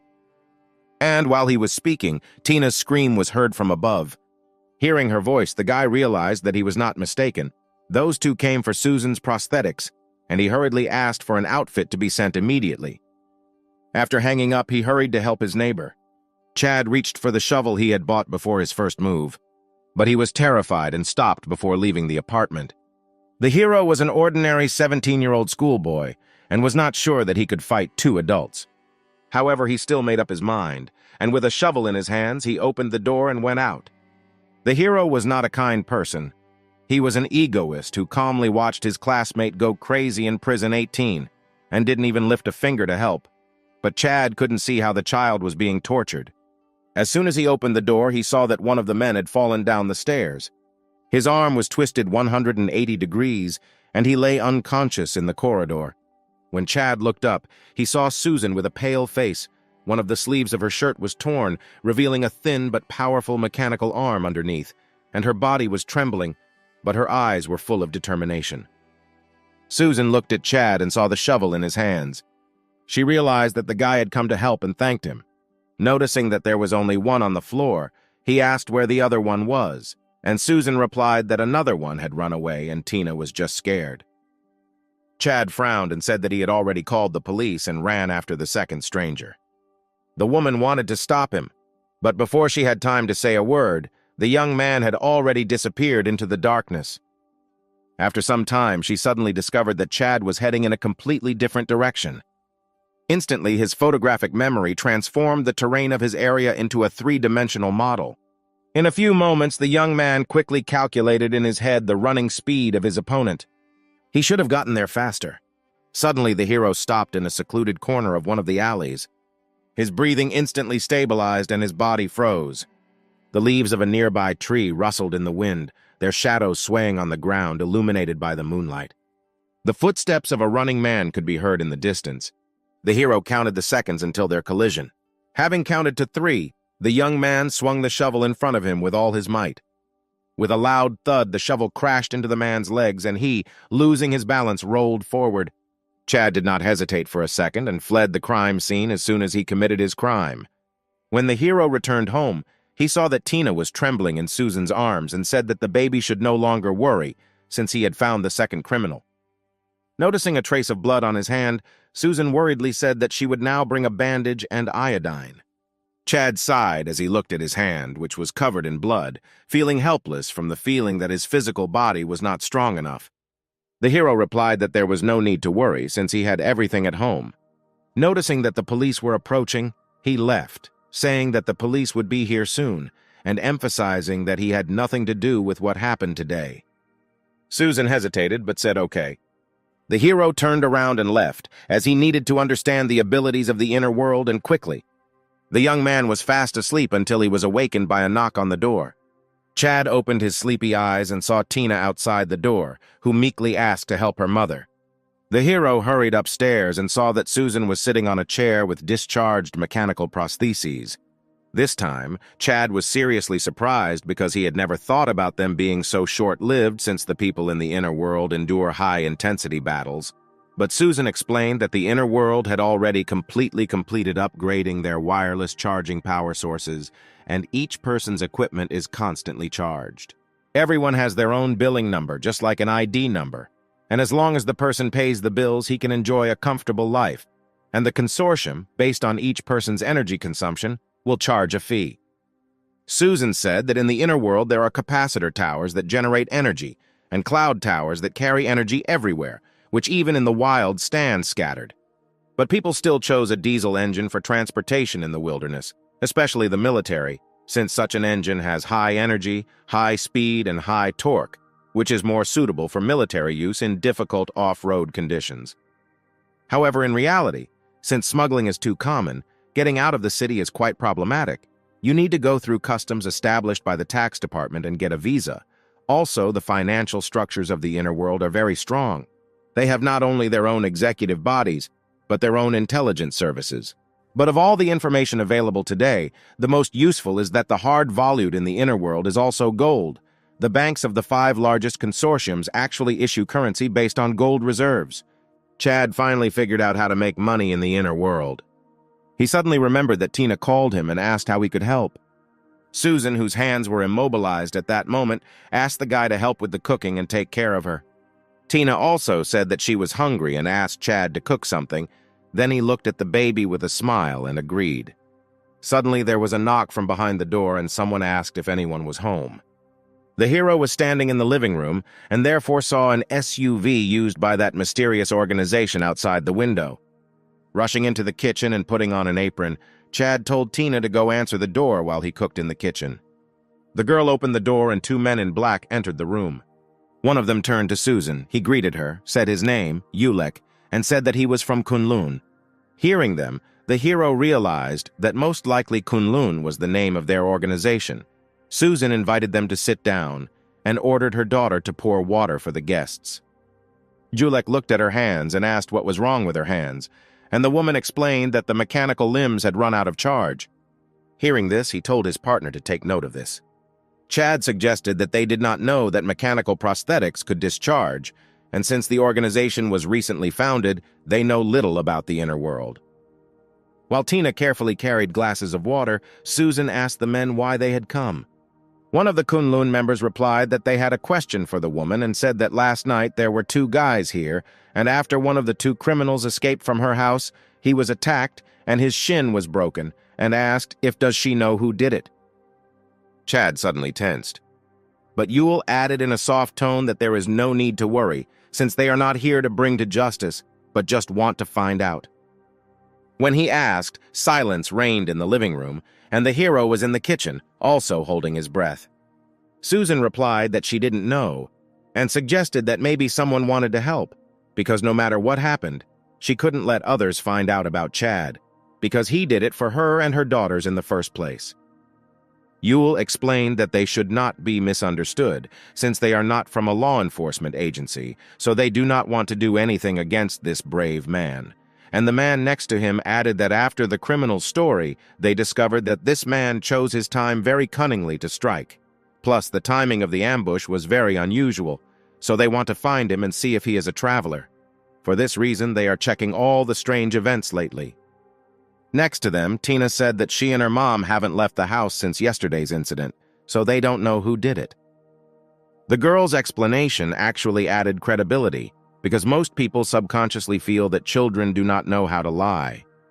Chad intuitively felt that he and Tina were cut from the same cloth, since the girl and he grew up in a very similar environment, the same quarrels between parents, the same domestic violence, and under her calm appearance lies the same rage raging in her heart. Tina suddenly asked with an innocent face why the uncles were trying to find this man, because he helped them, and assumed that they were the bad guys. Feeling awkward, Yulek said that the little girl had misunderstood the situation. He explained that they have no malicious intent, and since the Kunlun organization was founded recently, they are looking for talented, like-minded people. Moreover, he added that in fact, there are certain organizations and consortiums in the inner world that have already discovered the existence of the outer world, and according to their data, 21 travelers died inexplicably and were tortured before dying, and more than 10 travelers were given understand that they have been captured by inner world organizations. He also reminded Susan to be careful while in the inner world, because even though these were covert operations, they were enough to remind them that exposure could be dangerous. After these words, the woman realized how dangerous it could be to reveal her identity in the inner world. At this point, the second man reported that Simon had posted the video again. Tina curiously asked who Simon was and suggested that he knew a lot, and Julek, realizing that the little girl knew him too, replied that they did not yet know who this person was because he hid his identity well. Having finished the conversation, the men politely asked questions and headed towards the exit. When Julek walked to the front door, he noticed men's sneakers and asked whose they were. Susan calmly answered that it was her husband, and Tina at the same time said that it was her dad. Julek apologized again and they walked out the door. When the door closed behind them, Susan and Tina breathed a sigh of relief. By this time, Chad, coming out of the kitchen, apologized for the inconvenience. But the woman replied that there was no need to apologize, since they were the ones who caused him trouble, because if it had not been for what happened to her, he would not have gotten involved in this matter. Since there was no food in the refrigerator, Chad suggested they go to the store and buy some. Susan thanked her and told her daughter to give him some money for groceries, after which the guy walked out the door with the money. First, Chad went home and changed his shoes before heading to the store. As he left the house, he saw an SUV parked along the road under a tree, and the person inside was staring in his direction. The men in black looked at him carefully. They paused on his shoes. The shoes were wrong. The people in the car were silent, and after Chad passed, Julek said that it was not him. His partner asked why he didn't go check the kitchen, because he knew that there was another person there who was hiding from them, to which Julek calmly replied that the boss ordered them to maintain good relations with the displaced people and not let them think what they were up to something bad. And besides, they didn't need to accept all travelers, because Kunlun doesn't need just anyone. Yolk suggested that they wait a little longer, and if nothing bad happens, since a new era has begun, and they do not need to look for settlers, because they will appear on their own. Chad reached the store and took out his phone to find Simon, from what he learned. Since Kunlun was unable to find out who the streamer was, it followed that Simon was not yet part of Kunlun's organization, and he had probably found an effective way to erase his personality on the internet. However, in modern society, it is almost impossible to make a person disappear without a trace, and since Kunlun, who has the right to access anyone's personal data, could not find any information about him, then it is possible that he already possesses the technology or abilities of the inner world. Simon called those who move as travelers through the worlds, and said that when moving to the inner world, the time of the outer world stops, and when returning, the time of the inner world also stops. Currently, famous time travelers are located in the following 19 cities: Wu, Jing, Nan, Luo, Chuan, Zhong, Shen, Kun, Hai, Ji, Zheng, Han, Fu, Guang, Lan, Xi'an, Hu, Jin, Tai, and in other regions scattered travelers may appear, but the likelihood is very low. Simon recommended that those interested in qualifying for the game should travel to one of the aforementioned 19 cities to increase their chances of becoming a time traveler. As the third group of migrants will appear tonight, He also noted that since the inner world is an extremely dangerous place, therefore he advised all time travelers to form a team to increase their chances of survival. At the end, Simon made a very noticeable warning, telling the travelers not to reveal their identity, which prompted the hero to think that the streamer may know that the travelers were exposed, and this led to serious consequences, so he specifically reminded everyone. Victims would have been inevitable because not all time travelers were as smart as Chad or Simon, and the guy suddenly sensed the approaching danger in prison 18 because the problem with Gene still existed, and he could, unable to withstand the interrogation, reveal the secrets of the outer world. Only to the hero's surprise, Simon still talked about this world as a game, but it was obvious that thanks to this strategy, the streamer became the most famous time traveler, and could even speed up the process of collecting people who want to become travelers on his own. In 19 cities. Just at that moment, Nicholas sent him a message that in a group of travelers someone was selling the elixir of immortality, and if in bulk, the price would not be very high. Reading this, Chad was puzzled. He could not believe that his friend so easily believed the unknown seller, but he was too lazy to explain anything, so he only replied that he could do whatever he wanted. After sending the message, Chad put his phone in his pocket, and to be honest, he wasn't sure if Nicholas was pretending to be stupid or if he really was an idiot. Countdown, 13 hours, 8 minutes, and 19 seconds. The hero bought groceries and returned home, noticing that the black SUV had driven away. Returning home, he prepared food for Susan and Tina. Seeing Tina feeding her mother made him a little jealous of their close relationship. Susan, who was previously weak and shy, became strong and confident in order to protect her daughter. Also, Chad was sure that after they moved again, Tina would organize the best mechanical limbs for her mother, but he only had himself.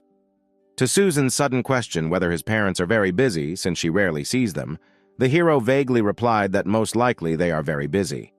The woman thought a little and said that she noticed that his washing machine was broken, and suggested that he just bring his clothes to her, and she would wash everything, because they already knew each other well, and also added that he should come to them for lunch after school.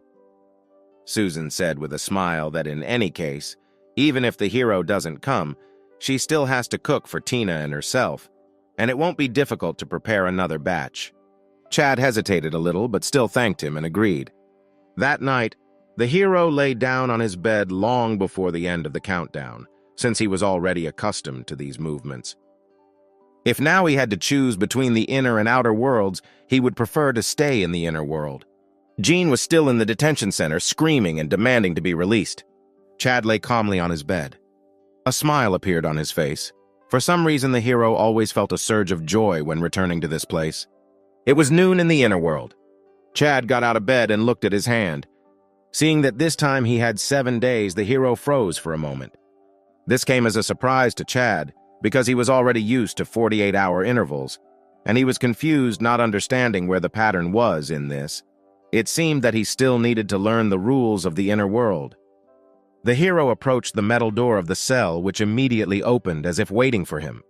When the other prisoners saw him in the corridor, they bowed slightly and greeted him politely. Compared to the outworld, this felt like home. Lucian also greeted his boss and indicated with gestures that everything was fine. After Lucian came down, he began a new round of welcoming ceremony for newcomers, and although Lucian might anger the other two forces in this way, it could not be said for sure that this would definitely cause conflict one day. However, Lucian's goal in Prison 18 was to remove all obstacles in the way of Ching Ched, and he understood that he was a pawn before a knight, and a pawn that crossed the river cannot retreat, because success means life, defeat means death. Glory will be obtained at the cost of life. Besides, Lucas didn't mind Lucian's behavior either, and he seemed to want to see what Chad was going to do. Today, 7 new prisoners arrived, and when Lucian approached the newcomers, 6 of them resigned themselves to their fate, since they perfectly understood that if they resisted, it would only get worse. However, when Lucian tried to get the ladder, he suddenly rushed away, but this prisoner did not have any mechanical prosthetics, and with his usual physical training, he naturally could not escape from these ferocious steel beasts. When Lucian was about to grab him, the prisoner suddenly shouted for him to take his hands off and not touch Old Man. Huddled in a corner, he continued to shout that they should not mess with old man, and that they would die from one father's slap in the face, but none of those present understood what he was talking about. Hearing his dialect, the hero immediately realized that this man was a traveler. He was stunned as he heard the dialect of Chuan province for the first time in this place, because according to the rules that Simon had previously deduced, there are only 19 cities in the country where many travelers appear, and travelers from the same place also end up in the same place, so people from Luo City end up in City 18. The hero began to suspect that there was a problem with the rule he had generalized, or that the transition points were random, but he was sure that there must be special circumstances. Chad wasn't the only one who was very surprised. He looked at Lucas and the others below and saw that all three of them had become more serious than usual, and Lucas ordered that the guy be caught and interrogated thoroughly. He also told them to contact Juan and Jin, since he had a feeling that they were both from the same place. Chad thought that Lucas was not a fool, and he definitely noticed something in these successive incidents, and it was a matter of time before people in the inner world learned about the outer world, because too many migrants would end up here. This guy speaking in dialect made Lucas connect with all the strange things that had happened lately. This time Lucas no longer sat idly by, but directly allowed Luis to act. Louis used his abilities and the new guy lost consciousness. Louis approached Lucian and calmly told him to give the guy to him. However, Lucian did not back down, even in front of a man like Louis, and looking at the hero, replied that he would only back down with the permission of his boss. The prisoners were surprised to realize that Lucian was subordinate to Chad, and it was only at that moment that the followers realized that Ching Chad was not just an ordinary teenager who happened to meet Lucas, but was a big shot from the very beginning. Louis smiled at Lucian and said that it was funny that, knowing who his boss was, he dared to stop him, but at the same time he believed that inflexibility was a good thing. Chad didn't want Lucian to start a fight, so he calmly nodded his agreement. Louis pushed through the crowd, dragging Chuan's behind him. The hero witnessed that as soon as Louis approached the metal gates, they opened in front of him and closed immediately after his departure, and realized that Lucas and his group have the exclusive right to enter and leave the prison at any time. However, he could not understand why they would not leave if they could move freely. Chad slowly walked up to Lucas's desk and asked where Louis had gone. Lucas replied that something unusual had happened, although he couldn't figure out what it was right now, but he was sure it was something beyond his imagination. Previously, if strange people appeared around him one after another, he would have thought that someone might have made an elaborate plan to get something from him, but it seemed that these people had no plan, but even brains. Chad was speechless. Hearing it, he realized that he didn't have much time left. Not to mention the man from Chuan province. Even Jin would not be able to get through Luis's interrogation. After all, he still has the mysterious ability of the sleep demon, which can force people to speak the truth unnoticed during interrogation. And of course, this would speed up the process of exposing the external piece. Sitting next to Chad was Gwen, who was eating real meat this time. He ate so fast that it felt like he hadn't eaten in weeks. Van, standing behind Lucas, told Gwen not to eat so much and asked if the guy was one of his subordinates, since he had heard that there were still a few places in the wilderness where strange languages were spoken. Gwen, wiping her mouth, replied that the guy wasn't one of his guys, and he didn't look like he came from the wilderness. The big guy also added that Brother Chad discovered all his friends, so now he could only rely on himself. He then asked Wang if he could get some meat for his 3 brothers as well, and Wang asked in surprise if there was still a shortage of real meat in the wilderness. Gwen said that they face consortium raids almost every day, so they don't have time to raise livestock. In addition, 2 more forbidden places have appeared in which people almost died, and the possibilities for survival are not as great as it might seem. And then he looked at Chad with a smile and added that, of course, if little brother Ching goes there, he will have food. Forbidden place was a new term for Chad, and based on the name, he assumed it might have something to do with forbidden items. This time, Gwen put his hand on Chad's shoulder and invited him to go with him into the wasteland, explaining that a person like him should have everything he wants and can eat whatever he wants. Lucas asked Gwen, puzzled, how he wanted to drag him into the wilderness, since Chad was from the Ching family, and for him the opportunity to become the Ching Shadow was much better than the wasteland. Gwen loudly replied that these two things could not be compared at all, since it was not yet known whether he would get the position of the shadow. And the choice of the shadow was extremely dangerous, and there was no point in taking such a risk. But if he went to the wasteland, he could get everything that wants, and he won't have to work at all. Lucas laughed and asked what he had in the wasteland and why others would come with him. Chad answered instead of Gwen that there were cakes he had drawn there, and he was simply luring in with beautiful words, making unrealistic promises that he had no intention of keeping. Outwardly, Chad looked calm, but internally he was worried about what would happen after a while, because Louis would soon return, and the most difficult test was still ahead. The hero had to go through the most dangerous test of his life, and he did not have a single hidden trump card. He knew what he had to face, but he couldn't hide. He had no backup plan, no place to go if things went wrong. He had no choice. At this time, Louis was in interrogation room A and observed the newcomer, who was fast asleep as he was plunged into a nightmare.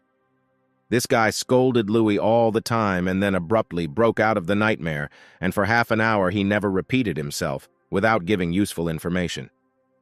Afterwards, Louis went to the adjacent interrogation room B where Jean was sitting. This time, Louis was pleased with the results, since the harvest was very good, and this guy named Jean said that he was a high school student who moved from a parallel universe, and in the city of Luo, where he lives, there are a lot of such travelers, but all of them move randomly and no one knows where they will end up before they cross the border. But one thing was bothering him. Jean said that the reason he approached the boss was because someone said that if he found Lucas in prison 18, he could get the development path, and Louis wanted to find out who distributes such information. Although these movements were incomprehensible to the mind, there were no illogical inconsistencies in Jin's entire story from beginning to end. There was dead silence in the interrogation room, and suddenly Louis hit the table and said that there was one last question left. He asked a high school student if he had ever heard the song Goodbye. When Louis returned to Lucas, it was already late dinner. Louis was an intelligent and calculating man, but he did not have cunning. He returned to the dining room but kept silent about the results of the interrogation that had just been conducted, so the result was already very clear, and Chad was sure that the results of the interrogation contained a secret that concerned someone from those present. The hero assumed that he was that same person. Chad was worried about how Lucas would look at this, since he is a high-ranking person who controls everything. Such a person will not allow events to get out of control, and it didn't matter that the hero earned his favor. In this case, nothing would help him. Lucas was also a smart man. Without saying a word, he already knew what Luis wanted to say. Having finished eating, he told Louis to take their friend from the peaks to another place. However, Gwen realized that during the interrogation of the newcomer, some information had surfaced and refused to leave. Van, without thinking twice, pulled an invisible field that surrounded Lucas and Chad. Gwen, who wanted to eavesdrop, was suddenly thrown back by a powerful force. When he wanted to rush back, he found that Louis and Van were blocking his way, and Louis warned him that if he still wanted to stay here and find the forbidden item Ace-005, then he should not approach. Gwen was angry but agreed, saying that he would not eavesdrop. Lucas immediately got down to business. Looking at Chad, he asked if he told Lucian to interrogate new prisoners because he was looking for them, to which the hero calmly replied that this was so. The hero behaved calmer than Lucas imagined. At his age, Lucas was not as good as him, but Chad explained that this was not calm, but simply panic was useless. Lucas said that although Louis has not yet told him about the results of the interrogation, he knows that it is definitely a big secret, and added that he has always been merciless when faced with what he cannot control. And then, looking straight into Chad's eyes, he asked if he had ever thought about the fact that he might not live to see tomorrow. He nodded silently and looked around. Prisoners chatting among themselves, some of them new. High-tech prison. Metal storm, drones and security robots standing around. Chad wasn't sure he'd see it all again, so he wanted to take one last look at it. He suddenly smiled at Lucas and said that he had been thinking, and in fact he had been very pleased to communicate these few days, and if Lucas allowed, he hoped that they could get to know each other again. Then Lucas reminded the hero that on the first day he beat him in chess, so Lucas was still in his debt, and if he had any request, he could say it now. Lucas was extremely surprised to hear his request to play the song Goodbye again, because he could exchange this debt for his life. Chad explained that he didn't see the point in this. Lucas agreed. He always liked the courage of the hero, so he decided to play this song as a gift, giving him the opportunity to say his request at any time. Calm, soothing music eased the tension in the prison a little. Chad chose this song for himself, and when Lucas finished, the hero thanked him. At midnight, the entire prison fell into silence. The hero returned to the cell and began to wait on the cold bed. As the prison lights turned off completely, the door to Chad's cell opened, and in the darkness, someone covered his head with a bag. Afterwards, he was carried to an unknown direction. After a while, the two people who were carrying him threw him on the floor and left. He heard the door close, and there was silence. Chad lay in the dark and still couldn't figure out where he was. There was only the sound of his breathing. The hero found himself in a closed, dark space. He did not know where he was, could not talk to people, and was even deprived of the concept of time. Loneliness and fear seemed to completely absorb him. Chad knew what a normal person's reaction should be in such circumstances, but in fact he was not at all afraid of loneliness, since he had been living alone since his parents divorced. Right now, the hero's main enemy was dehydration. The countdown on his hand read 146, 902, and while the countdown couldn't illuminate other places, it could at least help him count the time. The countdown on his hand helped the hero keep track of time, and he slowed down his breathing. Anyway, Chad couldn't do anything, so he decided to watch a movie and started replaying the movie in his head that he had watched before. Chad thought the Prison Break theme was very appropriate and decided that the Shawshank Redemption would be just right.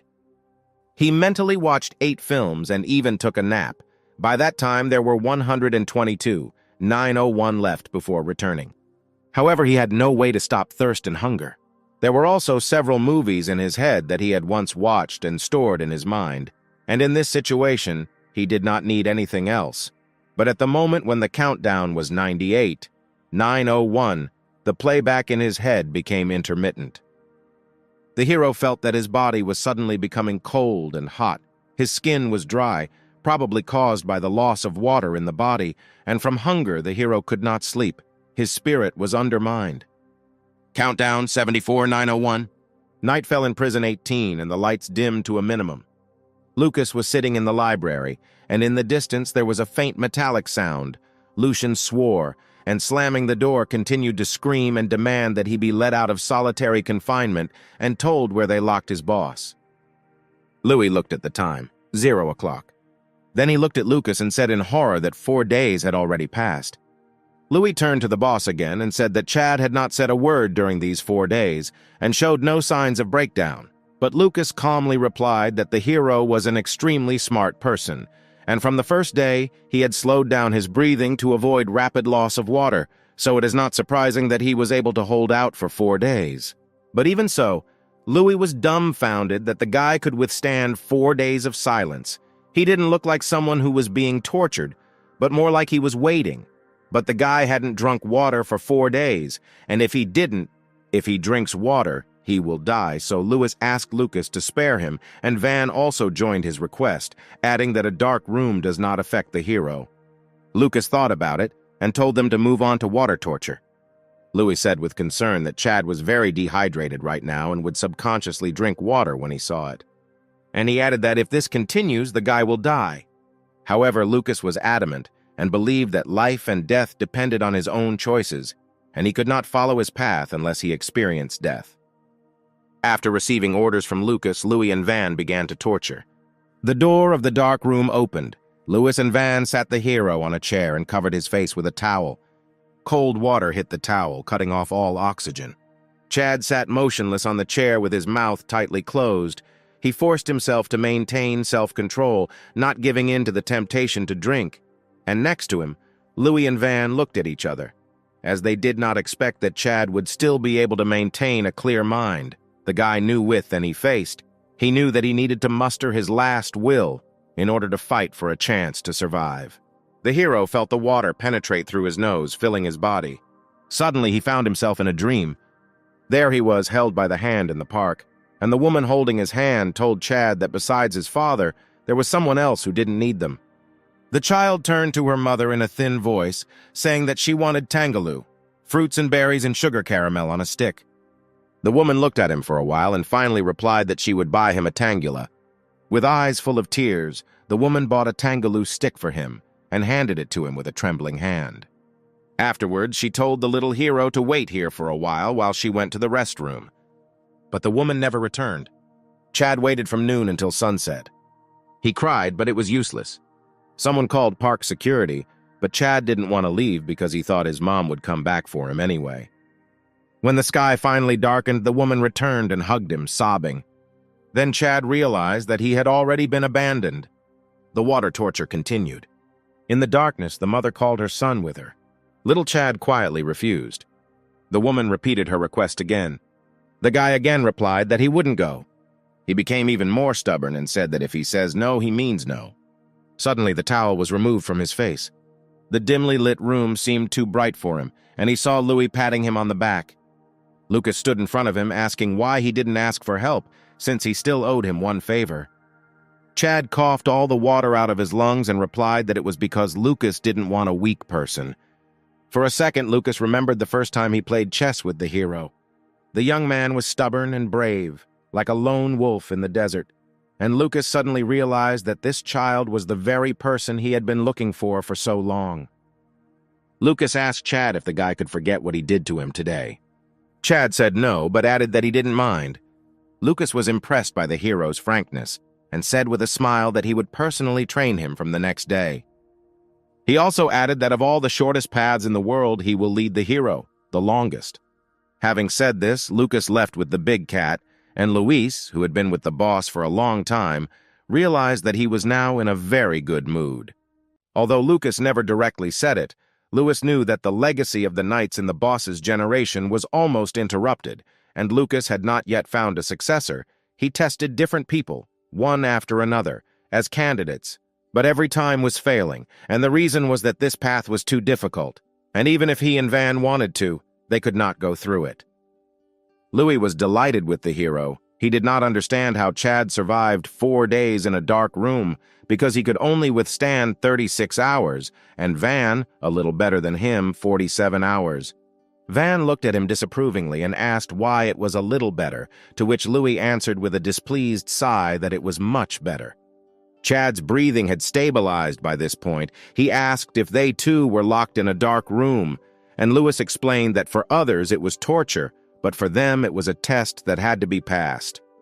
He smiled and continued that from the moment the boss locked him in that room, he knew that Lucas wanted to test the hero, but if the guy couldn't survive, he wouldn't care since the boss had witnessed too many deaths, and because of this, his heart hardened. He also added that this is how the world works, so you shouldn't blame Lucas for this. Van handed Chad a towel and told him to dry himself off, saying that not many people could be that hard during waterboarding. Most people would just shit themselves in the process. A little later, Louis arrived with a tray in his hands, and he and Van even made bets on what the guy would eat first for dinner. The hero assumed that the fact that he was able to survive this waterboarding made not only Lucas happy, but also these two. Chad hesitated for a moment and took the bowl of porridge. Then Van turned to Louis and said that he was sure that a man who could survive a dark room and waterboarding would not be stupid enough to eat ribs first. Chad slowly savored the porridge, feeling the warmth from it slowly spreading through his numb body. All the suffering he had experienced in the outworld seemed insignificant compared to what he had endured over the past few days. While his peers were going to classes, dating, or playing video games, he had already begun a new mysterious life, and he did not even know where this road would lead him in the end. Summing up the information received, Louis asked if it meant that, in fact, when the hero came, he didn't know that he was from the Qing family, so he asked the boss to play chess to get out of that situation. And the guy actually has nothing to do with Qing family, and he also has no sense of belonging, to which the hero replied that it was something like that, because there was no point in hiding his identity anymore. Louis exclaimed that this was a very good thing, since most likely the boss was thinking about it too, so he decided to accept him, and Van added that Chad could be calm because only he, Louis, and Lucas knew that the guy was from the outer world, and they won't even tell Douglas about it. Chad, feeling relieved, thanked them for their promise to keep his secret but asked who Douglas was. Louis said with a smile that Douglas is from the Hensha group, and Hensha is an organization under the control of the Knights.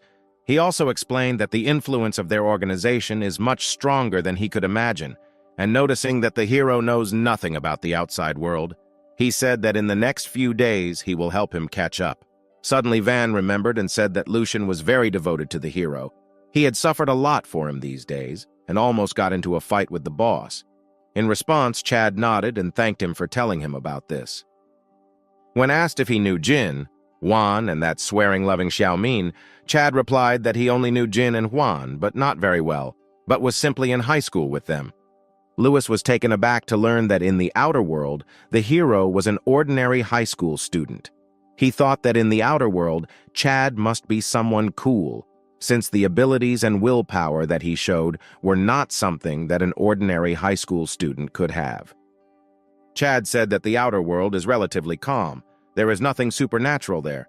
There are no mechanical limbs and gangs. Everything is stable and peaceful. In this era, even ordinary people are fine, and nothing threatens their lives. And Lewis, hearing this, exclaimed that he was jealous. Chad asked where they locked up the man who spoke the strange language and if he could ask him something. Luis replied with a smile that of course he could, since now they were on the same team, so he could do whatever he wanted in prison 18. The hero paused for a moment, then wrapped a towel around his face and asked for an e-reader, after which he headed to Xiaomin's room. Chad showed what he had written on the e-reader to Xiaomi, who stopped abruptly. He asked Chad in bewilderment if he was from Earth. The hero wrote that he had a few questions and asked if he was not from Chuan City, how it happened that he ended up here, and whether he lived in Luo City, to which he replied that he came to Luo City on business, but suddenly moved. Seeing that the interlocutor was also from Earth, Xiaoming relaxed, and the hero asked what he was doing, to which he replied that he was reselling tickets, and also wondered if the guy was from the city of Luo. Chad ignored his question and left the room. Seeing that the metal door had closed, Xiaomin realized that the person on the ground was not going to save him, and he started screaming again. Outside, Louis looked at the hero in surprise and thought that this guy had just survived the dark room and waterboarding and could still continue to act so cautiously. Chad, Van, and Lewis headed to the empty prison 18. Chad himself was visiting the prison for the first time since curfew, and he was amazed at the size of the open space. After interrogating Xiaomin, Chad was convinced that he and Simon were right, because Xiaomin appeared in prison 18 only after visiting Luo City, and he also came to the conclusion that after moving here, the life of each migrant began anew, starting from the place where he or she has moved. Wang told the hero that on the day when a new group of migrants appeared, they did not immediately take action because they did not want others to establish a connection between him and them. So the hero did not need to worry about revealing his identity. They also announced to everyone that Chad was placed in custody after he tried to get his hands on Ace 005. Upon hearing this, the hero was slightly surprised at how carefully they thought everything through. At that moment, Lucian's quiet voice came from somewhere in the prison, demanding the release of his boss, and the hero asked if they had locked him up for 4 days. Luis proudly said that otherwise he would have started arguing with the boss again, and if not for his praiseworthy loyalty, the boss would have dealt with him long ago. But there is no need to worry, since he has been receiving food and water steadily for the past 4 days. Chad then asked if they had found out what he had done in the past, to which Louis replied that Lucian used to be a hellion she-thug in a nursing home.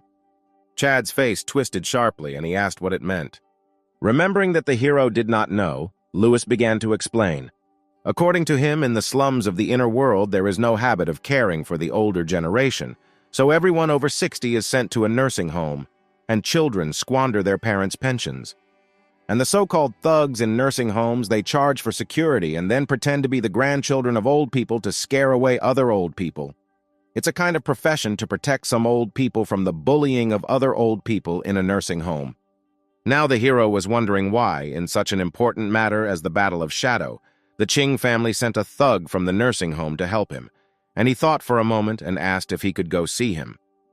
Lewis said yes, and led Chad to Lucian's cell, who sat motionless on the cold floor. The food placed in front of him was barely touched. The cell door opened after he waved at the security camera. Lucian suddenly jumped when the cell door opened. However, Lewis and Van did not go inside. They left the hero to talk to Lucian alone. When he saw Chad, he shed tears of happiness. Lucian jumped up from his seat and began to fuss around his boss, checking if he was okay, but Chad smiled and replied that he was fine, and then sat down on Lucian's bed, as he still felt weak in his body. However, Lucian continued to worry about why Chad looked so exhausted. He continued to ask if he had been subjected to some kind of torture, and added that when Yan King came in a few days, he would immediately tell him about it. But the hero said that there was no need to tell Yan King. Regarding the problems with Lucas, Lucian explained that he didn't think it was fair that Chad was being tortured for Ace 005 when Gwen also came for him, so he thought that Lucas only saw Chad as a candidate for the shadow position. So he believes that the Qing clan will not make a fuss about this.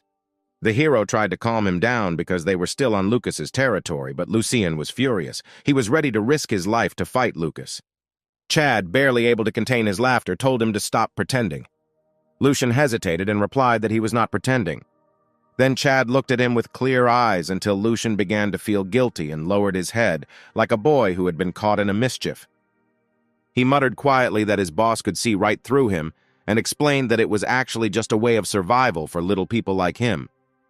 Chad was very impressed, although he spent only a few days with Lucian, but opinions about him were more or less positive, and the hero could say for sure that Lucian initially understood that he would not be severely beaten, and therefore pretended to be loyal, since thinks that if he doesn't do anything, then when Chad is freed and he doesn't do anything, then sooner or later he may end up overboard. The hero sighed and said that Lucian doesn't have to suck up to him.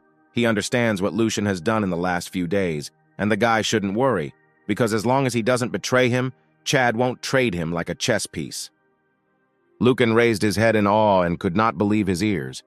However, Chad added that by following him, Lucian should act more low-key and not be in the public eye like before, to which Lucian replied that he heard from Yan King that the boss is very low-key, and this is indeed the case, and asked from Chady what he needs to improve, promising to change.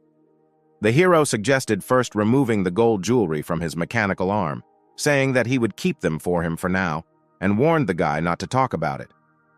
Lucian, without further ado, tore off the gold stripes that adorned his hands and gave them to Chad, who took the gold jewelry and left, telling Lucian to rest well. As Chad left the cell, he began to calculate the weight of the gold and its value. Louis suddenly interrupted his thoughts and asked if there was anything else that needed to be dealt with. The hero looked at him and replied that there was something he wanted to confirm. There were 20 o'clock left until the end of the countdown. The next day, as Chad walked down the corridor, all the prisoners around him stared in shock and whispered in his direction. This guy disappeared for 5 days, but reappeared as if nothing had happened, however. This time he was standing in line, which made some people think that he had lost Lucas's special treatment. However, the other prisoners did not dare to provoke him yet, because they could not offend the Qing family the way Lucas did, and during breakfast, Lucian and Chad sat at the table far from Lucas. Chad ate very slowly and carefully, chewing his food thoroughly before swallowing, and Gwen, taking her tray of food, sat next to him and asked how he had offended Lucas that he was being tortured. Chad didn't even look at him, but instead of answering, asked if he was afraid of offending Lucas by sitting here. But Gwen didn't seem to be bothered by this question at all. He calmly replied that the Peaks weren't even afraid of consortiums, not to mention Lucas. Chad then asked why he was looking for him, and Gwen replied that he is different from other people. Others may respect the Qing clan behind the hero, but he respects his abilities and is very serious about inviting such an insightful person into their group. Chad, standing up and tossing a tray of dishes to Lucian to wash, replied that he was not interested and walked away. But before he could take even 2 steps, his legs gave way and he almost fell to the floor. Fortunately, he managed to support himself against the table in time. Chad rose to his feet and continued walking until soon 2 prisoners began to follow him. They followed the hero on his heels. However, the next moment, the weak Chad turned in their direction. The young man's gaze was piercing. He immediately understood what these 2 were going to do. Both prisoners stopped and looked at each other in confusion. But a second later, they simultaneously took out a sharpened toothbrush from their pocket and rushed at the hero.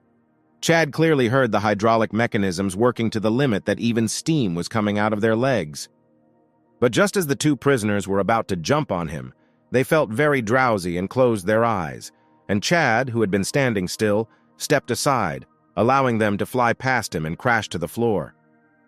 The other prisoners did not understand what had happened, but these two did not get up, as they were in Luis's nightmare. Chad squatted down next to them and began to carefully examine them, while Lucian approached him and first of all pulled out the back molars of the suspects.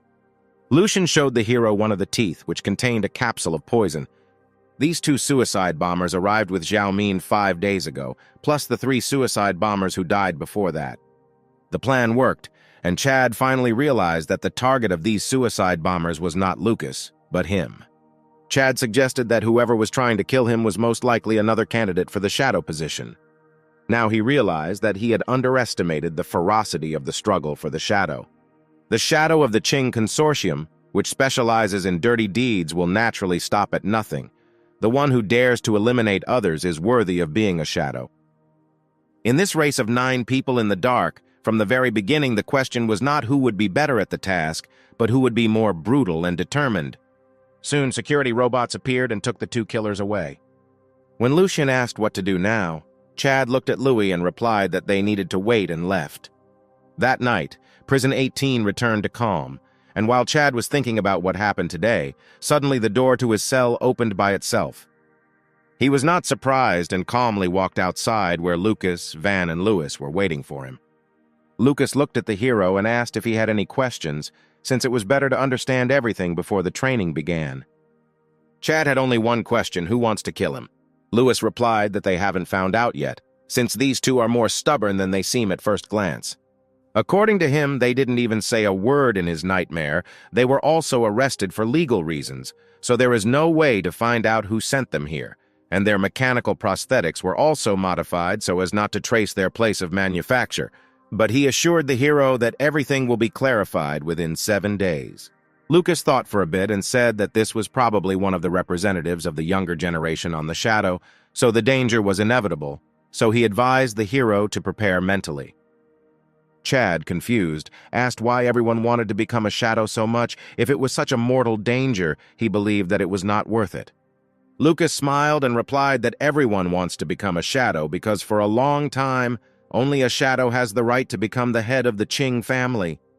Chad was puzzled to hear that only Shadow could become the head of the family.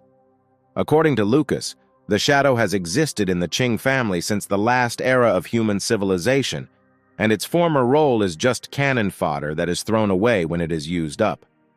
After one powerful shadow from the Qing family rose to the position of head of the family, a rule was established that the head of the family must first serve as a shadow. On average, a shadow is chosen from the nose generation approximately once every 10 years. About 10 shadows can change during the life of the head, and when the head of the family resigns, he chooses from a dozen shadows the person whom he approves of most, while the other shadow candidates must surrender their powers in exchange for protection from death in order to live a peaceful old age.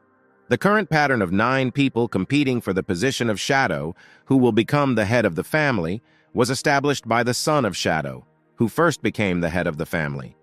It is said that this was because all the candidates he chose turned out to be worthless, and in the end he could only let the subordinates fight on their own, and the one who won was naturally the best candidate for the position of head. However, about 1,000 years passed, and now the winner is the one who remains alive.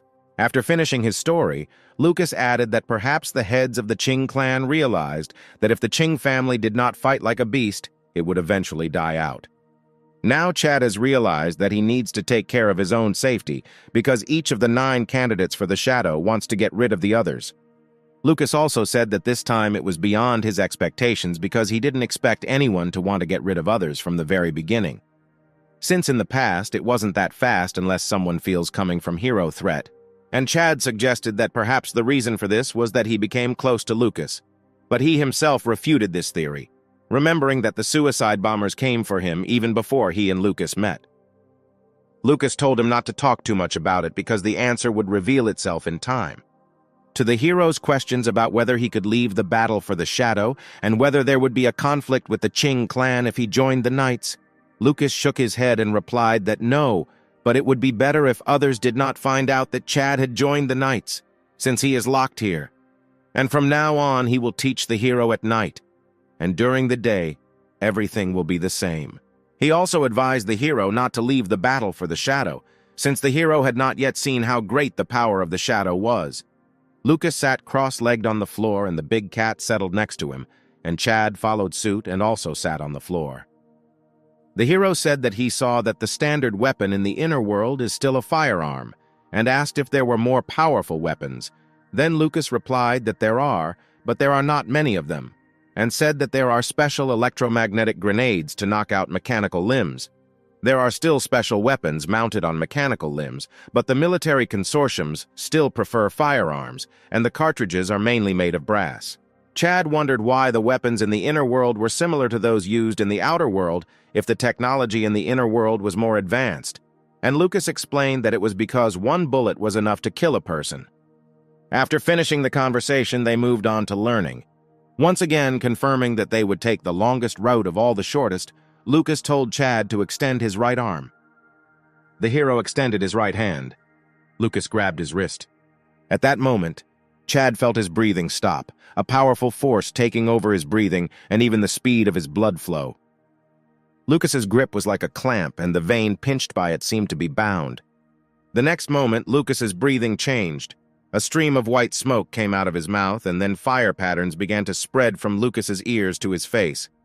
Seeing this, Chad was shocked because everything that Lucas shows is completely contrary to the laws of biology. Before he could react, he felt that his breathing had also changed. His pulse and breathing were different from normal, and he felt that every breath he took was mixed with fire and settled in his throat. A terrifying temperature spread throughout his body, and he felt as his organs are torn apart. The hero wanted to pull his hand out of Lucas's strong grip, but Van, who was standing next to him, told him to hold on. Louis reminded that only after going through painful experience can one rise higher. A burning sensation, boiling blood, and loud heartbeats. Chad felt as if the world around him was collapsing, and the life in him was about to fade away, but soon the burning sensation gradually began to fade away, and as he breathed, fiery patterns pulsated on his cheeks, like in Lucas's. Louis was calling him. He was screaming for Chad to stay conscious. Louis told the hero that the pain that he forgot about will flash through his head, all the pain that is in his memory, and at the moment when he begins to fall apart, if he cannot overcome it, then no one will be able to help him. When Chad first started living alone, he accidentally cut his finger while trying to cook. He remembered every little detail, for example, how the sharp edge of the knife tore the skin. When he was waterboarded, the icy water entered his lungs, taking root there like poisonous seedlings. In the dark room, the pain of thirst hit him over and over again, second after second. It was still sunset on the day his mother left, followed by a shadow along with her luggage under the setting sun. All these painful memories washed over him like a wave, breaking with all their force against the rocks of his consciousness, and Chad closed his eyes as if he were being tortured. Then he plunged into endless darkness. A very gentle voice came out of nowhere. Mom, with a kind smile, called the hero with her. Hearing the long-awaited words of his mother, the hero headed towards her. When there was only one step left to his mother, Chad stopped. Memories came flooding back to him, and all the happy and sad moments of his family life flashed through his mind. At that moment, he understood Lucas's words that if he couldn't bear it, he wouldn't be able to follow his path. Chad, having stabilized his breathing, calmly replied that he had already come such a long way alone, and he would walk the rest of the way on his own. Leaving his mother behind, the hero resolutely moved forward. He decided that from now on he would no longer feel sorry for himself and would not look back. Chad had already experienced similar pain, and when it began to merge together, in his soul he already clearly knew what it meant to begin to fall apart. And only the one who looked into the face of each of his pain would be able to cross the abyss of interrogation of the heart, break away from his past and move forward to the future. The expressions on the faces of Van and Louis changed. They could not believe that Chad was able to maintain consciousness. Louis suggested that perhaps Chad, thanks to his memory, never forgot about his pain, and Van added that, in his opinion, the hero has believed for a very long time into pain, and moreover, he has already stepped over this abyss. Lucas slowly opened his hand and said in amazement that it went more smoothly than he thought. The fiery patterns on the hero's face gradually disappeared, and he asked what this breathing technique was for. Then Lucas explained that it was just an auxiliary technique. It differs in the frequency of breathing, and clarified that for now the hero cannot use it himself. But only after several trainings, he will remember this rhythm. As soon as Lucas finished speaking, he saw that the fiery patterns on Chad's cheeks did not disappear, but began to expand. Then he remembered that the hero can instantly remember breathing techniques with his incredible memory. Lucas said that his teacher led him more than 40 times until he somehow remembered the breathing frequency and was able to repeat it without errors. And since the hero did not need it, he suggested that he talk about the legacy of the Knights for now and postpone the topic of breathing techniques. According to Lux, the founder of the Knights organization discovered the secret of the gene lock. He came to the conclusion that when people pass 8 tests on the verge of life and death, the gene lock will open itself. And in the old days, only after passing these 8 tests could one be considered a real knight. At that time, there were many knights who followed humanity through the era of cataclysm and created a new era of civilization with the surviving people. But then there were fewer and fewer knights, because one of the stages of life and death must take place in the sea. But all seas became a forbidden place, and performing this test of life and death is simply mortally dangerous. And without passing one of the stages, the gene lock cannot be opened, however. Through the continuous efforts of Sheenan's predecessor and the knights of subsequent generations, it was discovered that, together with a certain breathing technique, they could open the gene lock every time they passed the test of life and death. And when everyone completed the 6th stage, their strength had completely surpassed the older generation of knights. Lucas also said that in the inner world there is a table of levels, A, B, C, D, E, F, and the 6th level is level A. When Chad asked what level Lucas was, Van replied that the boss was at level S. The hero asked what was so wonderful about this breathing technique that it could help open the gene lock. And in response, Lucas asked a counter question, did he know about endorphins? And the hero replied that endorphin, like dopamine, is a hormone that gives people are happy. But there are differences. Dopamine is released when you play games, win the lottery, or from gambling. But endorphins give joy and lightness after playing sports. Lucas shook his head and said that these are all smart and beautiful words, but dopamine does not directly make people happy. It is just a neurotransmitter that is responsible for transmitting serotonin, the feel-good hormone. And in layman's terms, dopamine does indeed give joy, but in fact it does not give joy but creates dependence. And endorphins first give bitterness and then give sweetness. They bind to morphine receptors in the body and are able to relieve pain, but this is only their basic function. And the ancestor of Shannon conducted a very strict test and found that when the knights passed the test of life and death, endorphins were released in the body in large quantities. Therefore, he believed that dopamine is the poison that causes people's vices, and endorphins are the key that opens the gene lock. And that is why the knights have a new principle. After going through painful experience, you rise even higher. Having learned about the history of the knights, Chad understood a lot, but he still did not understand what breathing techniques had to do with endorphins and why they allowed the knight to open the gene lock more easily. Lucas explained to him that the breathing technique can make you feel pain, after which endorphin is instantly released, which in itself is a way of controlling the body. Using the breathing technique during physical training, you can achieve in 3 months what others may take years to achieve. Therefore, when you use the breathing technique to perform a life and death test, the endorphins in the body are much higher than normal. Chad asked if it had other effects, but Lucas replied that he didn't need to know right now and said that he would tell him about the other effects after he passed the first test of life and death. Considering the level of development of this world, the hero became curious whether it is impossible to inject endorphins directly, because with the current technologies of the inner world, there must be a way to collect and inject endorphins. Lucas chuckled at his words and replied that this is an era where even love can be faked. But Chad needs to understand that all actions relying on external forces do not work for them, and there were ancestors who tried to inject endorphins directly without using breathing techniques. But after passing through life and death, the gene lock did not open. They could understand the principle of endorphins, but they still did not know the principle of the gene lock. To this day, the secret of the gene lock is still sacred and inviolable for the knight.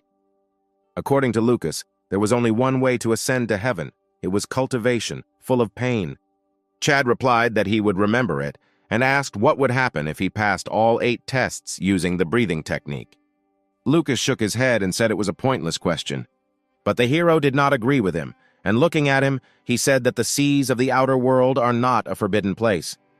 For the first time, Chad saw surprise on Lucas's face because before, the man's face had always expressed confidence and fearlessness. Still a little shocked, Lucas realized that since superhumans had never existed in the hero's world, naturally there were no forbidden lands in that world, so the hero could go through all the trials in his world. For 1,000 years, it is unknown how many knights were stuck in this bottleneck and could not break through further. And now suddenly this young man has appeared who can fulfill the unfulfilled, cherished desire of all his predecessors. Chad finally asked what he wanted to know most. What are forbidden places and forbidden items? And Van answered that the source of forbidden items and places is one: extraordinary. Lewis explained that after the sudden death of a Superman, his abnormal and powerful blood seeps into the soil and infects the creatures living in it, such as ants, centipedes, scorpions, various insects, plants growing there, and even microbes. And then, the creatures that live at his death will evolve, and the very place of death will become forbidden. It was said that the Kashima Consortium built many unmanned submarines to find a way to reach the new continent by sea. Then the bones of a giant whale were photographed at the bottom of the sea. The whale was captured with a wide-angle lens and was so large that from more than 300 meters away, its head couldn't even be fully captured by the lens. The Kashima Consortium suspected that this particular whale had evolved beyond its species and died of old age, and its flesh and blood fed the entire ocean and turned the entire ocean into a forbidden place. Louis explained that forbidden items fall into sediment 10 to 100 years after the death of a Superman. They are associated with either his superpower or his obsession. For example, in the wasteland near the City 16, you can find a black 12-car locomotive running through the wilderness. Sometimes it stops, and if you throw a 50-gram gold coin through the window into the tail car, you can become its passenger and go with it on the end of the world. The tail car of this train is full of gold coins. Many clubs like to use it to smuggle goods, although it is not easy to find. If you try to steal his gold coins, he will lock the carriage and the thief will be trapped inside until he dies. That's why the last car of this train is full of bones. There are also some forbidden items that have nothing to do with superhuman abilities, and may even be mysterious creatures with infinite life. If there is a way to contain it, it can serve well, but if not, it will become extremely dangerous. When faced with forbidden objects, people like hunters with long swords, they understand that there are predatory animals in the forest, and they understand that these animals are different, and having accumulated relevant experience, people know which ones can be fought and which ones should be avoided. But at that moment, when there were too many animals, a specialized group of hunters appeared. This is how the Forbidden Inquisition appeared. They are enemies not only of animals, but also of those who raise them, and they restrain not only forbidden objects, but also superhumans from which they can appear. Because they don't want there to be enough beasts to one day wipe out humanity. Lucas looked at Chad and said that from now on, Van would begin teaching him martial arts, training his physical strength and skills to complete the 8 trials. Lucas was jealous that the hero was born in the outworld, but what was important was not that, but the fact that perhaps the hero could change this era. Having said this, Lucas stood up from his seat, and looking the hero straight in the eyes, he proudly said that it was time to start. He couldn't wait for this day. Chad may have been in prison, but he was freer here than anywhere else. Compared to the sunny weather in Outworld, he actually liked it better here. Then, without warning, the training began. But before the training, Vaughn even brought out an amazing thermostatic food container full of sliced beef and insistently told the hero to eat it, probably because he was afraid that he wouldn't be able to handle the strain. But what bothered Chad more was that when he used the breathing technique, he felt an inexplicable energy wandering through his body, and it seemed like it was not doing anything good for his body and had no special effect. But Chad could control it. The next morning, countdown is 20 hours, 20 minutes, and 0 seconds. The trio were sitting at the table as usual when Louis asked Van what progress the guy had made during the night, and how long he lasted, to which he looked at him and replied that it was a full load. The hero trained from 11 at night to 3 in the morning. Louis was stunned because Chad had never trained like this before, and it was surprising that he was able to do this until 3 o'clock in the morning. And Louis was worried that Van was pushing him to death, but Van was calm. Since the hero has a breathing technique in addition, he gave him a whole box of beef to eat before training. All of it was used up in the process, and he also added that there was no need to worry, since he had a sense of proportion. But Louis was still worried that even with the breathing technique, the hero would still get tired, however.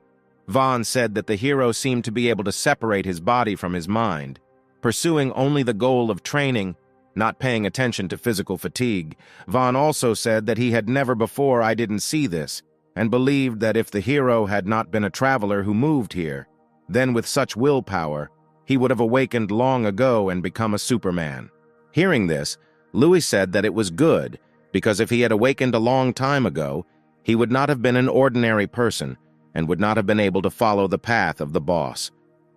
At this time, it was breakfast time in prison numbered 18, and Chad cheerfully stood in line. Louis looked at Chad and saw that he looked like a cucumber. He turned to Lucas and asked if he could try to master the breathing technique again. He felt that all was not lost for him, but Lucas replied that it was too late, since he was too old, although he was only 27. Lucas explained that the longer he lived, the more bitterness he had in his soul, and having lived to 27, he experienced more and more of the suffering of this world, and using the breathing technique, he would not be able to pass the interrogation of the heart at all. Lucas also added that when they were young, they thought they were suffering a lot, but it was only when they grew up that they realized that these were different types of suffering. When Chad came downstairs, he was still sitting away from Lucas, and although it was Lucas who asked him to pretend that he was expelled, he now had no one to play chess with. Suddenly, a voice came over the loudspeaker and announced that today was visiting day, and prisoners 010101002199 and others had visitors. The voice then asked those prisoners to follow Mechanical Guard 03 to the visiting room. 010101 was Chad's number, and he was a little surprised, since in the time he had been here, it was the first time that anyone had come to visit him, and he had even forgotten about the existence of family visits in prisons. After hearing the announcement, Lukian said that the visitor might be Yan King. Following the other prisoners, the hero lined up, walked past the large metal gates, and entered a long corridor. Approaching the visiting room, Chad opened the door and saw a young girl. She was a girl of 17 or 18 years old. She looked very beautiful, but obviously she was not Yan King.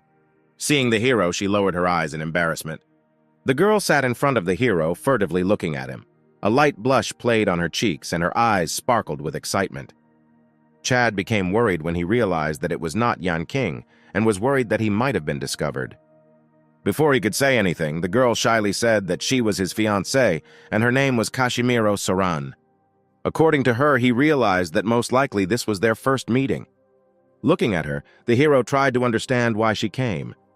They just sat in silence until the loudspeaker announced that their time was up. Hearing these words, the girl thought for a while, and then quietly said something in Japanese. Chad didn't understand her words, but the girl just smiled without explaining them. The hero silently stood up and followed the robot guard. The security robot took Chad away while he thought about what had happened. This inexplicable prenuptial agreement left the guy confused, and he tried to understand what was happening again. When he returned, Lukian quickly approached him and asked what Yan King had told him.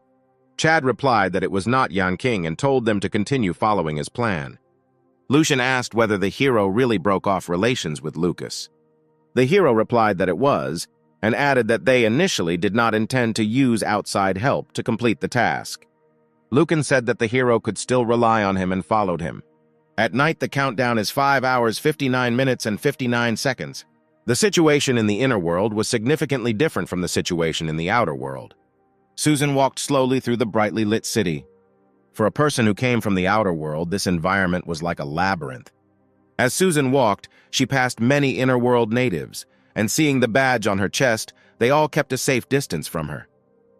She was suddenly stopped by the Lee family and asked them in a soft voice how she could help. The girl politely replied that the company was expressing its joy at the successful acquisition of shares and, in gratitude, specially ordered her to send Susan the latest mechanical arms of the Lee Consortium. Moreover, they also sent an expert in the installation of mechanical limbs for Susan, who would provide special training for her.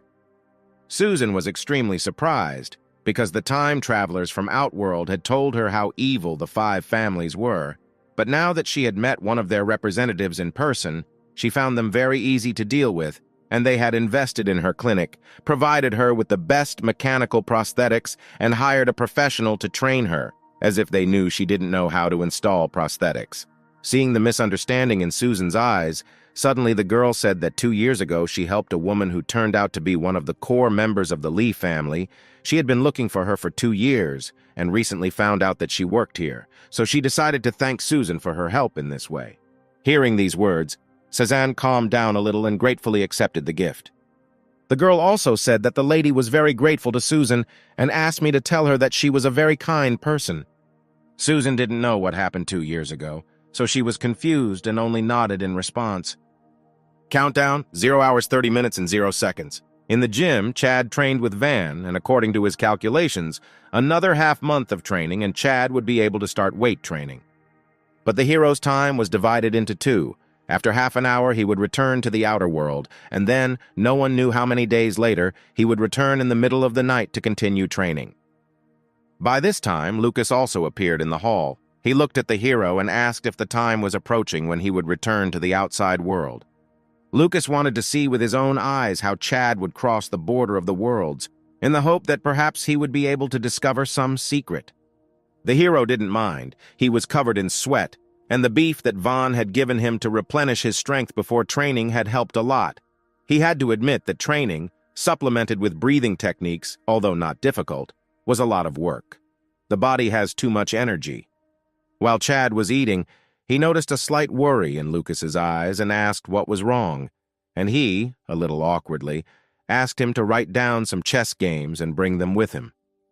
After finishing his meal, Chad easily agreed to comply with Lucas's request.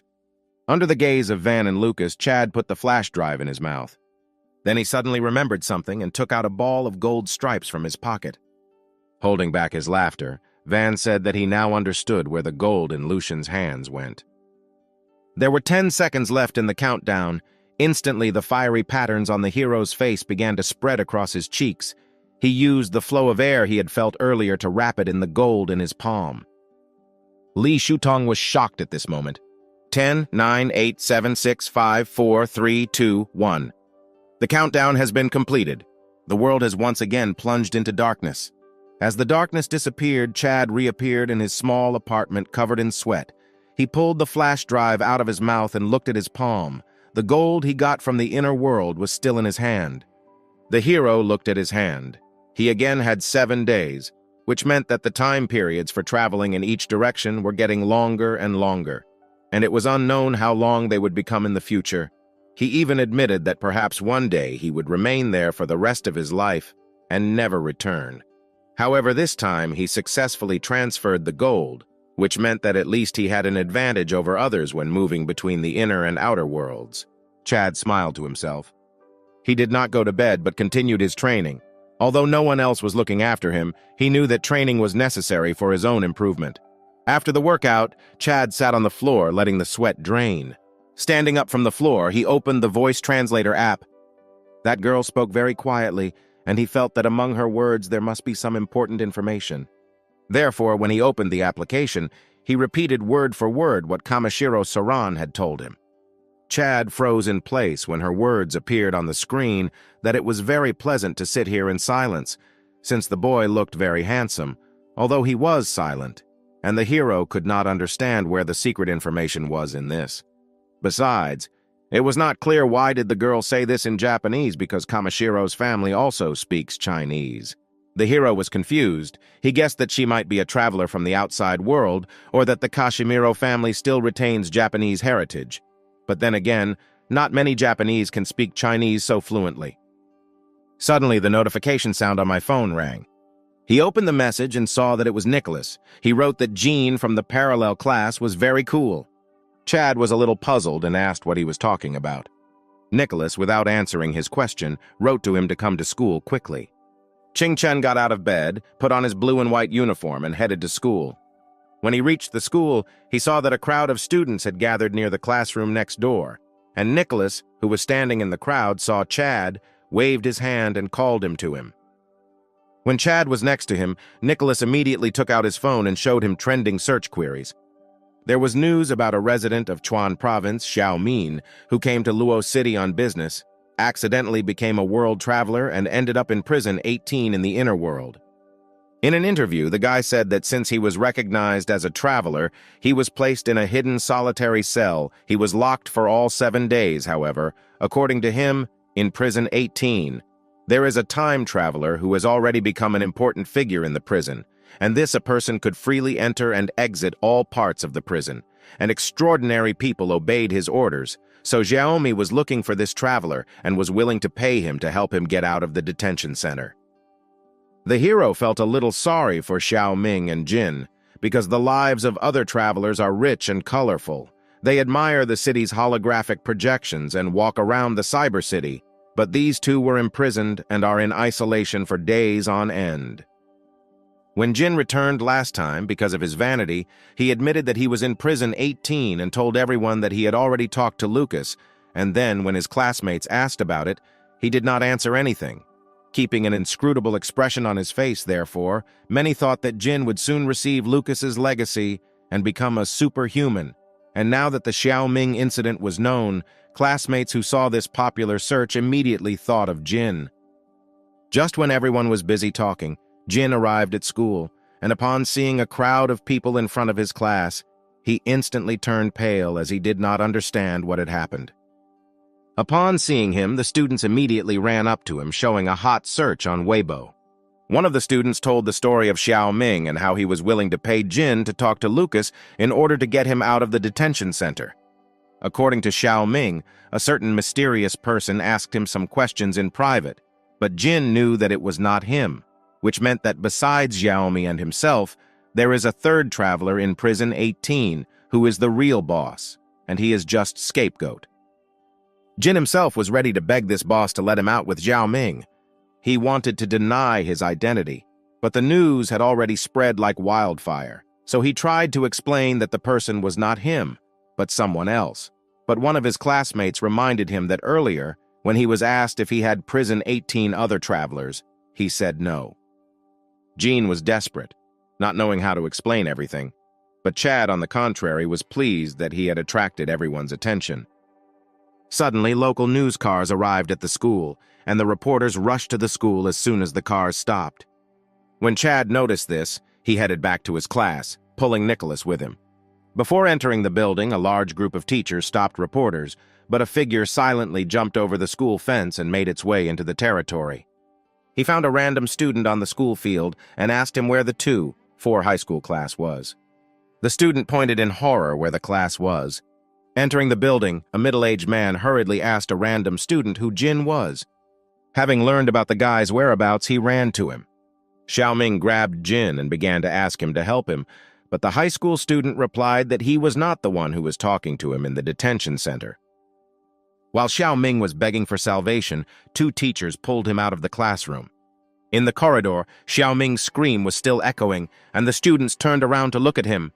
Observing the situation, Nicholas regretted that he could not hear the conversation between the two, because this was first-hand information about the inner world. But Chad wasn't interested. Nicholas did not understand his friend's position. He believed that moving to another world was very interesting, and if they both went to the inner world, they could become extraordinary people or install mechanical limbs and become superhumans. They could also create union of offended fathers. Chad saw that Nicholas took out a computer science textbook and asked why he was reading it, and he replied that he was just interested and asked Chad if they should get closer to Jean in order to get advantages in the inner world. But the hero indifferently replied that he had no need for this, since he was not a traveler. The hero knew that Jin was a fake, but others did not, and he suggested that perhaps now that the number of travelers in the country was likely to increase, Jin's identity might attract people to Luo City. Chad noticed that even though such an important event had happened today, none of the Kunlun representatives had shown up yet, and he realized that there must be some kind of problem here. At 21:20, all students left school. After saying goodbye to his classmates, Jin got on his bike and went home. A few minutes later, he noticed that a van was following him. He looked back at the van and saw that the people sitting in the front row were both wearing sunglasses, and the one sitting in the passenger seat was pointing a finger in his direction. The guy was seriously scared but tried to drive as quickly as possible. As he was about to pass under the bridge, a van caught up with him and hit him. When the van stopped, its doors opened and two people got out, one of whom told the other to grab the guy.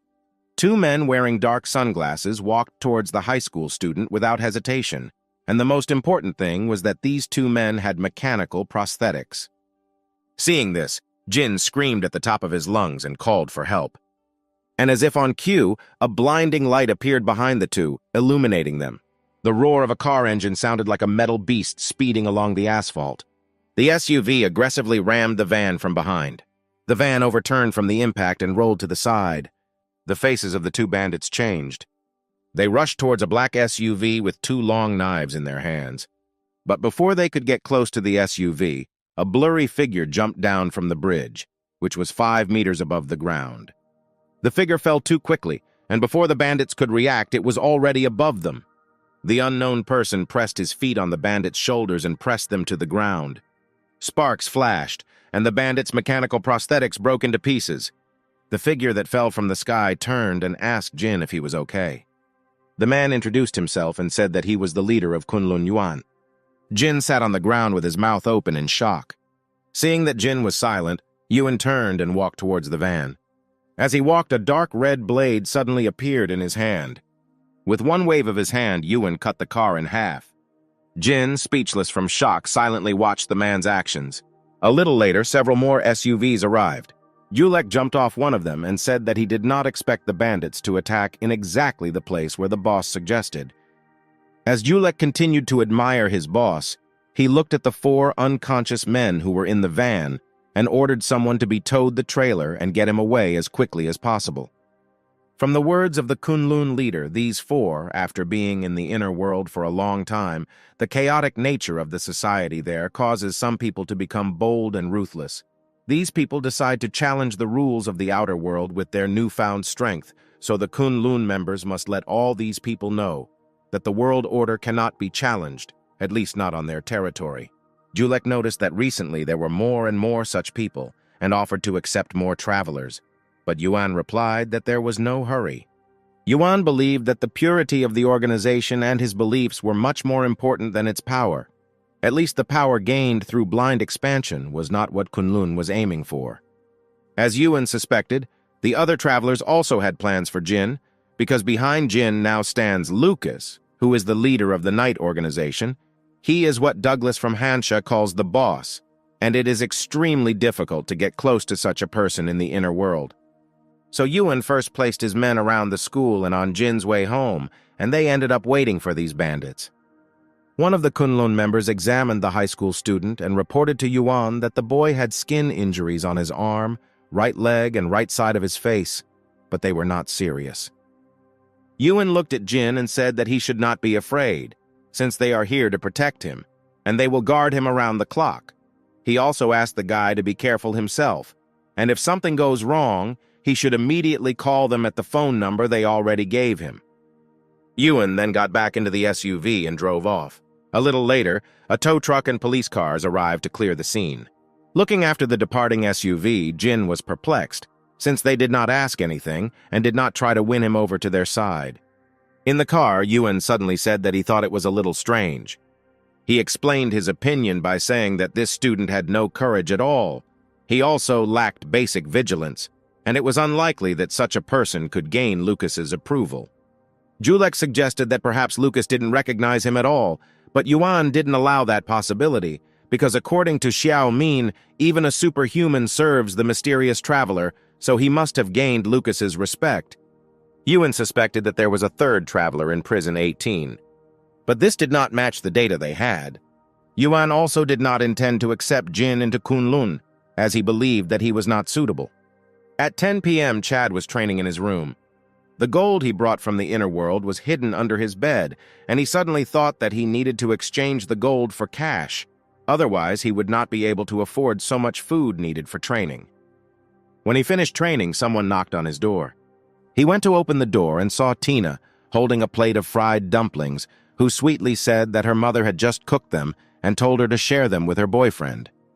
The hero gratefully accepted the treat. When Tina was about to go upstairs, Chad suddenly said that Tina was actually very smart. And he added that she knew what he was talking about. Lena slowly turned to him. She smiled sweetly and asked him if he was not a time traveler, too. The hero asked about the evidence with a smile. The girl said that he noticed that on the day when Mom beat Dad, he brought her into the room and spied through the window at the Kunlun members. And from this it follows that the guy met them, and that's why he was hiding. Chad thought with a smile that Tina was not as simple as he thought, because the details had already exposed him. He wasn't an idiot. He just didn't realize before that this little girl, who grew up in the same harsh family environment as him, had already matured early and had an observant mind. But still, Chad already knew who she was in the inner world, but it would be difficult for her to find him. Leaving the apartment, Chad was surprised to find that some strangers were walking along the entrance and carrying out repair work. The hero asked them what was happening, and they answered that they were moving. Chad tried to find out who would live in the next apartment, but the workers did not know the answer to this question either. This seemed strange to the hero, since apartment 102 across the street had been empty for a long time, and it was unclear where the new neighbors suddenly came from. And besides, there was some movement not only in 102, there was also some movement upstairs. Even in the apartment above, workers were scurrying about, but the owners themselves were nowhere to be seen. Judging by the things that had already been pulled out, Chad assumed that those moving in must be rich and important. Only he could not understand why rich people would move to this dilapidated quarter. In his opinion, the reason was somehow connected with the inner world, and besides him, the only time travelers living in this house were Tina and Susan.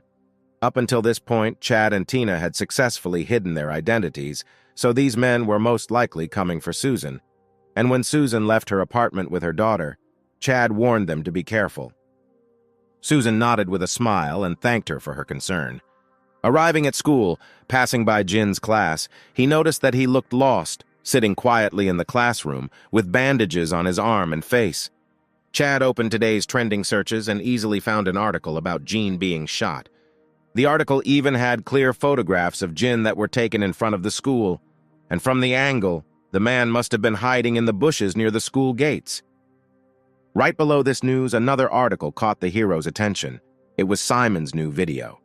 The video, where the streamer proposed a new strategy, getting to know the instance is a forbidden place, was also played on a black background with white subtitles on top. According to Simon, there are currently 139 forbidden places in the inner world, and the reason for the formation of forbidden places is inextricably linked to the extraordinary people of the inner world, and all kinds of advanced technologies in the inner world also come from forbidden places. According to the information he received, those who pass the forbidden place instance can receive a large monetary reward from the consortium, but the forbidden places are extremely dangerous, and some even have bosses, so it is recommended that everyone join a group before passing. Suddenly, Nicholas called Chad and pointed in the direction of two unfamiliar girls standing in front of the door of their classroom. Both girls were about the same height and had a unique charm. Before class began, the teacher announced that two transfer students had arrived in their class and asked them both to introduce themselves. Both girls said that they came from the city of Hai. The first was called Victoria, and the second was Vanessa. Loud applause rang out in the class. Nicholas naturally applauded the loudest. The teacher looked around the class, pointed to the empty seat next to Chad and Nicholas, and told the girls to sit there for now, since Chad was the best student in the class, and if they had any questions, they could turn to him. Afterwards, the teacher asked the class to go with him to the warehouse and bring a couple of tables and chairs, and most of the boys offered to help. One of them vacated his desk and placed it next to Chad and Nicholas. He then told Vika that she could use his desk. The girl asked where he would sit in this case, and he replied that there was no need to worry, since he would bring himself a desk from the warehouse. Then the girl thanked him for his help. Just at the moment when Nicholas was about to be glad that a beautiful girl was sitting next to him, Vika said something that extinguished his excitement. She asked him if he knew Jin. The question was too harsh, and Nicholas instantly replied that he was not. However, he added that he could meet. Victoria smiled and said nothing more. Chad theorized that Victoria and Vanessa must be travelers, and the reason they transferred to this school is actually Jean. He also noticed that in 45 minutes, Vika and Vanessa couldn't help but look at their hand 6 times because there is a countdown there. Nicholas looked at his hand 21 times. After lessons, Vika and Vanessa left the school building. 2 students were already waiting for them in the courtyard. One of them was tall and wore gold-rimmed glasses and looked like a typical rich kid, and the other looked more modest and wore black-framed glasses. Chad had never met these 2 before. Nicholas told him that all 4 transfer students came to their school together, and these 2 boys transferred into grades 2, 4. He also said that the guy with the gold-rimmed glasses is called Husey, and according to his friend, he personally brought the others to school in his car, and the other guy's name is Tim. Hearing that Hussey had brought the others, Chad was a little surprised. Watching the newcomers, the hero noticed that during the day, Victoria and Vanessa hardly spoke with their classmates, and every time after class they left the class to chat with Husey and Tim, so the students of their school did not have the opportunity to communicate with them at all. He also noticed that throughout the day, 2 girls said a few words to Nicholas. For example, they asked the name of the teacher, the curriculum, and what the school generally had, but as for himself, they did not say a word to him. These 2 girls studied better than the hero imagined. They had study materials from a private school, and when the hero went to the toilet and walked down the corridor, he clearly heard these 4 speaking English, and assumed that they had deliberately chosen English so that other students will not understand them, because in a small third-level city, not many high school students can understand spoken English. The key words in the conversation of these 4 were travelers, movement, getting to City 18 from City 7. When it was time for self-study, Chad told Nicholas that he was leaving and asked Nicholas to message him on WeChat if anything happened at school. Vika was surprised that the best student in the class was skipping classes, but Nicholas said that this was the privilege of a good student, and the teacher still had not told him anything. As soon as Nicholas said this, Victoria and Vanessa also left the class. As a result, Nicholas was left alone, sitting in the last row. Looking at the setting sun outside the window, he suddenly felt a little lonely. Chad returned home, changed into different clothes that he had not worn before, to go and urgently sell the gold he had taken from Lucian, since the breathing technique he had learned required too much energy and his diet needed to match. Having prepared everything he needed, he took his backpack and left the apartment. Leaving the apartment, he saw his new neighbors, Victoria, Vanessa, Kusi, and Tim, and learned that Vika and Vanessa lived in an apartment on the 2nd floor, opposite Susan, and Kusi and Tim, opposite him. The girls did not expect that Chad lived next door, and seeing him, Victoria told her friends that Chad was their classmate from grade 2, 3, who, according to the teacher, was one of the best students in the class. Husey approached the hero, extended his hand, introduced himself, and said that he hoped they would get along. Noticing the guy's arrogance, the hero calmly nodded and replied that someday they would get along. Having finished speaking, he left the house and disappeared under the cover of night. Husey looked at the back of Chad as he walked away and suddenly felt something familiar. It wasn't that he had met the hero before, but rather it was his way of keeping everyone at a distance. This was the natural arrogance and feigned politeness that Husey and his friends had previously shown to other students. Chusey thought that Chad was a little strange, but the girls thought differently. Vanessa said that earlier she asked Nicholas, who was sitting next to her, and he said that this classmate's grades were consistently in the top 3 in the class, so it was normal to be a little arrogant. Victoria smiled and said that a diligent student from a small town would not jump over his head, so she believed that there was no need to think about him, since they would not intersect with him much, because they were just neighbors who lived under the same roof, and after that, she looked at Husey and added that they could just stay at the hotel, and they didn't have to live here, because their target was Jin, and Susan was nothing special. Husey replied that she should not be so short-sighted. He explained that since they decided to move from City 7 to City 18, they should make as many friends as possible in City 18 and try to form a group. Vika believed that they should gradually improve relations with Jin and buy information and resources from him directly, but Tim shook his head and said that since they decided to come to Luo City, they should be prepared to endure some difficulties, and recalled that they agreed on this from the very beginning. Husei, being the leader of their group, said that now they need to find a way to make friends with Jin, so they must throw away their usual habits, although he understood that it was impossible to do without money completely. But at the same time, he realized that that's not all, since there are many people in the world who are richer than them. And so when someone wants to spend money to buy resources from Jin, friendship could be their biggest advantage.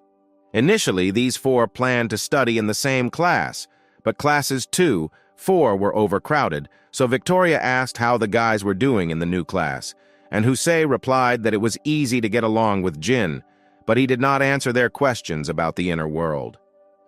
Suddenly, Vika remembered that Yana was also planning to transfer, but others did not know about this, and therefore were very surprised to hear this.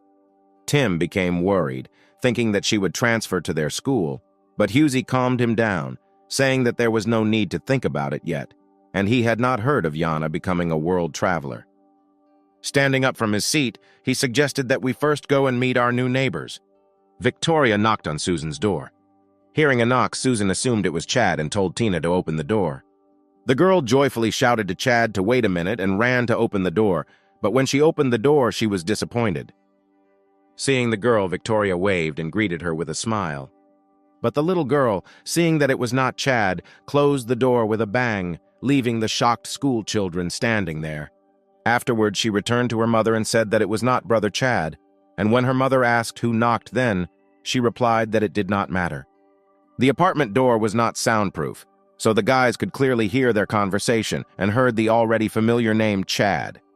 It was raining outside, and drops of water, collecting on the edges of the roof, smoothly slid down, disappearing on the ground. Chad in the hood walked up to the pawn shop and asked if they accepted gold. The old man who was making the bamboo basket looked up and asked if he had a receipt. Hearing that it was not, the old man thought for a while and said that without a receipt it would be difficult, but he was willing to buy it at a price of 220 per gram, and he would not ask where the guy got it from. Having calculated in his mind the amount he would receive for selling gold, the guy agreed, since 8,580 yuan was a huge amount for him, and this money was quite enough to solve his basic needs, but clarified that he only accepted cash. The old man, with a smile, praised the guy for his caution and told him to come to him next time, and added that if the guy brought a lot, he would increase the price by 5 yuan per gram. The man handed the money to Chad and then watched as he manually checked the bills one by one under the light. Watermarks, banknote lines, numbers, and other details were not missed during verification. He then took out 2 bills from a thick stack and asked the old man to replace these bills with 50 and 20. The old man was a little taken aback, since usually people just take the money and leave. Few were as meticulous as the hero, but he opened the cash register under the counter and took out 2 bills. After taking the money, Chad told the man that if he wanted to do business well, he should not defraud people using counterfeit money in the future. The hero took the money and left. However, before returning home, Chad decided to take a few laps around the alleys. Before returning home, he bought several kilograms of meat and several dozen eggs. When he approached the house, he was greeted by Tina, who waved to him from the window. The girl happily waved her hand at him. Chad waved back to the girl to come downstairs, as he realized that she had something to tell him. When Tina entered his room, the first thing she did was ask who their new neighbors were and if he had spoken to them. While laying out the groceries, the hero told the girl everything he managed to find out about them. He also added that those 4 settled here definitely for the sake of Susan, because according to the information he had, these people moved to City 7 without any support there, so they are looking for an opportunity to move to City 18. And then Tina asked about the possible reasons their move, saying that City 7 is in the possession of the Chen Consortium, and City 18 is the home of the Li Consortium. Chad didn't know this yet, but he was sure that he would find out when he overheard their conversation, since they spoke carefreely in English in front of him, thinking that he did not understand them. Tina felt that it was too careless of them to speak directly in front of Chad. Then the guy patted her on the head with a smile, and said that it was because they were not as smart as Tina. Suddenly, the girl ran away somewhere. Tina ran into Chad's bathroom, took the clothes he had recently changed into, and ran out the door. And before she left, she said that her mom told her to take his clothes. The little girl also asked the guy not to complicate his life, since she listens to her mother, and these words made the hero smile. As Chad looked around his empty apartment, he thought that no one in his life had encouraged him or told him what to do. The hero could only tell himself not to look back and continue moving forward. And he started training again. Chad had heard people say that those who live on their own are either gods or beasts. The hero decided that if he cannot yet become a god, then for a start it would be nice to be a beast. Arriving at school early in the morning, Chad asked Nicholas to switch places because he wanted to be closer to Vika. When Nicholas sat down in his seat, he couldn't help but smile from ear to ear and say that he thought Chad really hadn't even thought about it. But he didn't expect Chad to be so proactive, and added, if Chad had said this earlier, they would have changed yesterday. The hero wanted to be next to Victoria in order to overhear her conversation with Vanessa, but he could not say this. Seeing that his friend was silent, Nicholas began to talk about how a pro came into the traveler's chat, who said that in the inner world he learned the technique of fortune-telling, and for 5 yuan he predicted his fate, and said that at the age of 65 he would receive much money. Hearing this, Chad advised Nicholas to leave this chat because he gets a headache when he listens to it, and added that the only reliable traveler in this chat is the one who hooks up with rich women. While they were talking, Victoria and Vanessa arrived, and when they saw that the guys had switched places, they were a little surprised. Taking their places, the girls discussed in English why Chad changed his place. At first, they decided not to pay attention to it, but suddenly they remembered the words of the teacher that he was the best student. Vika looked at the hero and saw that he was very focused on the math problem, and he did not stop working while they were talking.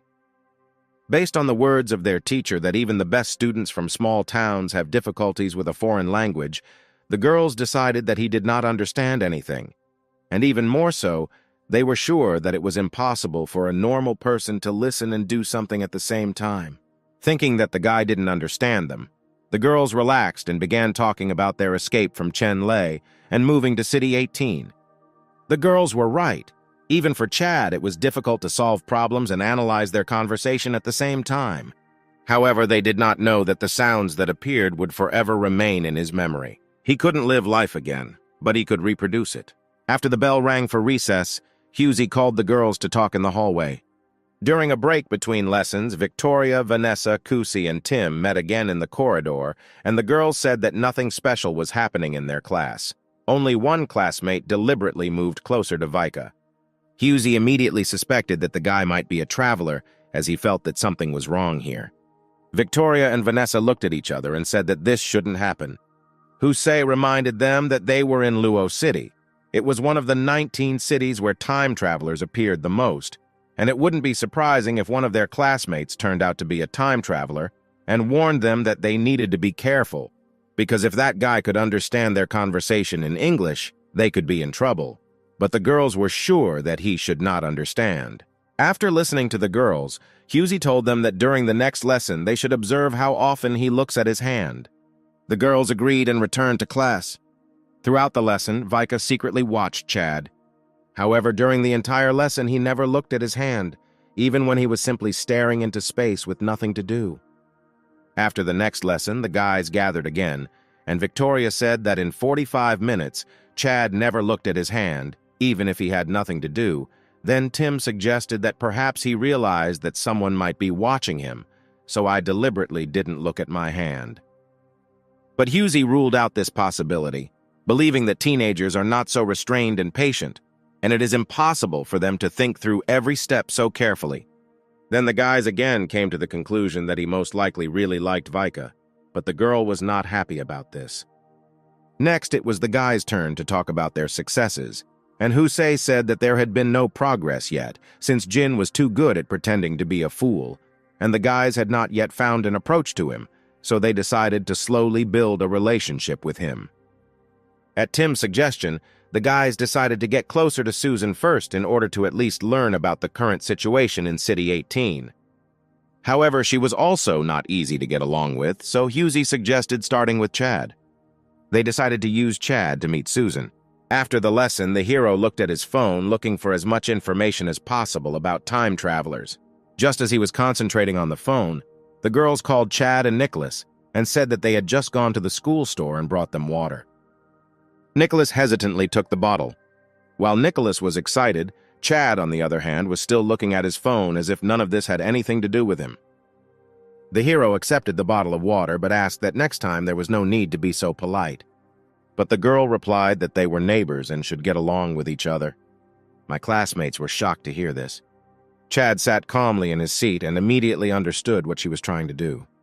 Victoria, smiling, asked what he was reading so carefully that he didn't even notice when they approached and leaned over to look at his phone. When the girl saw the news on his phone, her body froze. He was looking at the news that a brothel in China had been successfully destroyed where people were illegally held, and 12 travelers whose identities were known on the internet were rescued, including the famous blogger XXX who suddenly disappeared.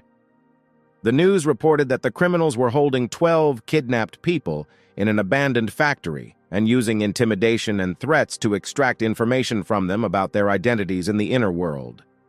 The criminals then forced the victims to transport items from the inner world and threatened to kill their family members if they did not do so.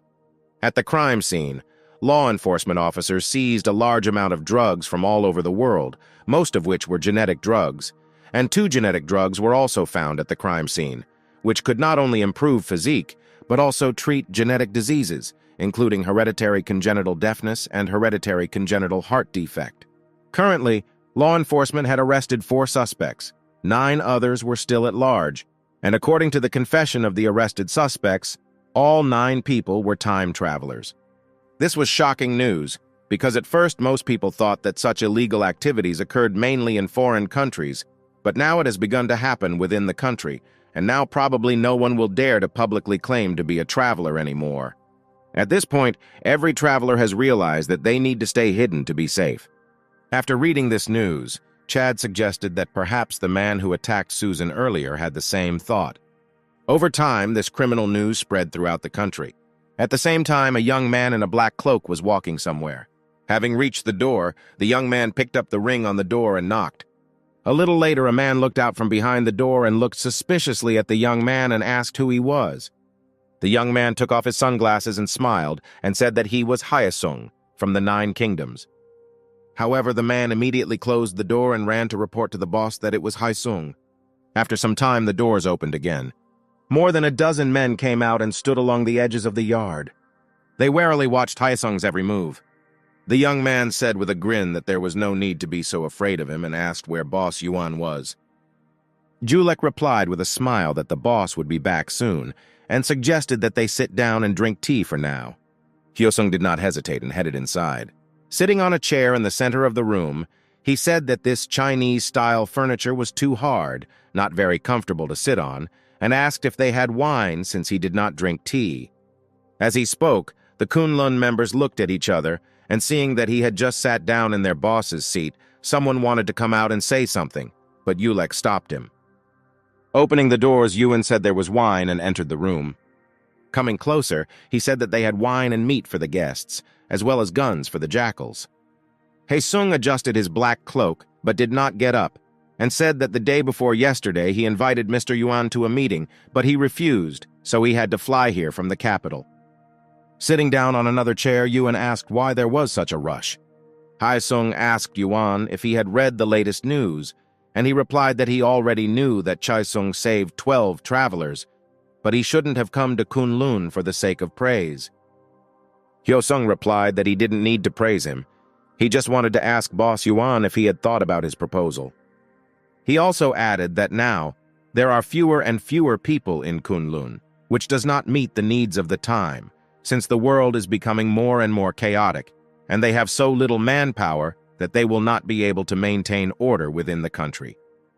Yuan replied that the concept is different. Hyesung in the 9 Kingdoms wants to take control of all travelers, but he does not think that this is necessary, since it is not good to mix all sorts of dubious people in one organization. Hyesung believed that bringing all travelers under control was essential, and today's incident is an example of that. He was sure that if he didn't get people together and tell them what the inner world was like, they wouldn't know how dangerous it was. Yuan calmly said that they have different worldviews. Hearing Hyosung's position, Yuan assumed that Simon was in his hands. Heesun neither confirmed nor denied this fact. Looking into his eyes, Yuan asked him directly what he was up to after all. Standing up from his seat, Hyosung said that he already understood his answer. Hyosung headed towards the exit, saying that Yuan would know about what he wanted to do in the afternoon. Yuan watched him go silently. Unexpectedly, Yuan said that he hoped that when the external enemy appeared, they would still be comrades in arms. Hearing this, Hyosung stopped. After a short pause, he replied that Yuan could count on him and called him the old squad leader. The young head of the 9 kingdoms walked out onto the empty alley. This afternoon, Simon added a new video where he said that due to the uncertainty and danger of recent events, he advises all players who have qualified for the beta to be very careful, as although Inner World has excellent gameplay, and they can even change their fate. However, if he loses his life, then their fate can no longer be changed. The streamer also reported that he has recently been working on a group chat system for travelers, using Inner World technologies in the process, and then the group chat will be open to all travelers across the worlds, so that everyone can share information and help each other. Simon said that for everyone's peace of mind, this group chat system will have 12 dynamic data fortresses across the country. The identities of all travelers will be protected. No outsiders from the outworld will be able to invade through technical means.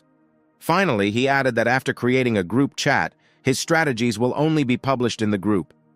Chad frowned, trying to figure out who Simon was, but he roughly understood that Simon must have received some kind of technology from the inner world that would allow him to erase a person's identity from the internet, and also use it to erase all information about himself. However, people moved only for a short time, and it was not clear how, in this case, Simon managed to obtain such technology, much less it was not clear how he managed to bring it, because equipment capable of creating a data fortress was certainly not small in size. Suddenly, Chad realized that perhaps Simon was not one person at all, since it was difficult for one person to bring equipment, but if several people were working together, it was possible to bring individual components. Realizing this, the hero decided that he would not be added to this group unless he too could hide his identity. In the video, Simon said that outsiders would not be able to intrude, but the key point was that Simon himself would be able to easily get information from most people. This group chat system was like a crab cage, and Simon was like an Alaskan crab fisherman. He just had to sit still, throwing crab cages into the water and pulling them out from time to time. When Chad knocked on Susan's apartment door, Tina happily exclaimed from inside that brother Chad had arrived. She opened the door and noticed that Chad was skipping class again, and Chad handed her a bag and said that there were cakes for her, and fruits and vegetables for her mother. Taking the package, the girl asked where his classmates were, and the hero replied that he did not know, but not to worry about them. Tina then excitedly tugged at Chad's sleeve and invited him to look at her mom's new dentures. Susan was cooking in the kitchen but paused when they heard their voices. Walking into the kitchen, Chad curiously asked how long the charge lasts, and Susan answered with a smile that these last 10 times longer than the previous ones. She also told how lucky she was, since she from the inner world had once saved a person from the top leadership of the Lee family, and this was her gift. Chad glanced casually at the girl, who immediately dragged him back into the living room, telling her mom to cook faster because she was hungry. In the living room, Tina lowered her voice and asked if he was asking her mother to find out her identity, but the guy replied that he was just asking. Then she tried to find out who the hero is in the inner world, but he told her to guess. Having received no answer, she offered to exchange secrets. She would tell about her personality, and he would tell about his, but this time she was refused. Tina pouted, having received another refusal, and in an offended voice said that it was not fair, since he most likely already knew her identity and was hiding his from the child, but Chad replied with a smile that she was not an ordinary child. While they were talking, there was a knock on the door. When Victoria saw the door open, she smiled and greeted Tina, and said that they were classmates of her brother Chad and knew him very well. Tina turned to the living room and asked Chad if he knew them. Before the hero could answer, she turned around and said that he didn't know them. And then he closed the door with a bang. All 4 of them were dumbfounded at that moment and didn't know what to do. The guys didn't understand why Chad was able to fit into this family so well, but they couldn't. Before they could start talking, Susan opened the door, said hello, apologized for her daughter's behavior, and invited her inside. Husey immediately noticed that the woman had rather expensive mechanical arms. Susan asked Tina to pour tea for the guests. The first visit to the neighbor did not last long. When Husey and the others returned to their place, the four of them were silent for a long time and did not say anything. Husey was the first to break the silence, suggesting that they might have been wrong all along. He explained that, compared to them, they behave too arrogantly, so they need to get rid of flashy and expensive things.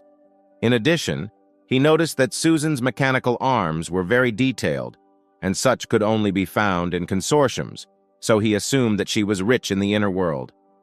And Husey realized that it was because of their pride that they could not make friends with people like Chad, Susan, Tina, and Jean.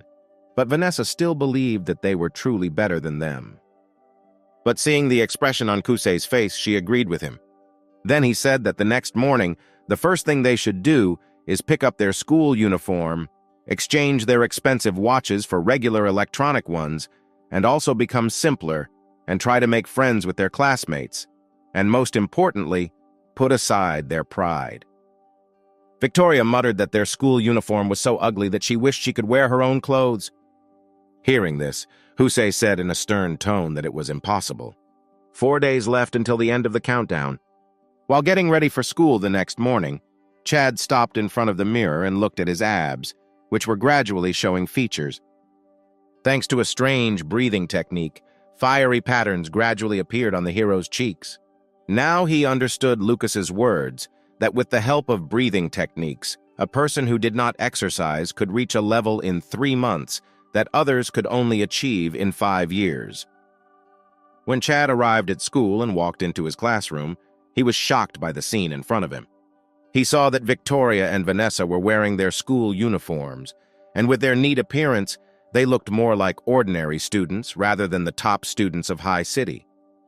Nicholas, who was sitting next to them, couldn't help but look in their direction. The hero immediately noticed that this transferred student had changed her strategy and decided to become closer to the people. In addition, she asked Chad to help her with a math problem, and he sent her to Nicholas as a joke. However, Nicholas was delighted and even thought that she liked him.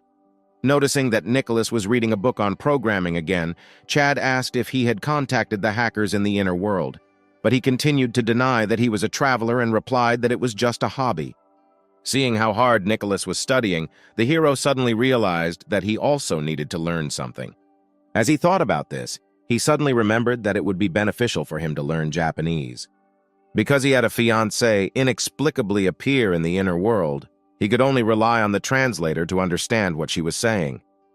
After thinking a little, he typed Kamashiro Sorain into the search engine. Chad was shocked to see that the girl who was her fiancée turned out to be a real person, and even a star. Victoria looked at his phone and assumed that he liked this Japanese girl. Continuing to look at her photos, Chad sharply replied that this was not the case. Initially, the hero just wanted to try to look for Kamashiro Soran, but he never expected to get such a result. He dug into her background and discovered that she was in fact mixed race. Her mother was Japanese and her father was Chinese, so it was not surprising that she was bilingual. Last year, she was awarded the Japanese Academy Award for Best Supporting Actress for Hibiscus Flower, and this year she won the lead role in the film directed by Ivan Sunflower, with some in Japan praising her as having the potential to become one of the studio's brightest stars of the future.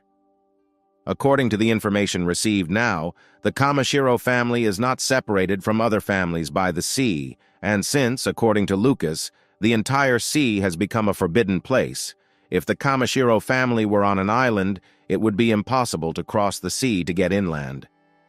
Thus, the only logical situation was that the Japanese travelers were moving to the same continent as the Chinese, but the hero had not yet seen the map of the inner world, so he decided to ask Luis for it after the next transition. After class, Victoria and Vanessa went to meet Husey and Tim. Vika said that Nicholas and Chad looked like idiots, and at the same time, with Nicholas everything was clear, and Chad spent the whole lesson staring at a popular actress from Japan. Both girls believed that, contrary to the teacher's words, Chad did not look like a good student at all. and he was also a fan of some celebrity. Listening to them, Kusei frowned and scolded them, since they were just talking yesterday about how they would no longer look down on others. But Vika immediately retorted, saying that they could switch classes. At this time, one of the students called Chad from the corridor and said that the foreign language teacher was his testament. Chad replied that he would go now and ran towards the teacher's office. Hearing this, Husey asked that student why the foreign teacher was looking for Chad, and he said that Chad had previously practiced speaking with a foreign teacher. Subsequently, he was able to speak normally with the teacher, and they gradually became friends. Husei and the others were stunned to hear this, because this alone was enough to prove that Chad speaks spoken English and understands it well by ear. Now Husey really doubted that Chad was also a traveler, and said that he needed to make sure again whether he was eavesdropping on them or not. But Vanessa was sure that then he was solving problems in mathematics and did not eavesdrop. However, this did not exclude suspicions. Husey had to find a way to dispel his doubts. While Susan was cooking, Vika and Vanessa watched a cartoon with Tina.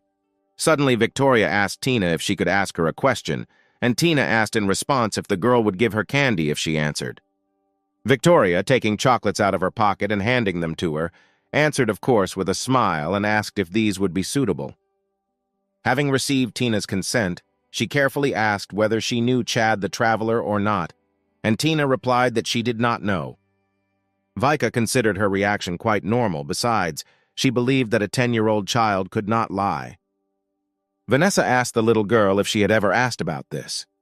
The girl said that she once asked her brother Chad, but he did not clearly say whether he was a traveler or not, but simply told her to better spend her time studying and go to a good university. Also, while eating chocolate, the girl added that the hero also said that there was nothing special about these travelers. Hearing these words, Vika was convinced that the hero was not a traveler, and suggested that this was more like envy and admiration in a certain context, as well as self-consolation. The girls looked at each other with a tinge of joy in their eyes and stroked the girl's head. Having received the answer to their question, the guests said goodbye to Susan and Tina and left. As they walked out the door, Vanessa asked her friend in a low voice if she believed Tina, and she replied that such a sweet girl was definitely telling the truth. Besides, she was sure that a little girl could not make up anything like that. Hearing Victoria's words, Vanessa also believed that Chad was not a traveler, and they decided to tell the guys about this so that they would stop worrying. But they didn't notice that as soon as the door closed, Tina spat out the chocolate that was in her mouth into the trash can. She hated chocolate. Her father always loved giving her chocolate, but when she saw her father beating her mother, she hated the taste of chocolate to the core. Late in the evening, the hero heard a knock on the door shortly after he returned home. He opened the door and told Tina to come in and tell her what happened. Tina looked at the new slow cooker and said that Chad can just ask her mother to cook beef for him, and clarified that her mother cooks very tasty. The hero replied that he could handle it himself. The girl handed the hero some candy and said that it was for him. Then she told about the visit of the neighbors and about their questions about Chad, and also clarified that there was no need to worry since she had covered for him, but she was wondering why they had suspicions. The hero immediately realized that this was due to the fact that they learned about the relationship with the foreign teacher. Looking at the chocolate, Chad assumed that the girl got it from the girls, but Tina answered without remorse that she bought it for Chad. The hero thanked her with a smile. Since Tina helped him, Chad also wanted to offer her help in return, and told her everything he learned about Hussey and his company. But Tina said dissatisfiedly that she did not need such information. She said with a pout that she wanted to know Chad's identity, but Chad would never say that. Then, blinking her big eyes, she asked for help with her homework, but was again refused. Remembering the annoying neighbors, Tina asked Chad if he could come up with some way to kick them out, but the guy explained to her that it was not easy to kick them out, since they risked exposing themselves, and besides, he believed that these four can be used. It was problematic for the hero to be under their suspicion, however. He believed that the more you try to hide, the more attention you attract, so it is best to change the focus. And since they came to Luo City because of Jin, he decided to use him, which will distract their attention. But the question was not only about switching attention. Husei and the others are the children of rich parents. In the outer world, they have a lot of money and influence, which the hero really needed, and after this transition, he decided to have a good chat with Jin. Suddenly, Tina, looking expectantly at Chad, said that there were only a few days left before the National Day and suggested that they go somewhere to have fun. Chad, puzzled, replied that he needed to think about it and they would return to this issue in a few days. After the girl left, he opened the application on his phone and began learning Japanese. There were 10 seconds left until the end of the countdown. At the last moment, Chad put the flash drive with the chess games in his mouth and, using a breathing technique, took a kitchen knife in his right hand. The darkness came and went away. Chad opened his eyes and saw Lucas, Lewis, and Van standing in front of him. It was as if he had never left. Lucas smiled and asked if he was back. Taking the flash drive out of his mouth, he nodded and replied that he was back. The hero also noticed that only the handle of the kitchen knife was left in his hand and thought that the experiment was a success, because at least now he knew what size object he could carry. Looking at his hand, Chad noticed that the countdown was again 2 days away.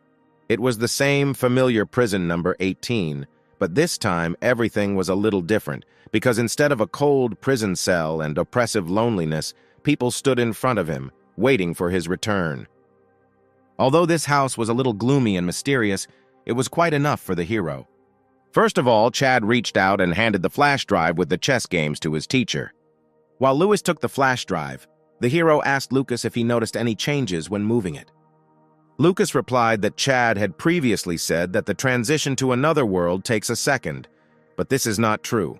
And according to him, at the moment of the transition, there was a change in the force field. But this change lasted only a moment, maybe 0.1 seconds or even worse. The guy disappeared for that moment, and when he appeared again, the gold in his hand had already disappeared. The hero knew from the very beginning that his body was moving, but the problem was where the old Chad from the inner world had gone. Chad asked Lucas about the energy that appeared inside his body, but he replied that it was not time to talk about it yet, but clarified that it appeared earlier than he expected. The hero was ready to immediately begin training, but the teacher said that there was no need to rush and called him along. Chad asked where they were going. At that moment, the doors opened and Lucas replied that he would introduce the hero to the world from the outside. Chad, following his mentor, asked, puzzled, why he wanted to go see the world outside. In response, Lucas smiled and asked him if he didn't want to see what the outside world was like. Chad was stunned for a moment, and of course he was curious. From the first day of his return, he saw many people discussing on the internet how vast and magnificent the world is, and while other travelers were seeing an extraordinarily beautiful city, he ended up in an iron box called a prison. Although the hero was interested, he also knew that now was not the time to admire the scenery. But Lucas said that Chad was extremely reserved, but a teenager should have the mentality of a teenager, and before he went on a lonely journey, Lucas, as a teacher, could not let him be worse than others. Lucas also added that the landscape that other travelers saw should also be seen by his student. Looking at his student, Lucas said in a confident tone that tonight he would show him the best landscape in the city 18. Before they left the door, Van handed Chad some kind of box and told him that he should put it on to hide his identity. The box contained a white mask with a cat's face. The huge metal door to the outside opened, and it turned out that the freedom Chad was striving for was very close. Putting on the mask, the hero calmly left Prison 18, City 18, 1st District. At the entrance to the Sunlight Pavilion restaurant, several people were arguing with the waiter. The young waiter politely explained to the customers that starting this midnight, the entire Sunshine Pavilion restaurant is fully reserved, and due to the fact that they were unable to provide them with quality service, their restaurant is giving away 2 vouchers that can be used during lunch and dinner during weekdays. Realizing that the person who reserved the restaurant was someone important, the customers had to agree and leave. After some time, a floating car slowly moored to the roof of the Sunlight Pavilion restaurant.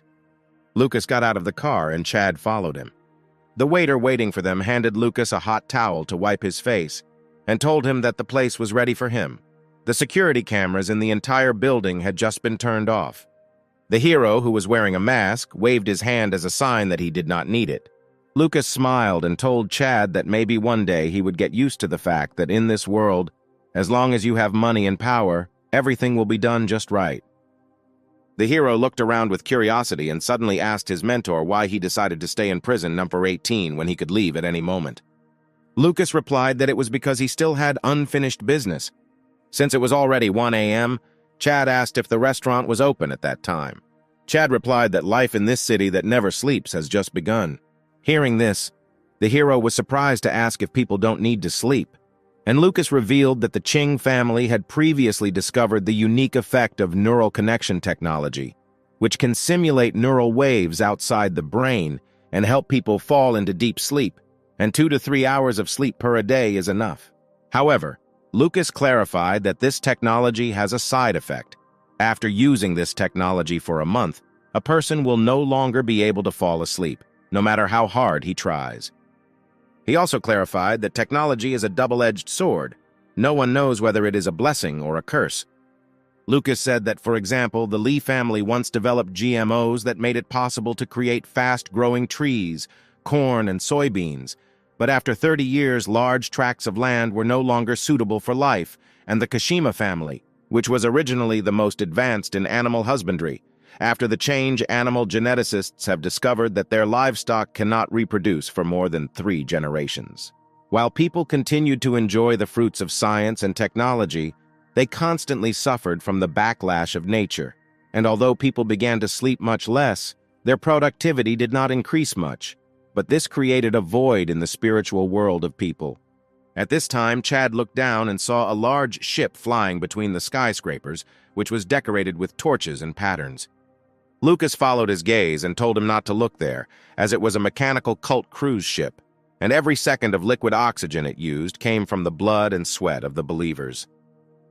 The two of them sat down in the elegant and luxurious dining room, and a well-dressed waiter brought the stewed meat and placed it in front of Lucas. Also, only 1 pair of chopsticks was prepared. Chad asked, puzzled, where his chopsticks were. While enjoying his meal, Lucas replied with a grin that he couldn't eat with a mask on. After a while, Lucas, picking at a piece of meat with chopsticks, asked the hero if he was hungry, and he calmly replied that he was a little hungry. Lucas called the waiter over and told him to bring Chad a bowl of noodles with soybean paste. When the noodles were served, Lucas ordered everyone to leave the room.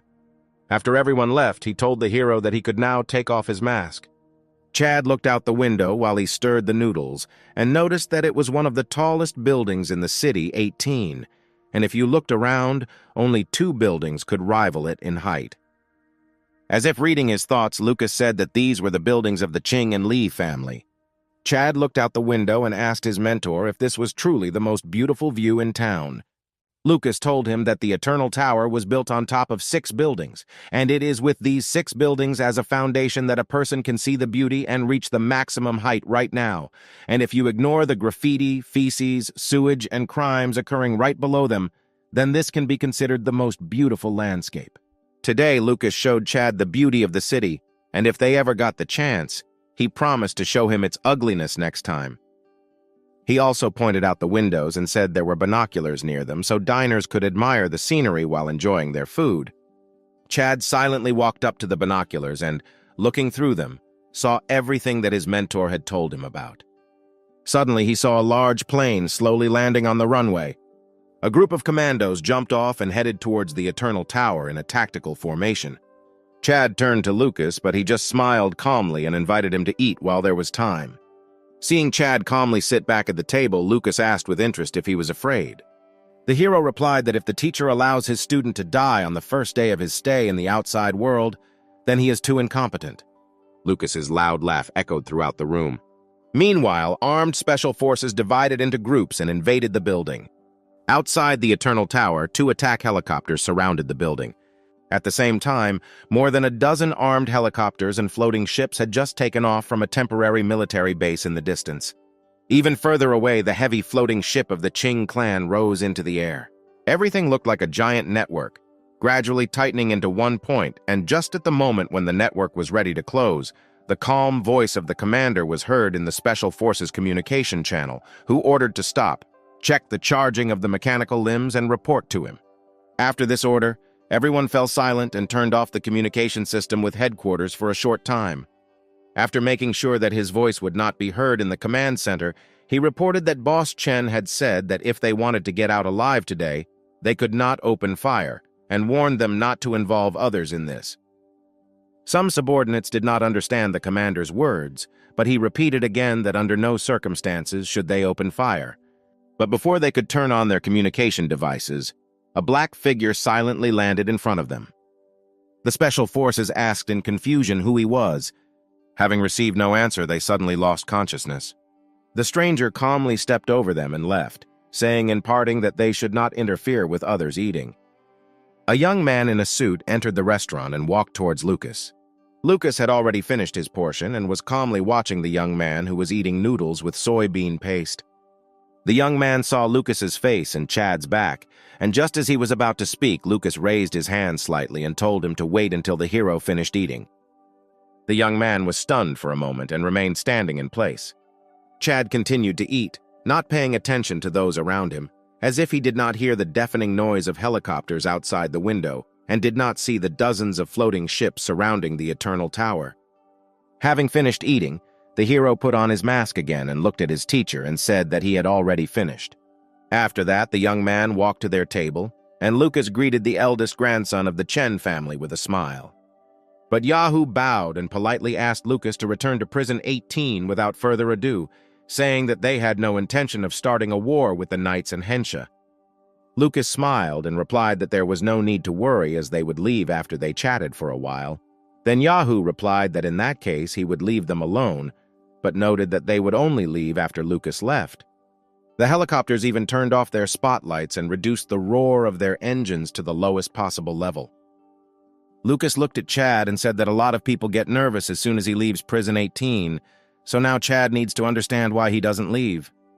When the hero asked whether they were afraid of him, Lucas answered with a smile that in this era, even if you become a demigod, this does not mean at all that you are invincible. Therefore, they were not afraid of Lucas, but they were afraid of fire. After finishing the conversation, Lucas suggested heading back, and Chad followed him. Wearing a mask with a cat's face, the hero stood in the night wind on top of the clouds. He took another look at the city at night, then at the helicopters hovering above him, and thought that sooner or later the day would come when he would return here. Chen Yehu stood alone in front of the panoramic window and silently watched as the black floating ships disappeared into the night. He asked his assistant if the SWAT team had found them, and she replied that they had been found, all of them unconscious, and added that, in her opinion, someone had suddenly attacked them at the emergency exit and then retreated. Yahoo grinned and said that the network they had woven was not tight enough. On the way back, Chad was sitting on the soft seat of the float when Lucas asked him if he knew why he told him to put on a mask. The hero suggested that this is because he does not want outsiders to find out about their relationship. Then Lucas asked another question about whether he knew why he accepted him as a student, but did not want to admit it. The hero confidently answered that this is because he knows that it is difficult to remove his own shackles, so he is worried that these shackles will bind him too, and then thanked the teacher. The mentor praised the student for his intelligence and limitless potential because he answered correctly. Lucas thought that as a teacher he could just walk part of the way with Chad and then see how far he could go. The hero suddenly asked if they would have the opportunity to go somewhere in the future. When Lucas asked if he wanted to go out and play again, Chad answered in the affirmative. Hearing his answer, Lux said with a smile that then, in a few days, they would find another opportunity to go out and play. 3 hours have passed since the relocation, but Chad felt that these were probably the most wonderful 3 hours of all the years of his life. At this time, Yuan met with Yulek and asked if he had seen the latest news. Julek replied that he saw it and thought they should try to contact Jin again. He also added that Lucas is such an important figure in the inner world that even if Yuan doesn't like Jin, he has to consider that Jin is currently the closest person to Lucas. However, Yuan believed in his intuition and was sure that there was a third traveler in prison 18. He ordered Yulek to find him. Countdown 44:30:00 time, 3:30 a.m. City 2, 9th District. A young man dressed in a gray suit was walking leisurely somewhere. The young man entered the store, and the owner continued to look at the phone, as if she had not heard that someone had entered. Then he gently tapped the counter with a smile on his face. The hostess looked up and quickly stood up. She hurriedly apologized for not noticing him, but Hyesung interrupted her and said that there was no need to be so nervous. He came here because he had two messages that the woman should convey as soon as possible.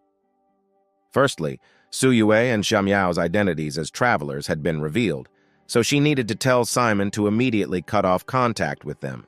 And secondly, she should tell Simon to gather as much information as possible about Lucas. Hyosung planned to get to Lucas before Kunlun. At this time, Hyosung smiled and turned around and told the woman that he hoped she understood what their mission was now, and warned that if she let her guard down again, the organization would punish her, and added that when he found the right one man, he will replace her. He also ordered her to go to instructor Zhongyu on her own after returning for additional training. Having said this, he left and the store owner went to the storeroom to send messages. In the morning, a familiar knock was heard in the prison. Chad did not come out of his cell as he was still waiting for Lucian to check on the newcomers, but to his surprise, not a single newcomer showed up at prison 18 yesterday. He turned over on the bed and continued to sleep, ignoring the chaotic sounds outside. Lucas sat calmly at the table and tirelessly looked at the e-reader. Louis admired the way his boss pretended nothing had happened after almost turning the outside world upside down yesterday. Even the bald man came up and asked Luis why their boss went out last night and told him to take him with him next time. Louis looked at him suspiciously and asked how he knew, because even if everyone outside already knew about it, Gwen didn't have any communication device here, so he shouldn't have known. Louis suggested that the Spades were sent to the prison of extraordinary spiritual types, but Gwen said that he was alone here and again asked why Lucas was leaving there. Louis looked at him sideways and asked if he would believe him if he said that Lucas just wanted to eat soy sauce stew. Of course, Gwen didn't believe it, and Louis himself knew that the rest of the world would never believe that his boss walked out without a reason. These people only remembered that his boss was a very dangerous demigod, but they forgot that Lucas was also a headstrong and freedom-loving person. But Louis also admired the way the 17-year-old boy acted so calmly. Even at noon, the hero was still fast asleep, as if it didn't bother him. While Chad was sleeping, he was awakened by a loudspeaker announcing that he had a visitor. Hearing that Chad had a visitor, Gwen was surprised since visitors are only allowed to come once every 3 months, and he only had a visitor yesterday. Louis, pretending that he didn't care, said that the boss didn't like Chad, so he advised him to stay away from him and not ask about him. Besides, Chad is from the Qing family, and he has his own privileges. The hero opened the visiting room under the escort of robot guards, but he was shocked when he saw the man in the room. It was his bride, Serene. When Chad asked why she came, the girl replied that she came to see him and brought some home-cooked food. The girl explained that she had asked around and that the prison food was not very good, so she prepared something for him. Then Chad said that he was curious why she visited him every day, because they didn't know each other enough. Serene replied that this time she came to City 18 with her elders, and they asked her to communicate with him more, and besides, she was a little uncomfortable being with them. Chad took the chopsticks the girl had prepared and silently began to eat. He had to admit that her cooking skills were excellent. During all this time, Serene's gaze did not leave him until the visiting period ended. This time the girl muttered something in Japanese again, and just like last time, she did not translate her words for the hero. Serene stood up with a slight smile, said goodbye to her fiancé, and left. At the same time, Louis lamented, sitting in the library out of boredom. Ever since the boss forced Chad to hide his affiliation with them, this prison became boring again, since there was no one to chat with.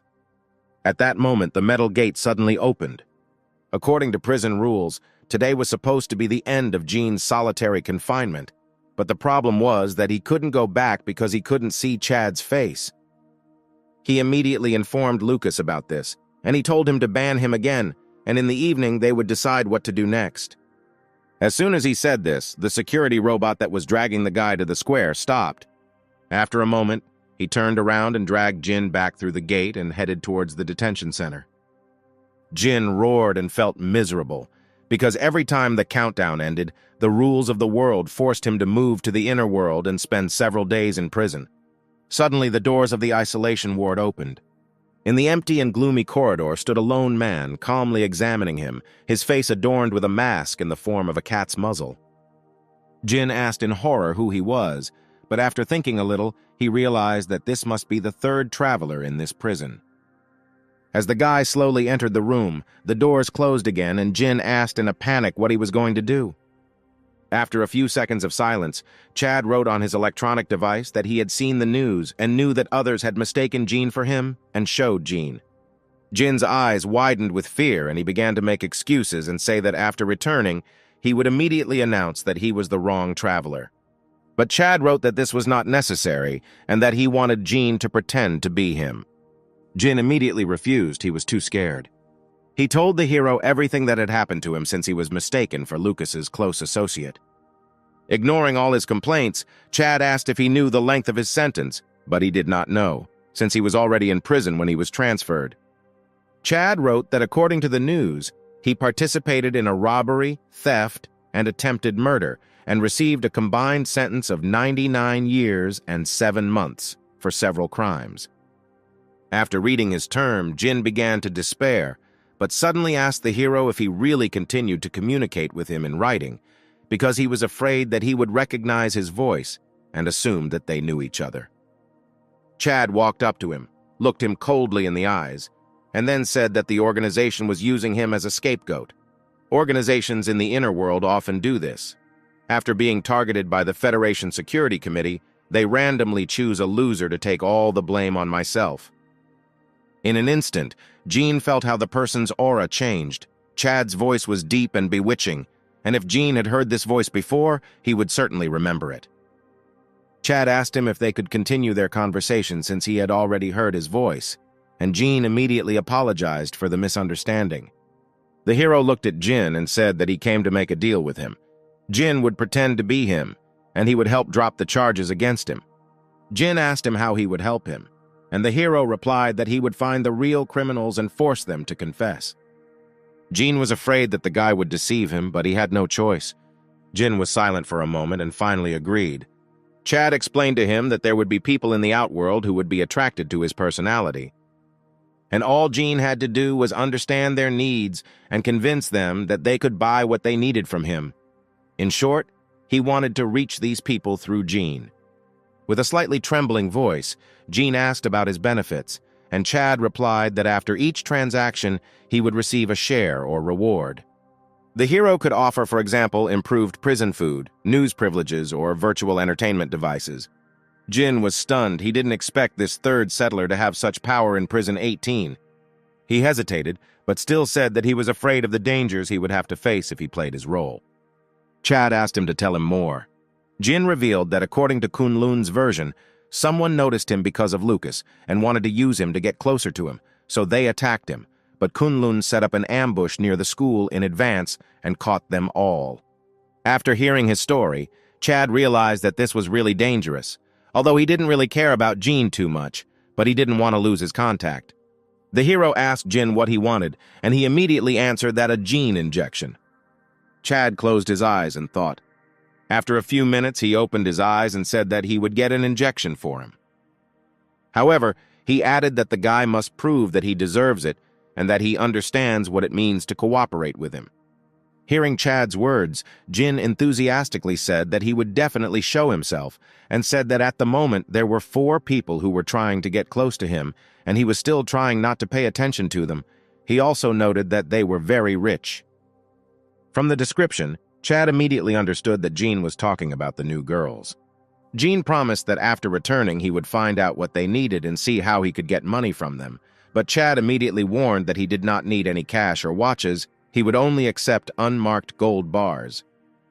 Jin also talked about the idiot from the next class who was trying to make friends with him, and Chad immediately realized that he was talking about his friend Nicholas. As the hero was about to leave, Jin carefully asked how he could contact him in the outer world, and he replied that he would contact him himself. After that, he turned and left the room.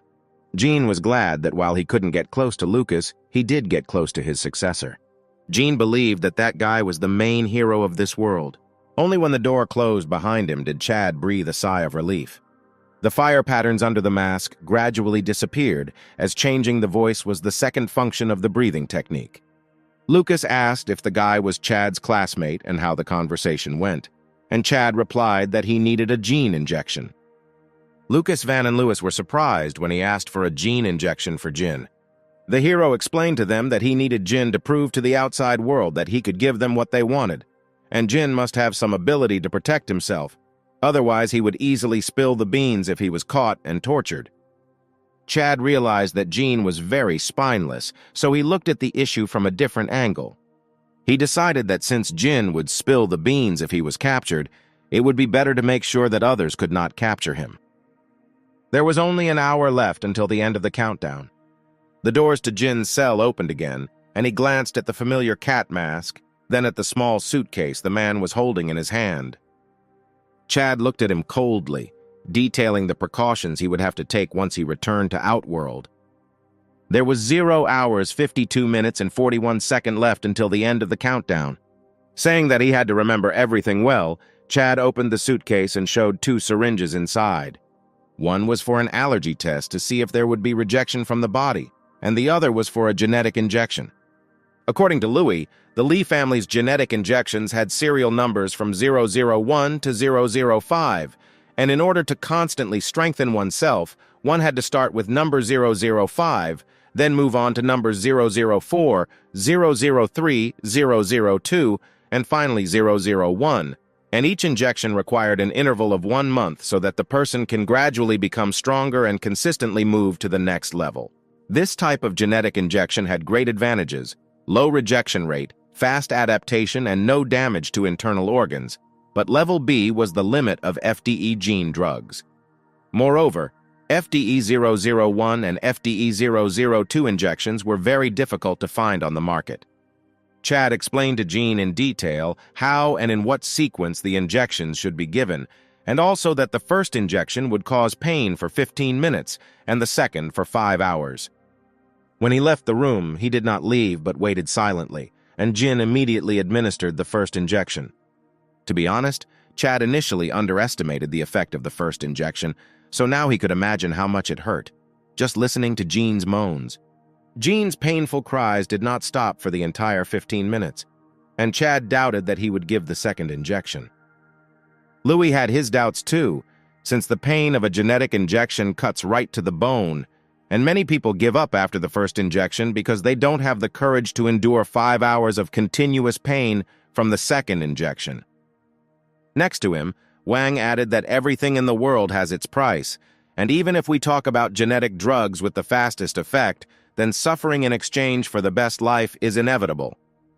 Chad suddenly asked about the Awakened, since it was said that the Awakened could become extraordinary overnight, and Vaughn explained to him that most of the Awakened had most likely received super-powerful external stimulation, such as losing a loved one. At some point, Jin stopped screaming, and all 3 stood quietly in the corridor and whispered to each other, waiting for the scream to resume. Then this should have confirmed that Jin had plucked up the courage to take the second injection. However, the hero overestimated Jin's willpower. After the first injection, he no longer dared to take a second injection. Many people who dreamed of becoming stronger sometimes thought that they were willing to pay the price, and only when suffering came did they understand exactly what they were faced with. Suddenly, Van took out a gold bar from his pocket and handed it to Chad, saying that it was from the boss. Louis then pulled out 2 thin black devices, each half the size of a palm, that looked like a miniature version of a cell phone. He placed them in Chad's hand and explained that one was for him and the other for Jin, a pseudo-basic communication device usually used by spies to transmit secret messages to avoid interception of information, and added that it was not from him, but from the boss. Luis also conveyed Lucas's words that as a teacher, he must consider certain things for his student. Lucas said that this thing would help Chad hide his identity in the outworld, and with his personality, he would definitely need it. Chad looked at the communication device in his hand, then asked what its character was. Van replied that perhaps the boss thought there was a lot of darkness in him. After a long moment of silence, Chad looked at the countdown with only a minute remaining and said that Jin probably wouldn't be getting the second injection. Then Lewis and Van went to Jin to help. Jin lay on the floor, sweating and on the verge of a breakdown. The doors opened and Louis and Van entered the cell. The next moment, Van pressed him tightly to the bed, and Louis grabbed the syringe and mercilessly injected him in the ass. Before Jin could let out another scream in the inner world, the world around him plunged into darkness. Chad, as soon as he returned to the outer world, immediately translated the girl's words. After reading the translation, he was a little puzzled by what this girl wanted, as she was thinking that perhaps the guy was the same as other people in the inner world. The hero made a firm decision to learn Japanese, since she kept playing her game right under his nose, and he had to return to the outside world to understand what she said. Besides, from the current news, it was clear that only people from Japan and the Koreas moved into the federation in which he was located. Chad looked for news about Kamashiro Serene, and it turned out that the people of Outworld did not yet know that she was a traveler. During their meetings, the hero felt that she was unhappy in the inner world, so she came to visit him, and he also believed that perhaps she simply wanted to escape from the world outside. The hero suddenly realized that when she sat opposite him in the visiting room, this was also a rare opportunity for him to relax. The hero looked at his hand. The countdown was 47, 55, 01. Suddenly, the notification beeps on my phone rang. Social media seemed to explode with news of Jean screaming in pain throughout the night. By dawn, there were paparazzi in front of Jean's house, and walking to school felt like he was walking down a red carpet, but he didn't feel like a popular celebrity, more like a man who had endured a month-long torture of pushing a bicycle. The reporters interrupted each other, asking questions about the previous night, what he had experienced in the inner world, and why he screamed so loudly. More and more people gathered around the guy, this time not only the paparazzi, but also his neighbors came to see what was happening, and suddenly someone, pointing at him with a grin, said that this is the guy who screamed until 5 o'clock in the morning. Jin felt his face heat up and he pushed the crowd aside with force. To his surprise, the people in front of him were immediately pushed back. The crowd was stunned, and even Jin himself was stunned. The guy looked at his hand in shock for some time. He panicked, and while the others were still in shock, he got on his bike and rode to school. After he left, he began to think to himself that even though gene injections were incredibly difficult to find, the traveler in the cat mask had found it in just one day. Gene thought it was like a game. No matter how inexperienced you are, if you stick with a strong player, you can still score points. Entering the school, Jin saw that everyone was buried in their phones and did not even pay attention to him. They read the news that after 8 years, Lucas was released from prison to have dinner with a man in a cat mask. It was reported that Chen Yehu, the eldest grandson of the Chen family and an A-level master, personally went to persuade him, hoping that he would return to prison 18. At the same time, the Qing and Li military bases responded, and some witnessed the Qing airship take off into the sky. It was known that the Qing clan used the land cruiser to contain the forbidden item Ace-009, but no one had ever seen what kind of forbidden item it was, so people assumed that the Qing clan wanted to use the forbidden item to deal with Lucas, who had suddenly appeared. Until now, the identity of the man in the cat mask remained a mystery, and the reason for Lucas's appearance was also unknown, but this event caused great unrest throughout the Federation. Seeing this news, Jin was shocked to the core because he realized that he did not understand his boss clearly enough. After reading this article, Chad thought that its author, a man with the nickname Prince Brave, has a large amount of information, because even he did not know that the Qing clan actually sent the land cruiser airship, and he also did not know about the forbidden item Ace-009. The hero thought that the most powerful informant of the inner world was Simon, but unlike him, who specialized in strategy, Prince Brave was more like a war correspondent. And if you compare the two in real time, Prince Brave certainly does a much better job. Chad was sure that whoever comes forward at this time must not be a fool, and either he has some kind of organization behind him, like Kunlun, and is not at all afraid of disparate forces, or, like Simon, he owns some kind of either technology or the ability to hide your tracks. Analyzing all the information, the hero came to the conclusion that apparently more and more travelers will soon appear, and these travelers are different from previous internet celebrities in that they have mastered the technology to confront the outside world and have their own hidden skills. During recess, Chad walked out of class and came across a luxury watch that Hussey was wearing. They were currently on Jin's wrist, and he was happily chatting and laughing with Hussey and Tim as if they were bosom friends. Chad frowned because he had made it clear to Jean that he should not accept the watch, but he did not listen to his instructions. He entered the restroom, closed the door, and sent a message to Jin asking if there was any progress with the 4 transfer students from High City he was talking about. Having received the message, Jin hid in the toilet and replied that there was no progress yet, since these 4 people were very stingy. Having received this answer, Chad realized that Jin was going to keep the watch for himself, and in the future he would only give him a portion of the proceeds.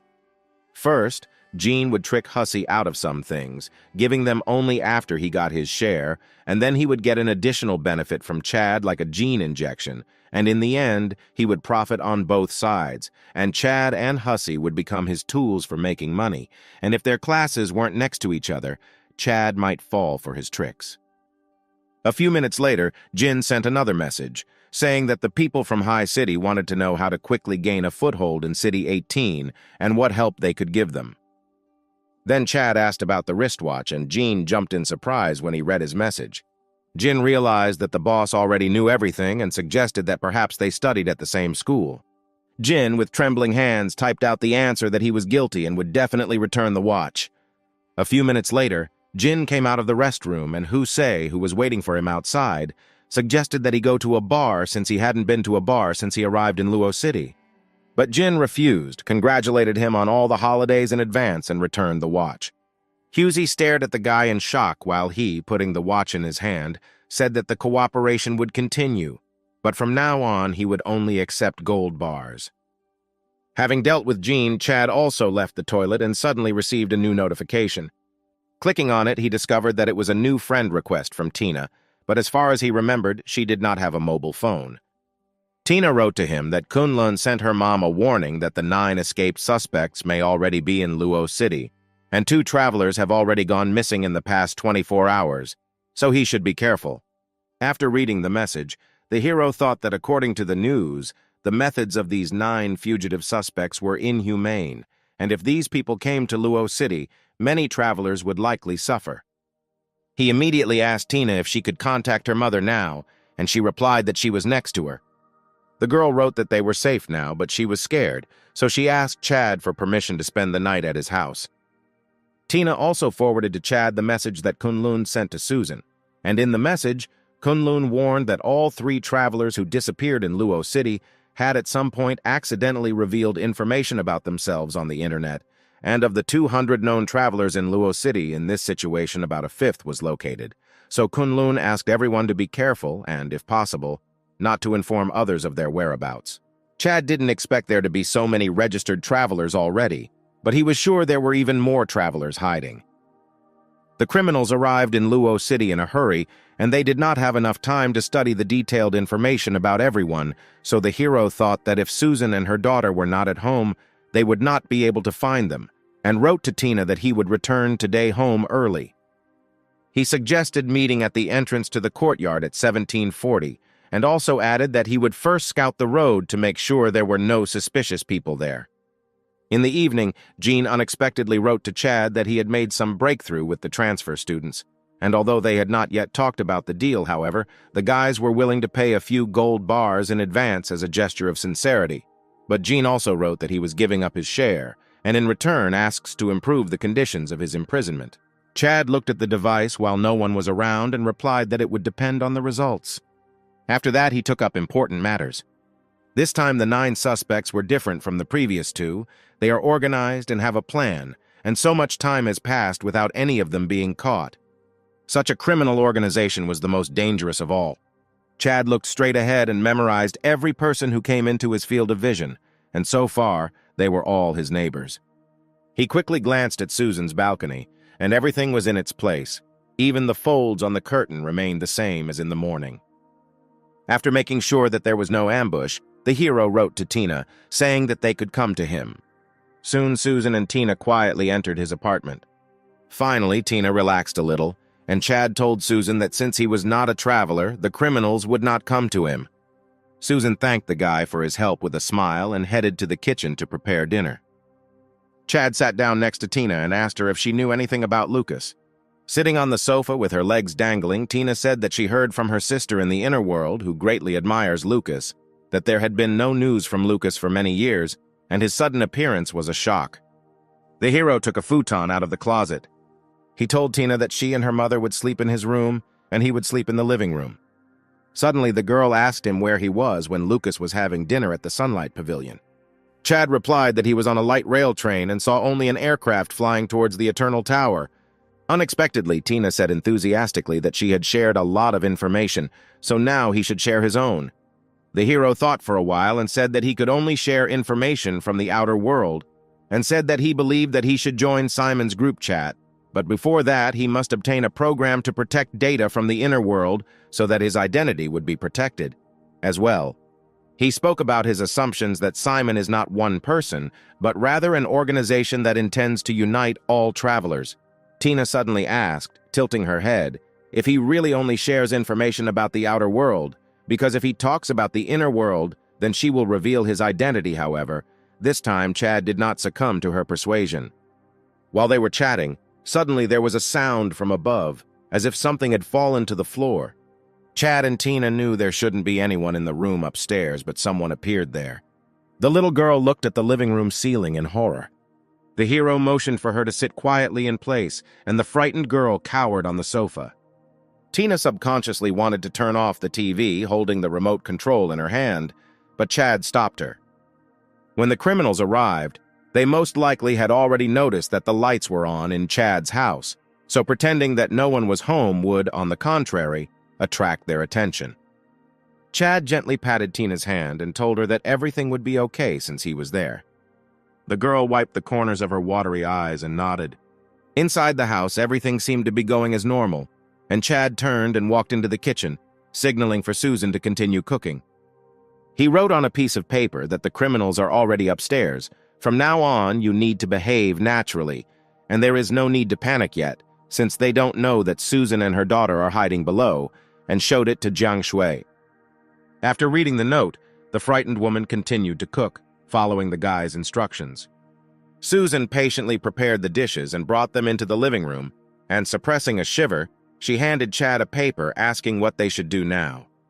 Before the guy had time to answer, the sound of broken glass was heard from above. Then heavy footsteps thundered across the ceiling overhead. Chad's heart sank as he realized it was the sound of mechanical limbs. Strange sounds were coming from the ceiling.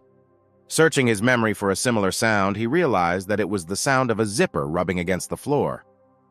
The conclusion was obvious. Someone was lying on the floor and listening. For a moment, he froze. Chad sat motionless on the sofa.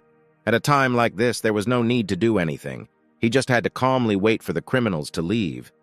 The sound of a zipper clicking across the floor was heard again, and the prone man seemed to stand up, and soon heavy footsteps headed towards the kitchen. Chad wrote on the paper that Susan should contact Kunlun on WeChat, but not call because they might be overheard. However, the signal was blocked. The bandits were well prepared. Chad noticed that the signal on the communication device with Jean was full. The hero wrote that it was better to wait for now. Then Tina sat down at the table and quietly tapped her chopsticks on the bowl, imitating the sounds she usually made while eating. However, suddenly they heard a door creaking in the corridor. Husey and his friends are chatting as they walk up the stairs to visit Susan. Various sounds were heard from above. The noise died down as quickly as it began. It seemed that those four were dragged into the apartment. Chad was shocked. He clearly underestimated the fighting power of the criminals. Susan, in a panic, wrote a question on what they should do on paper and showed it to Chad. The next moment, various exclamations and collisions were heard from above, accompanied by the roar of heavy objects falling to the floor. Chad thought that although these students were ordinary people, the criminals had dealt with them too quickly. However, he was sure that Husey and the others were still alive, since the criminals saw them as a source of wealth, so they would not kill them so easily, which meant that there was still time. He quickly closed his eyes and analyzed the key information in his mind one by one. Opening his eyes again, Chad took out his switchboard and sent a message to Jean. He told Jin to take a taxi and go to Xingshu Street, Courtyard 4, and squat in front of House 12, and tell Husey that the first transaction was completed. Although Jin did not understand what was happening, he ran to carry out the order. Chad was sure that Kunlun was guarding Jin, and most likely was already sitting in ambush next to him. The hero did not need Jin, but his entourage. In the area where Jin lives, several Kunlun spies who were watching his house noticed that he was going somewhere and immediately reported. Getting into the taxi, Jin quickly named the address where he needed to go and asked to go faster. Julek received the report and ordered his subordinates to continue surveillance, since the guy was behaving very strangely. The taxi slowly stopped in front of the house on Xingshu Street, and the driver, having named the cost of the trip, casually asked why he had come here, and Jin, having paid for the fare without hesitation, replied that it was for gold bars, and ran towards House 12. The driver turned out to be a Kunlun spy, and as soon as Jin got out of the car, he immediately informed his superiors that Jin had come to collect gold bars. Having heard about the gold bars, Julek immediately realized that the guy most likely made a deal with some traveler. Julek was annoyed that he had to guard Jin in the middle of the night in case of kidnapping, and he came for a gold bar. Under pitch darkness, Jin carefully entered the block, carefully looking around. Having reached House 12, the guy squatted down as ordered in the message. The spies who had been watching him all this time were dumbfounded, as they did not understand the reason for his actions. At this time, a man with mechanical arms emerged from the shadows at the entrance to the apartment. He silently looked around. Glancing around, he saw Jin squatting nearby. As he got closer, he asked Jin why he looked so familiar. Jin was stupefied with fear and could not answer normally. The bandit immediately told his accomplices that there was a problem. But while he was talking, Jin stood up and, not understanding what was happening, ran away. The bandit was about to chase him, but after a few steps he stopped and turned back into the apartment building. Julek looked at him dumbfounded. Raising his head, Julek noticed that all this time another person was looking at him coldly from the second-floor window. Realizing that they had been discovered, he ordered his subordinates to surround the house and warned them to proceed with caution. The Kunlun members slowly walked towards Num 12, but suddenly there was a sound of broken glass from the other side of the building, and the person who was looking at them turned and disappeared into the room. Julek's expression changed, and he immediately informed everyone that they were trying to escape through the back window. The Kunlun members ran after the bandits. As soon as Julek and his group turned the corner, something in the trash can started ticking. Hearing a strange sound, Julek immediately ordered everyone to stop. But they only managed to cover their neck and head with their hands before they were thrown back by the shock wave. The criminals set up explosives in advance to use as a backup option. While Julek was analyzing the current situation, one of his subordinates reported that only one team member had been hit in the leg with a piece of iron. No one else had any injuries. Having learned that none of them were seriously injured, they continued to chase the bandits. Suddenly, Julek felt that something was wrong. The criminals had come to kidnap the time travelers, but as he was told, their mechanical limbs were not high grade, and they could not withstand the force of jumping down from the second floor, and even if they could, they would not be able to carry them off. Yourself as one more person. He realized that the sound of breaking glass, the person on the second floor turning back, and the explosives in the way were all distracting them from the front door. Realizing the whole situation, Julek furiously shouted for everyone to quickly return to the front door. While they were running back, Julek asked one of his subordinates if he was there. A voice came from the headphones and answered that it was almost. Hearing his answer, Julek began to run at full speed, and of course, he understood that if he was wrong in his judgment, the bandits would escape through the window. However, he was confident in his decision. As he expected, the bandits with black bags in their hands were already getting into the van. The gang leader, noticing Julek, pulled out a pistol and aimed at him. The muscles in Julek's legs filled with strength at that moment, completely changing his running trajectory. His body shifted in a zigzag. He predicted the enemy's movement in advance and dodged the first shot. Noticing his subordinate, he immediately ordered the enemy to be shot down. He then jumped and a taxi appeared out of nowhere and crashed into the van, after which Julek knocked the bandits out of the van with all his might. In the next moment, 4 bandits were eliminated, and Julek gave the order to neutralize all the bandits. Having received the order, the Kunlun members began to execute. After Julek and his group caught the criminals, the police and ambulance arrived. In a place hidden from the Kunlun members, Chad looked out the window through a gap in the curtain and silently contemplated the fact that Julek was also a superhuman. As Chad watched the bandits, he became fully aware that this group of criminals were much more cunning than he had originally imagined. And although individually they were nothing special, together they were organized and systematic. He turned around and with a calm smile said that everything was fine, but since they shouldn't go outside yet, the hero suggested they just have dinner in peace. Susan thanked Chad with a smile and went into the kitchen to heat up the food. In the living room, Tina stared at Chad. Deep down, she felt that Chad was different from other people. The girl with a smile asked the hero if he called Kunlun. He laughed and asked how he could if the signal was blocked. He stroked her head and asked if she was still scared, and the girl replied that she was a little. Tina knew Chad didn't want his secret to be known, but she was curious if she was in danger. Would he come to save her? Chad smiled and said in a calm tone that he would come. Tina nodded with satisfaction, as if convinced of something.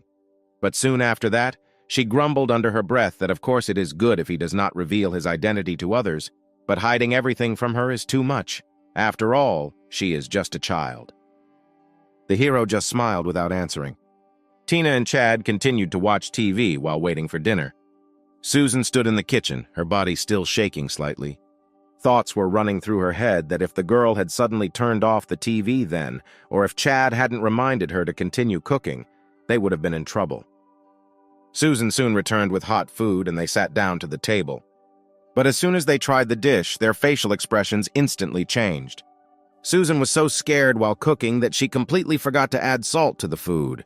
Seeing Susan's face red with embarrassment, Chad said that it was normal to be afraid in such a situation, and he was afraid then too.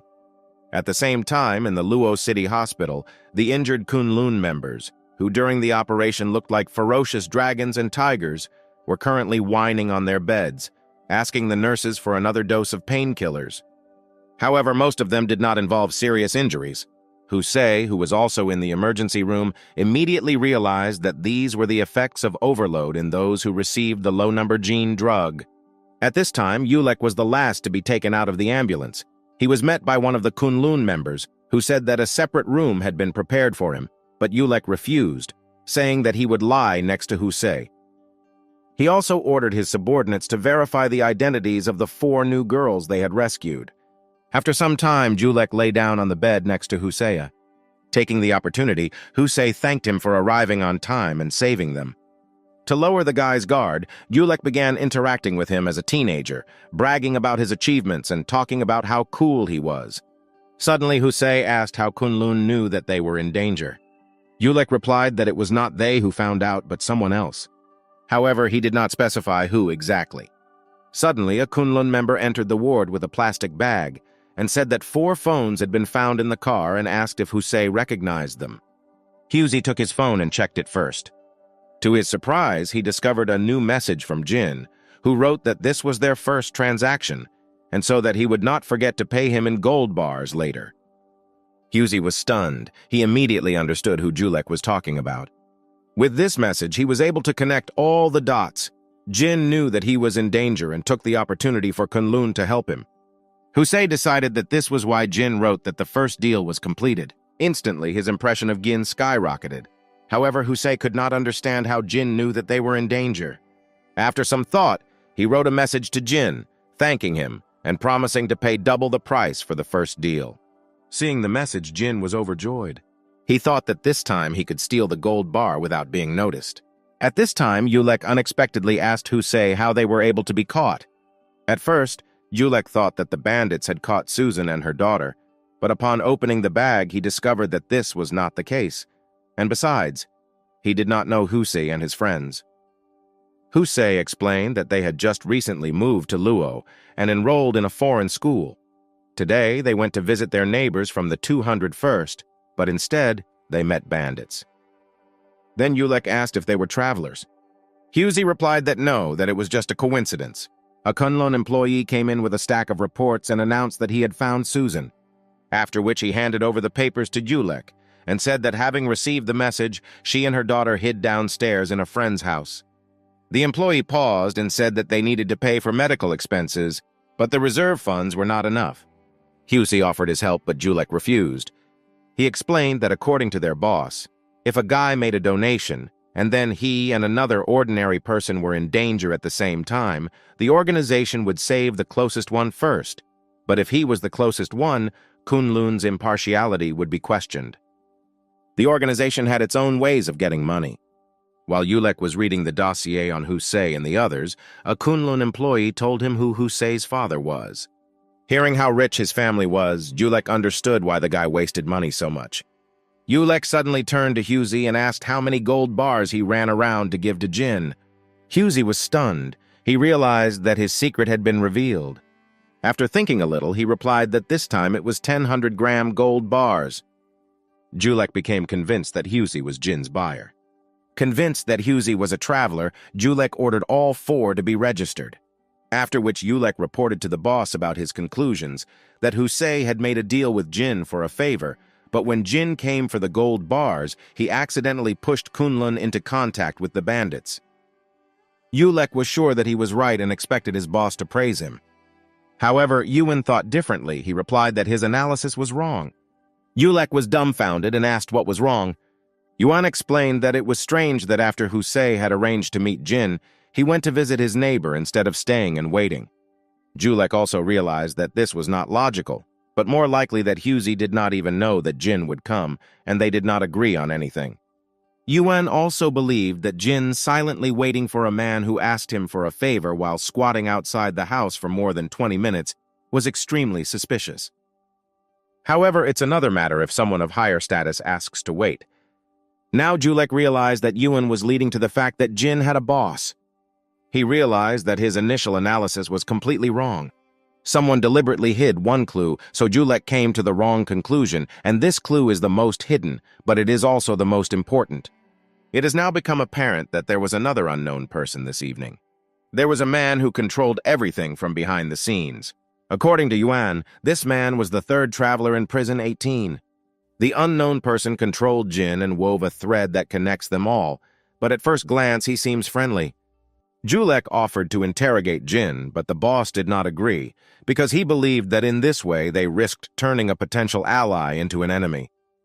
Yulek also told his boss that Susan was hiding with the neighbors downstairs, but he thought that the neighbor boy was strange. But on the other hand, the signal was blocked there, so he couldn't do anything. It was late at night and Chad was lying quietly on the living room floor. At this point, he analyzed everything that happened today and made sure that for now no one would be able to find out what role he played today.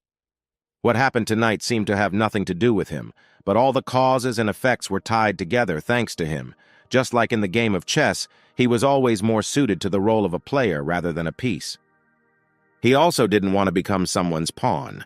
A rustling sound was heard from the bedroom. Tina slipped out of the door and crept up to the hero. She walked over and sat down on the floor next to him. Tina said with a smile that her mother was already asleep and asked if he had thought about her request. She was talking about National Day. Tina suggested going somewhere to relax a little, but Chad didn't understand why she couldn't go alone with her mom. Tina explained that if he didn't go, then Susan wouldn't go either, because she thought it was too dangerous to go out now. But Tina thought it was more dangerous to stay in the city. She really wanted to go somewhere, but the point was not only that, but the fact that if they didn't go anywhere, then she would have to go to additional classes. Chad was stunned because given Tina's intelligence, and maturity, this was a surprisingly normal problem for a child. He suddenly laughed and agreed, but warned that he would not persuade Susan. Having received Chad's consent, Tina happily went to bed. At the same time, he received a message from Nicholas. Nicholas wrote that Victoria invited several classmates to Liaojun Mountain, since the National Day was coming up. She also invited several people from a parallel class, among whom was Jin. Chad immediately realized that Victoria and her group were most likely organizing this trip to get closer to Jean. But it was strange that they were going to go to the same place Tina had previously invited him to.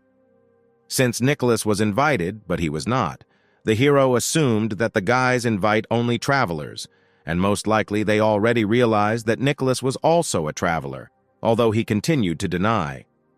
Birds chirped outside the window, morning came, and there were 17 hours left until the end of the countdown. Coming out of the living room, Chad saw that Susan was already awake. Seeing that the guy had woken up, Susan smiled at him and said that it looked like he cooked often since he had all kinds of seasonings. Chad replied that it was because eating out was too expensive. Since Chad's parents had been gone for a long time, Susan said that from now on she would cook for him so that he could concentrate on his studies. She also asked about tutors and said that she could recommend preparatory courses for him. Now Chad understood why Tina wanted to run away from home so much. Susan also said that Tina suggested that she go to Laojun Mountain, and since Chad had already agreed, Susan also had to agree, and she had already planned everything in advance down to the smallest detail. While they were discussing the time of the trip, Tina also woke up. When the hero came to class, he found Nicholas and Victoria quietly whispering to each other. In the eyes of the hero, it looked like the cooing of young lovers, and he thought that he had missed a lot of interesting things when he skipped classes. Noticing that Chad had already arrived, Nicholas immediately smiled and asked if he would go with them to the mountain. However, before Chad could respond, Victoria whispered to Nicholas that there were no empty seats left on the bus. Having learned that his friend could not go, Nicholas also refused to go. The expression on the girl's face at that moment subtly changed. Chad approached Nicholas and told him that he had to go since he was invited. And besides, Chad had other plans for that day anyway, so he wasn't going to go. During the conversation, the hero also managed to find out about the time and place of their meeting. Victoria awkwardly apologized to Chad for not being able to invite him and promised that next time they would definitely take him with them. The hero didn't really care about these pleasantries, but he was glad that at least their schedules diverged. After yesterday's kidnapping, Jin's status seemed to have risen again. As soon as he entered the classroom, Husey and his friends gathered next to him, whispering excitedly. However, Jin didn't seem so excited. He was looking around as if he was trying to find someone. Jin couldn't shake the feeling that his mysterious boss was watching him right now, and he advised his new friends not to make enemies at school. He didn't want the guys to accidentally provoke someone who shouldn't be provoked and ruin the whole business. Although this feeling of being watched made him uncomfortable, he got everything he wanted: gold bars in the outer world and an improved life in the inner world prison. Meanwhile, Haesung walked slowly down the street, fiddling with a gold coin in his hands. The leaves of the umbrella trees, which had already begun to turn yellow, swayed in the autumn wind. Suddenly someone asked from behind what he was doing here. Hyosung turned around and saw Yuan, who was wearing a black jacket. Yuan was curious why a person from as far away as Jing City came to their Luo City so often, and Haesung replied that he came because he heard that Kunlun had detained 4 criminals. Yuan believed that there was nothing special about this, since it was their responsibility, and besides, 5 people were still at large. Haesung chuckled and asked if Mr. Yuan wanted to remind you that the 9 kingdoms recently broke the rules. Both organizations have been assigned different roles since their founding. Kunlun did not interfere in external affairs, and the 9 kingdoms avoided interfering in internal affairs. Haesung said that once Simon finishes setting up the group chat, travelers from all over the country will pour into the hands of the 9 kingdoms, and by then there will be no one left in Kunlun. He also noted that he knows that Yuan has the ability to obtain gene drugs. Therefore, even ordinary fighters could be very useful. But he was also sure that Yuan did not tell them about the side effects of these genetic injections. Yuan replied that each of them has their own choice, and once the choice is made, there is no room for regret. Haesung asked why Kunlun classified all of Jin's information as top secret, and although he moved right next to Lucas, a big figure in the inner world, Haesung had a feeling that something was wrong. In the blink of an eye, Haesung took out a gold coin with his fingertips and tossed it between his bony and thin fingers. The gold coin rolled from the little finger to the index finger, back and forth, as if alive. He looked at Yuan and said that he believed that the one the old squad leader was trying to protect was not Jin. Instead of answering, Yuan looked at the coin in his hand and said that he did not know which Superman left behind the forbidden item Ace 099, which is also known as the gold coin of truth, as it allows one to distinguish truth from lies. The gold coin fell steadily into Haesung's hand, and he said in amazement that the old commander really knew everything. Realizing that he would not receive an answer today, Hyosung left. However, he did not leave empty-handed. When he got into a black car parked by the road, he calmly took out a gold bar from his pocket. Hyosung carefully touched the gold bar to the forbidden item Ace 099. The gold bar instantly melted like a liquid and poured into the gold coin, but the size of the coin did not change at all. Gradually, the surface of the gold coin became fluid, resembling a calm lake. Haesung quietly said that his debt was paid. In the blink of an eye, the gold coin hardened. Her pattern turned back into a wheat ring. Haesung looked out the window. He thought that although he brought the gold coin of truth, but Boss Yuan did not give him the opportunity to get the answer. In addition, the necessary condition of rotating the coin between the fingers on the back of the hand is indeed very noticeable. The driver looked at the rearview mirror and asked Haesung if he needed to look for a way to capture the fugitives, and he replied that it was not necessary since this was Boss Yuan's territory. At 5 p.m., the rented bus parked in front of the school gates. Nearby, 2 Kunlun members who were following Jin in a car noticed the students and immediately reported to headquarters. A colleague from headquarters replied that they had received information about the whereabouts of the suspects, and most of the staff had gone there, so there would be no reinforcements for now.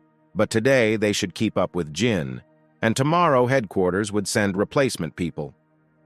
While Husey and the others were just getting ready to go hiking, Chad was already at the foot of the mountain, and as soon as the bus pulled up to the stop, Tina quickly got off the bus first and stretched out to her full height.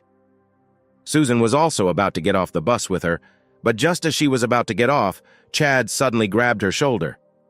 The hero silently looked around the street outside the window. At that time, he saw 5 people with backpacks getting out of a nearby black van, all of them wearing sunglasses and wearing casual clothes, except for the same black boots. Chad remembered that these were the same boots that the criminals who had recently been captured were wearing. The hero tried to understand why they came there, because there was only one road up and down the mountain, and if Kunlun found them, it would be difficult to escape. Chad was sure that smart criminals like them wouldn't put themselves in such a dangerous situation, so he assumed that the bandits were coming for the travelers. When the hero got off the bus, Susan quickly grabbed Tina's hand and asked what he saw. Chad said that he spotted 5 people who were most likely fugitive suspects, but he said that there was no need to worry as they didn't seem to be coming for Susan, otherwise their bus would have already been blocked. They could not return since they arrived on the last bus, but Chad was sure that they were safe for now, since the criminals did not know what Susan looked like. Chad suggested that we head to the hotel first, and then take the first bus back to the City of Law when it got light.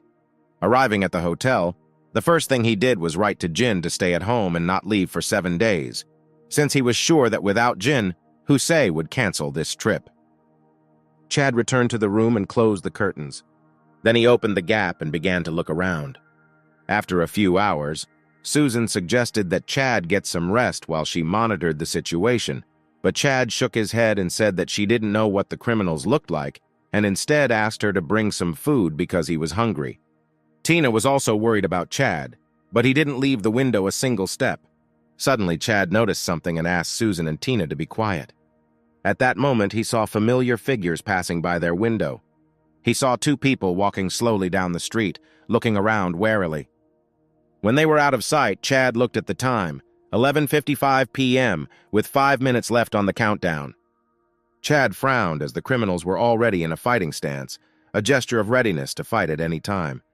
Hearing Chad's suggestion that the bandits were targeting residents of a nearby guest house, Susan was horrified, because there were many people there, and they were all in danger. Chad walked away from the window and returned to the bathroom, worried that Jean still hadn't responded. At the same time, in Meng County, located north of the city of Luo, Yulek, at the head of his team, crossed a difficult mountain trail in off-road vehicles to the village of Dazhuang in search of fugitives. The person who reported the suspects again spoke about where and when he saw them. After asking several questions, Julek realized that the man was lying, and in anger asked how much money he received for the false report. Julek realized that they were deliberately lured out of the city, but he could not understand why this was done, because there were still 6 people from Kunlun left in the city. He suddenly realized that the bandits had used all sorts of tricks to lure him to this remote place, only to prevent him from reaching Laojun Mountain in time. The countdown was completed, and when the darkness cleared again, in the detention room, Van and Lewis had just finished administering the genetic injection to Jin. The first thing Jin did was spit out gold bars from his mouth, after which he asked to be released and began to talk about the deal with Kusei. Chad, wearing a mask, slowly entered the prisoner's cell and asked Jean in a cold voice why he had not responded to his message. Van and Lewis looked at each other and stepped aside as they did not know what happened to them in the outer world. Jin carefully replied that the fact was that he was with his classmates all the time and did not have the opportunity to check the communication device. While Jin was laundering the gold bars, Chad told him that after returning to the outside world, he should not go anywhere for 7 days, but Jin responded in surprise that he was already on Mount Laojun and would only be able to hide at home after he returned from his trip. Jin told the hero where they were staying and how many people were in their company. Jin saw that the boss looked angry and hurried to explain that this had not been planned for a long time. These transfer students from High City suddenly came up with an idea. In addition, according to the original schedule, they were supposed to leave on the morning of October 1st, but since the school granted them an early vacation, they left early.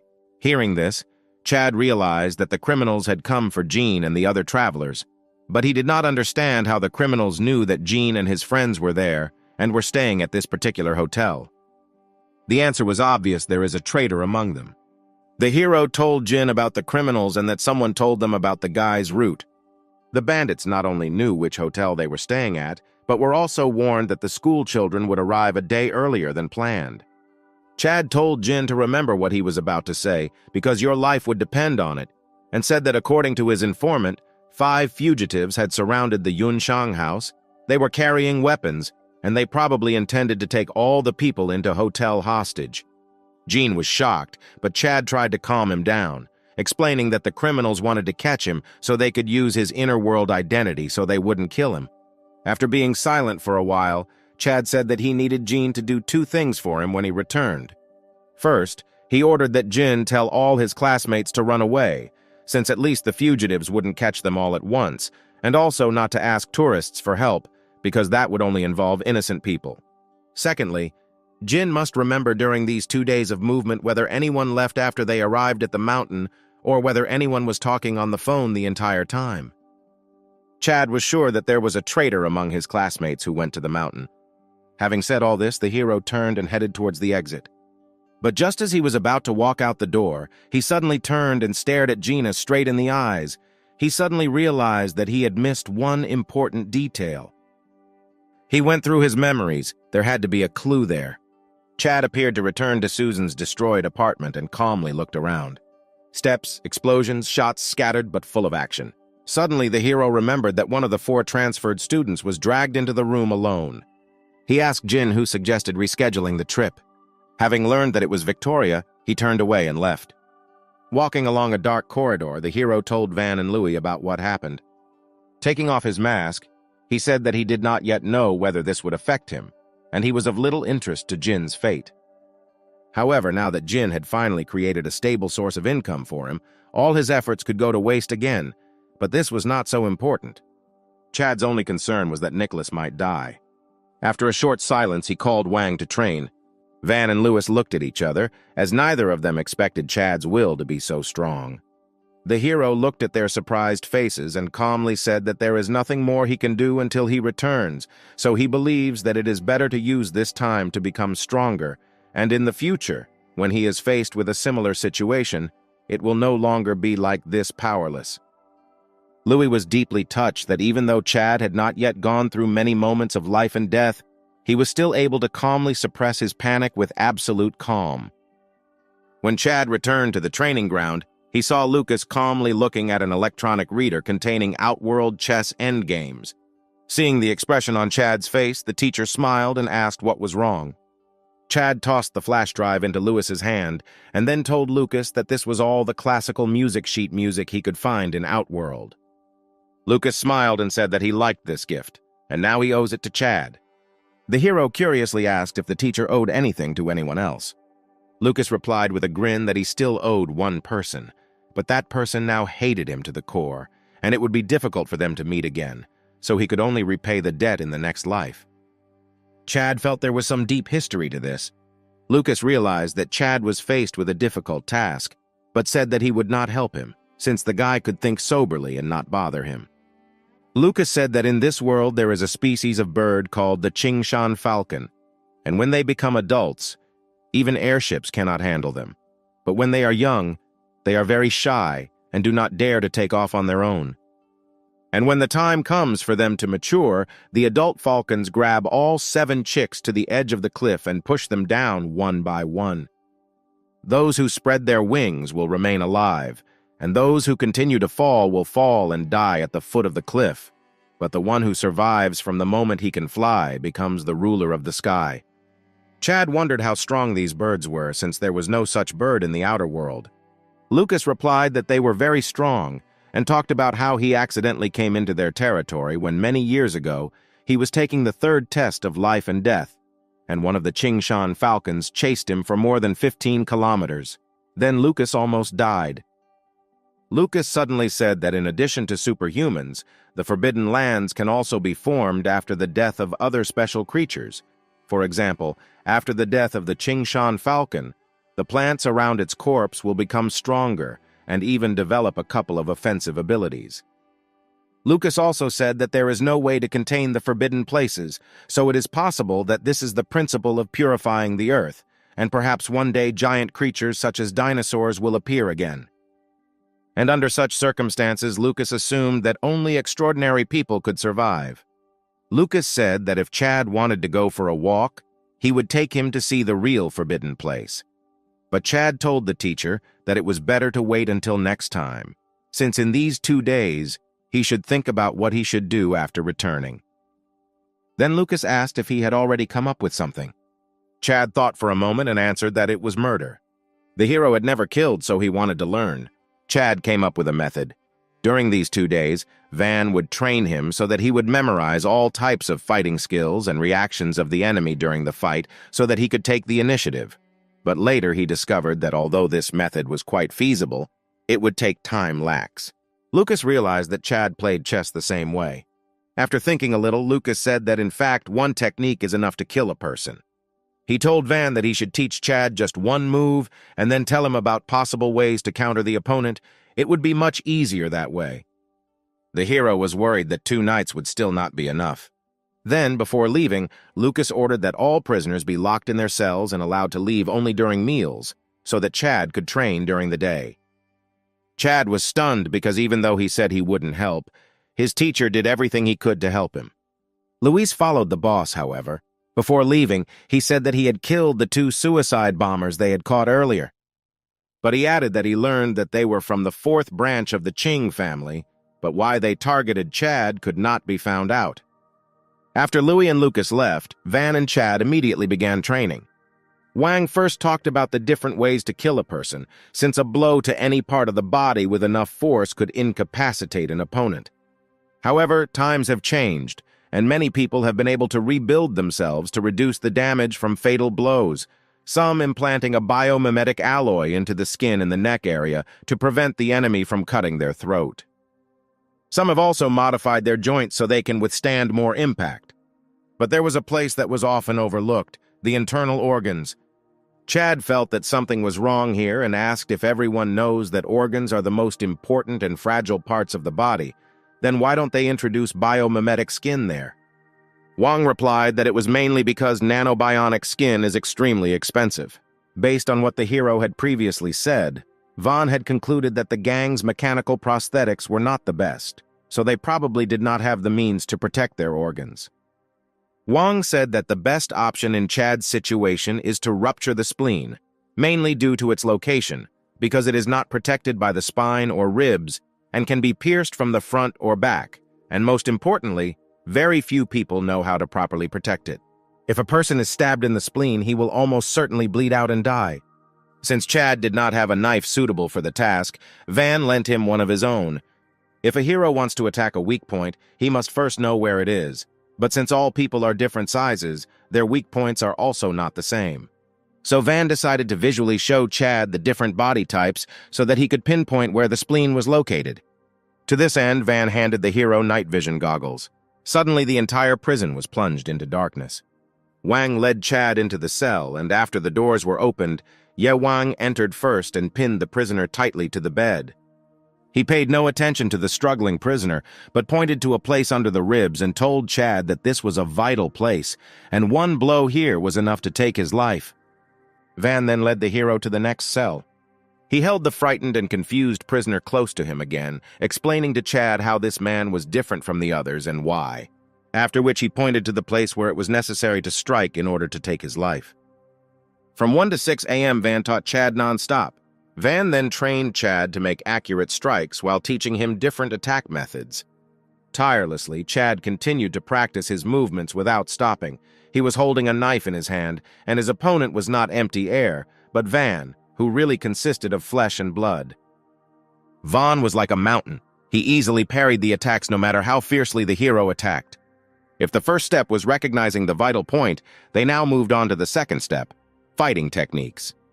Wang taught him how to hide his intentions and let his opponents misidentify the target of an attack so that they would leave the gap to the spleen open.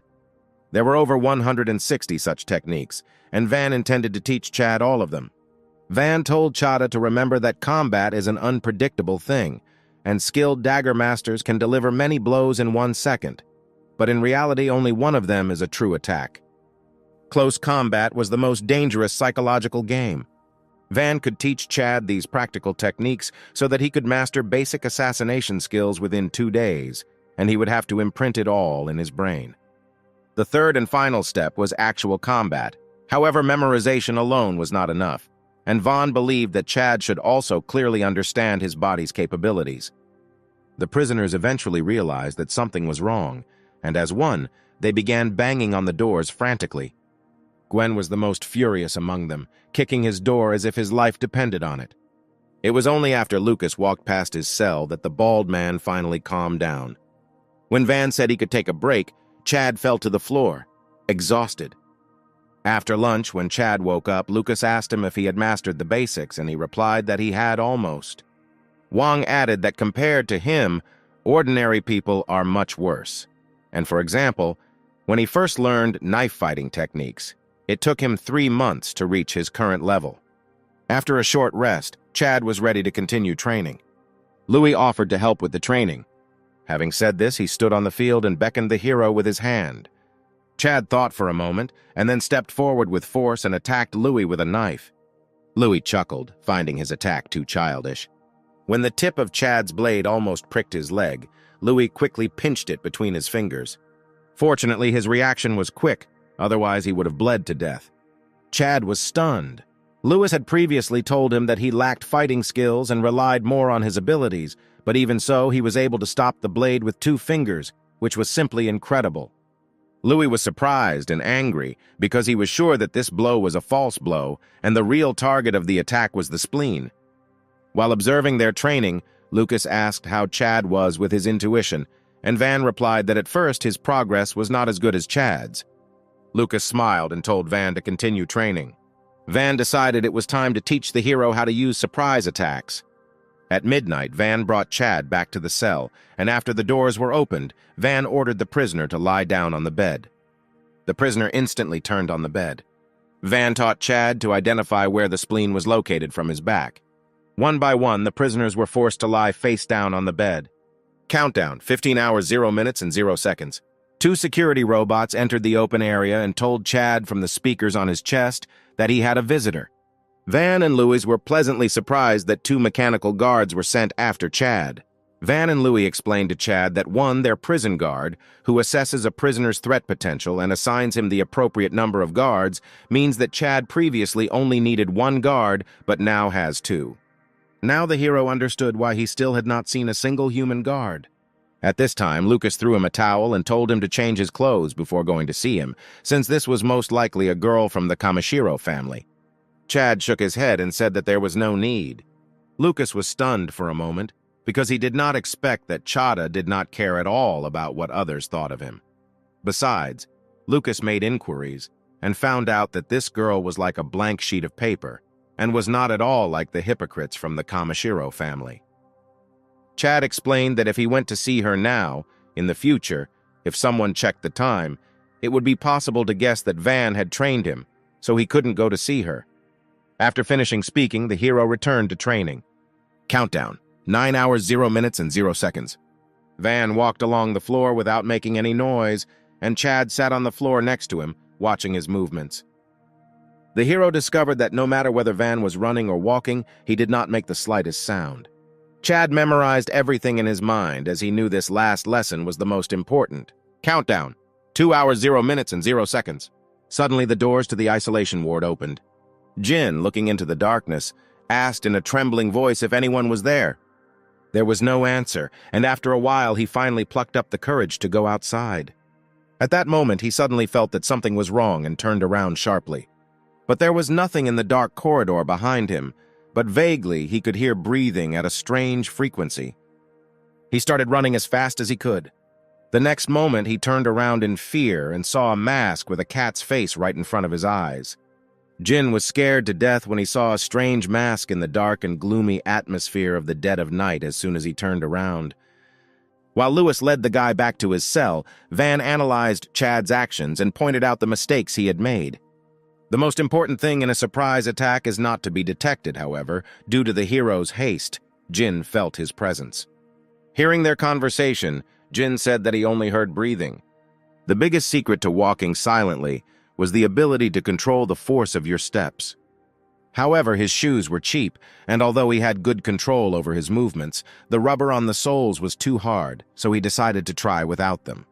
After the training, Van, on behalf of his boss, asked that Chad return alive. There were 5 minutes left in the countdown. During this time, Chad met with Jin again and once again instructed him on how to proceed upon his return. After that, Jin repeated all his words again to show that he remembered everything correctly, and also said that during the trip everyone looked at their own, called, and sent messages. When they finished talking, there were 2 minutes left before the countdown ended. The countdown ended, and the sounds of drumming and cheerful laughter were heard in the darkness. In the previous second, Jin was in a dark cell, and in the next second, the world was painted orange-red from the fire, the light and shadow of which fluctuated rapidly. Jin opened his eyes wide, suddenly remembering that he needed to run. He immediately stood up and shouted that they were in danger and for everyone to run. However, instead of running in all directions, everyone just stared at him. Only the travelers realized that Jin had learned something in the inner world, and Husei immediately asked him what happened. Jin spoke about the bandits, about the danger, but even after he explained everything clearly, the other students were still at a loss, and he decided that even if they did not leave, he would go alone. Husey and Tim trusted him and followed him. However, as soon as they reached the gate, 2 middle-aged men in police uniforms stopped them, and Jin immediately turned to them for help. The 2 uniformed men looked at each other, then pulled pistols from their belts.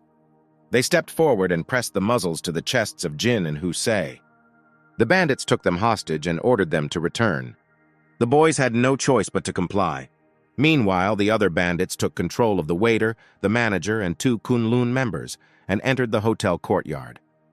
Realizing that Jin was right, all the school children began to run in horror and call for help. At that moment, one of the criminals pulled the trigger and ordered everyone to remain silent. The bullet hit the Kunlun member directly in the leg. He fell but did not make a sound. Other bandits said that Jin and the others tried to escape because they found out about them, but were caught.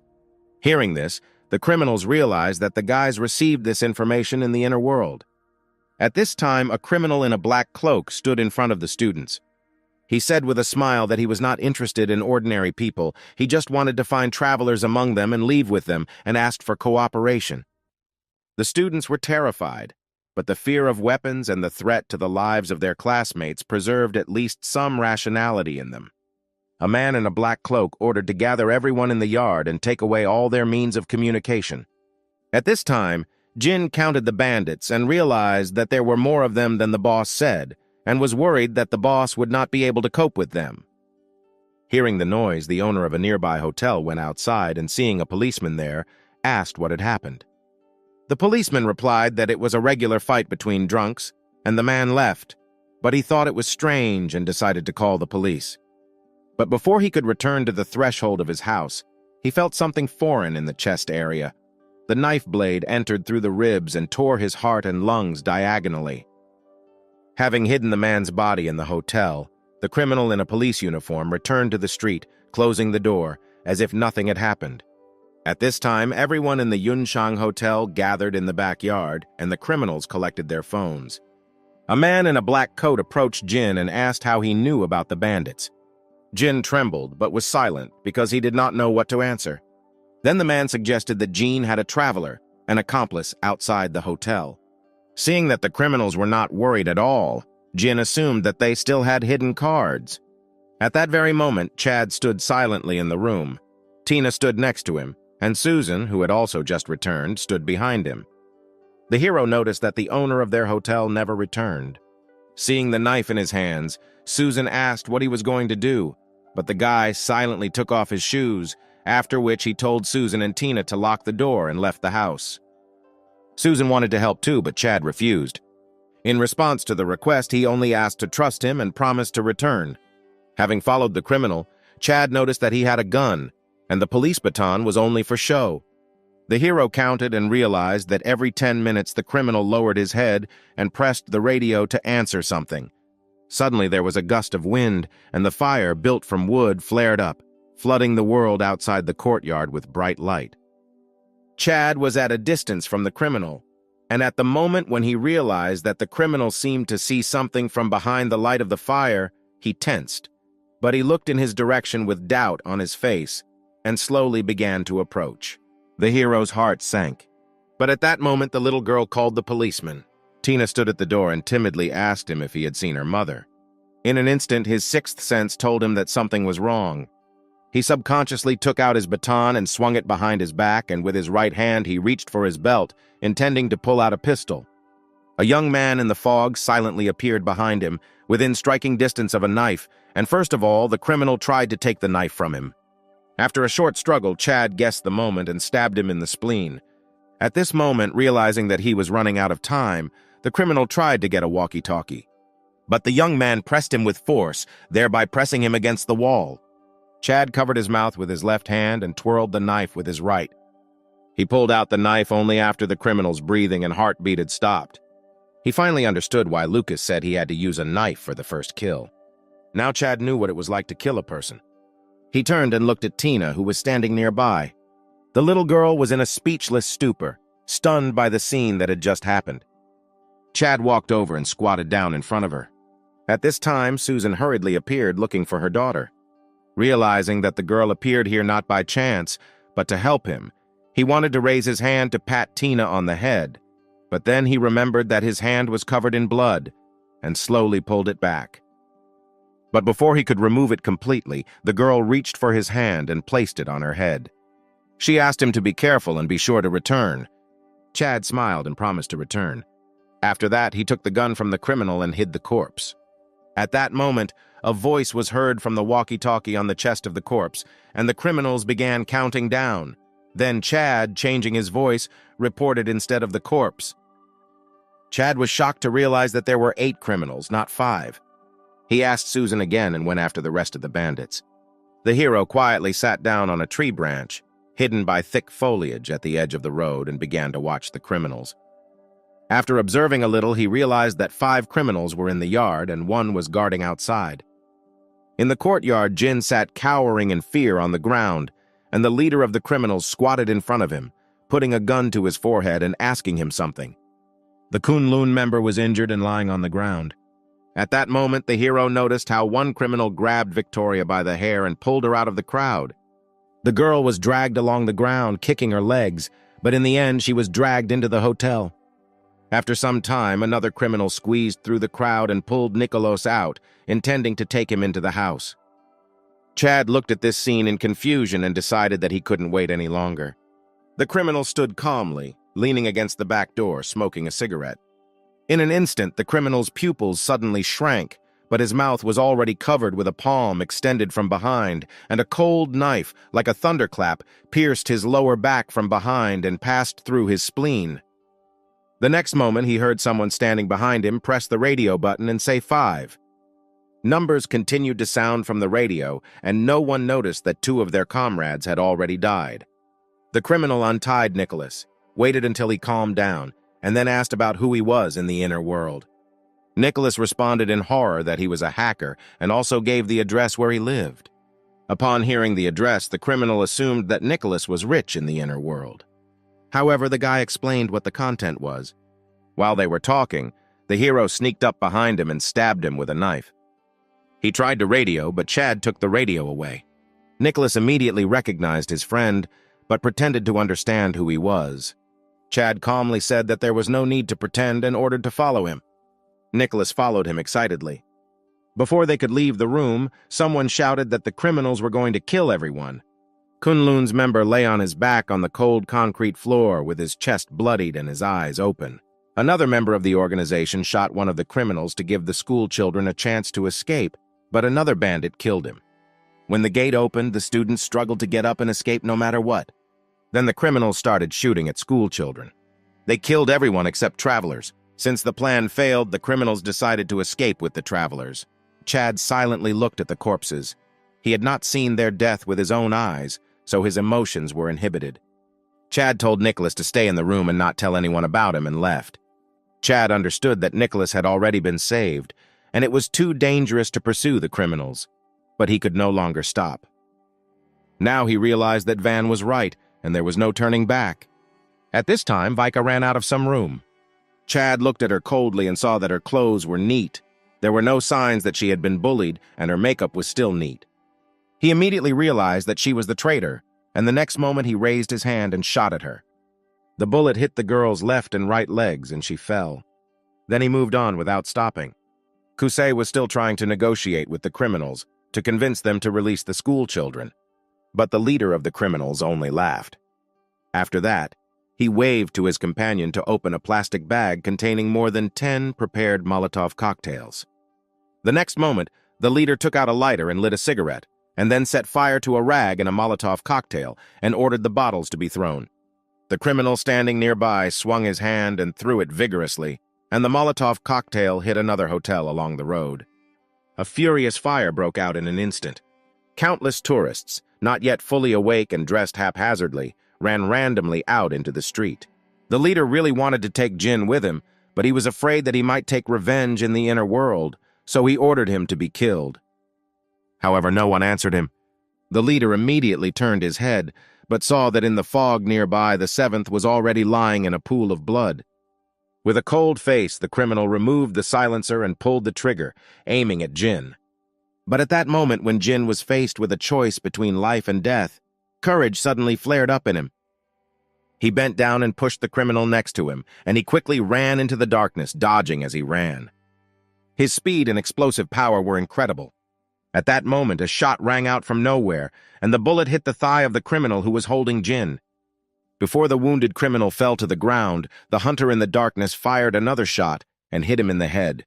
The leader's face darkened. He no longer cared about anything and shot several times at random into the crowd of tourists to escape. The leader dragged Husey and Tim by the collars, trying to blend in with the crowd, and quickly walked towards the parking lot. Of the 8 criminals, only 2 remained. Chad continued to follow them. Assuming that the killer was pursuing them because of the students, the leader shot at them. The guys slowly fell to the ground. Chad silently approached Husey, and when he was sure that he was still breathing, he immediately called out to passers-by and asked to call an ambulance. He said he came to protect them. However, Husey asked him to help take revenge and promised to pay 10 bars like last time. Chad agreed, and after thinking a little, climbed onto the roof of the bus as he decided that it was safer to go on top. He caught up with one of the criminals, but he seemed to be trapped by an invisible force and could not move. There, in the shadows, stood a man wearing a hoodie and a pink mask with a tiny Hello Kitty printed on it. The girl looked at Chad and said the other one ran away. The roar of an engine could already be heard in the distance, and Chad saw from a distance that the minivan he had met earlier had moved off, and the leader of the criminals had gotten behind the wheel. He jumped off the roof of the bus, grabbed the gunman's gun, and started running. The girl in the darkness continued to look at the fleeing hero, and when she noticed his bare feet, she became numb. There were already traces of blood everywhere. The next second, her constantly open palms suddenly closed, and the kneeling criminal immediately screamed heart-rendingly when he saw that his legs were pressed so tightly against the concrete that the enormous pressure crushed his knees. A black minivan was driving along a winding mountain road down the mountain. Because there were too many sharp turns and the turning angle was too narrow, the criminal could not accelerate at all. Shots were heard every now and then behind the car. The criminal was terrified. In the rearview mirror, the criminal looked at a young man with his face covered, who was running along the road like a lone wolf, biting him on the back as if he wanted to kill him here. In the minivan, the leader of the criminals saw that he could not get rid of Chad so easily. Then he decisively began to slow down. As he turned the corner, he suddenly rolled down the car window, and as the car turned around the corner, the leader of the criminals stuck the barrel of his gun out of the car, took aim at Chad, and pulled the trigger. But what the leader of the criminals did not expect was that as he began to slow down, Chad pulled another pistol from his belt and pulled the trigger at the same time. The leader of the criminals panicked. He lowered his head to dodge while shooting, but his ear became numb, as if something had pierced it. Midnight gunfire rang out on the mountain road, and the hero was also wounded. Chad lost his balance and fell to the ground. He pursed his lips and climbed up again, coldly looked at the shadow of the car moving further and further away from him along the winding mountain road. The next moment, to close the distance between him and the minivan, he rushed barefoot through the mountain forest between the bends of the road. While running along a mountain road, Chad picked up a rock that was larger than his palm. He stepped on branches and rocks, and a warning tremor appeared in the nerve endings on the soles of his feet. He stepped on branches and rocks, a warning tremor appeared in the nerve endings on the soles of his feet, and all he could do was push away all perceived pain with an effort of will. In the blink of an eye, without even looking where the minivan was going, he threw a stone. The stone tumbled in the air, and at the same time it flew faster and faster under the influence of the acceleration of gravity. The leader's pupils suddenly shrank. He slammed on the brake, but it was too late. The minivan lost control and crashed into a mountain along the road. The leader barely got out of it and wanted to go to the mountains on foot. However, the leader of the criminals suddenly saw that a young man with a hidden face suddenly appeared in front of him. He couldn't understand. The soles of his feet were bleeding, so why did he continue to chase him? The leader of the criminals turned around and wanted to run away, but before he could run 2 steps, he lost his balance and fell to the ground. Suddenly, the hero had a folding knife in his hand, and he savagely stabbed the leader in the direction of the neck. The leader of the criminals was terrified. His strong and powerful mechanical limbs quickly crossed in front of him. The criminal decided that as long as he could grab the wrist of the young man's hand holding the knife and crush it, victory in this battle would still belong to him. But what the leader's eyes directly saw was also a deception. This time, the young man with the hidden face made a feint attack again, and before he could react, the folding knife in the young man's hand had already pierced his spleen. The young man pulled out a knife, turned around, and left.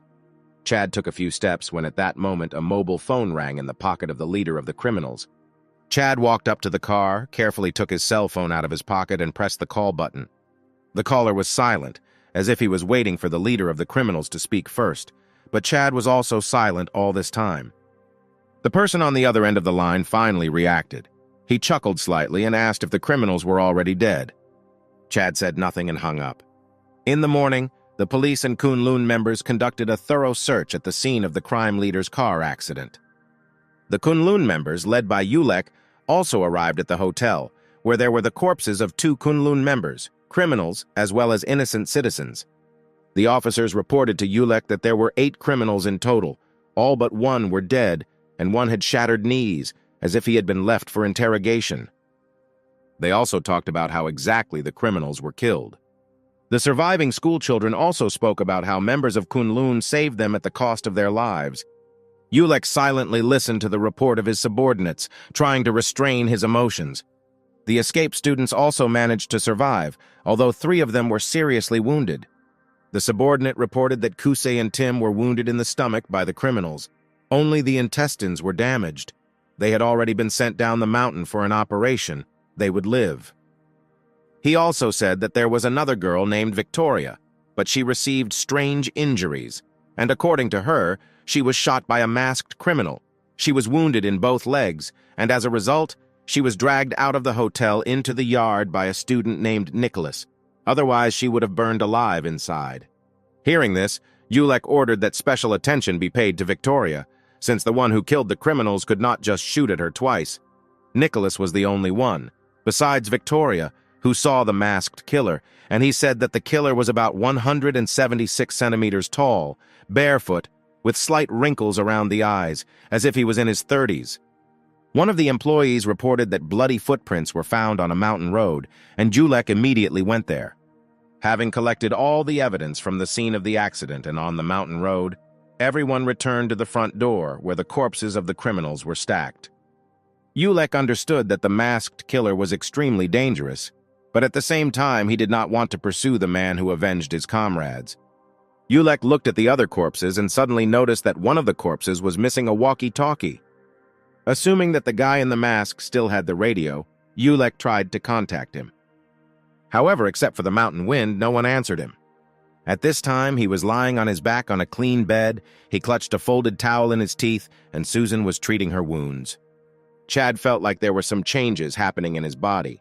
The bones all over his body seemed to be cracking, and also the energy in his body seemed to be greater. After finishing with the guy's wounds, Susan went to the kitchen to prepare something to eat. After Susan left, Tina tearfully told how much she and her mother were worried when the guy returned in such a state. The hero forced a smile and replied that he was fine. Also, the girl was still stubbornly trying to figure out Chad's identity in the inner world. She even tried to push for pity, telling her how scared and lonely she was there without her mom and Chad. But this also had no effect. After a hard day, Chad decided to take a little rest. The Kunlun members were still investigating crime scenes and collecting evidence. Julek reported to Yuan everything they had found out. He also said that the masked killer had erased all traces of himself, with the exception of bloody marks on the floor, so he could only hope for the results of a DNA test. Although no DNA match could be found, Yuan ordered to check everyone again because he wanted no matter what to recruit that guy to Kunlun. Chad and the others remained at Laojun Mountain and were in no hurry to return to the city.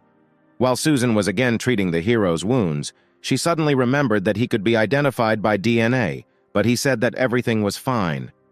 There were two key factors in the entire incident that could reveal Chad's identity. One of them was Nicholas, and the other was a blood sample.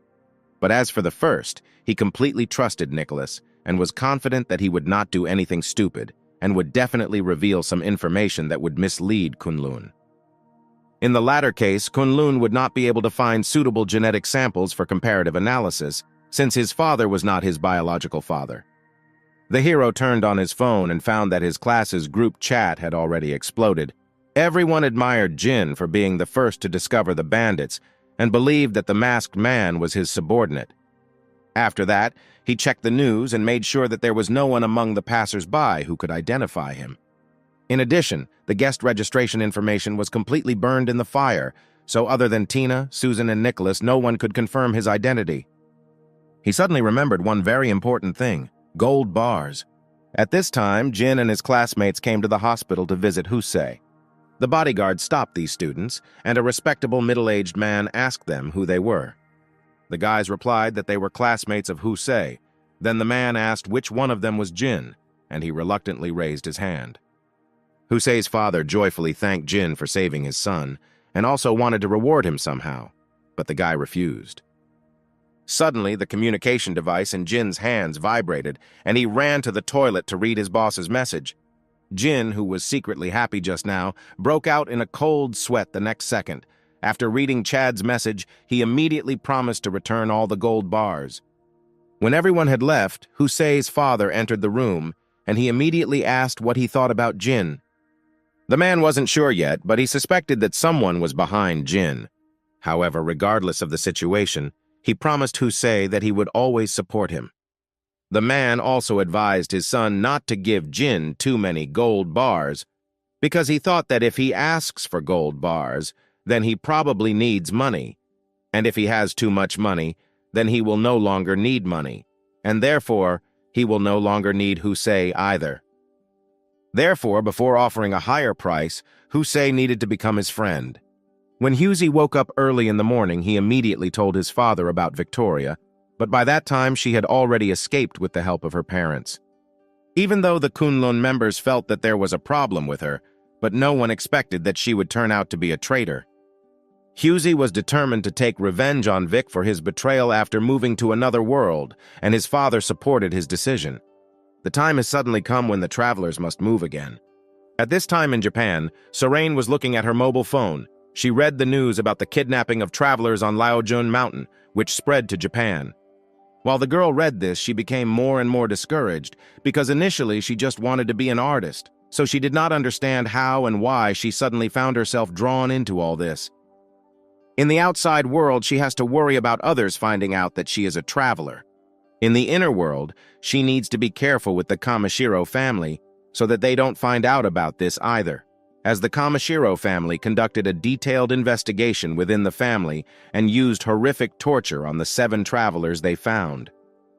However, she was lucky, as due to Kamashiro's marriage contract, Sorain accidentally ended up in City 18 to meet a young man named Ching Ched, so the family did not strictly investigate her, as they were more concerned about the outcome and benefits of this political marriage. Thinking about this marriage, Sorain suddenly entered the words Ching Ched into the search engine on her mobile phone, but just like the previous few times, there was still no useful information.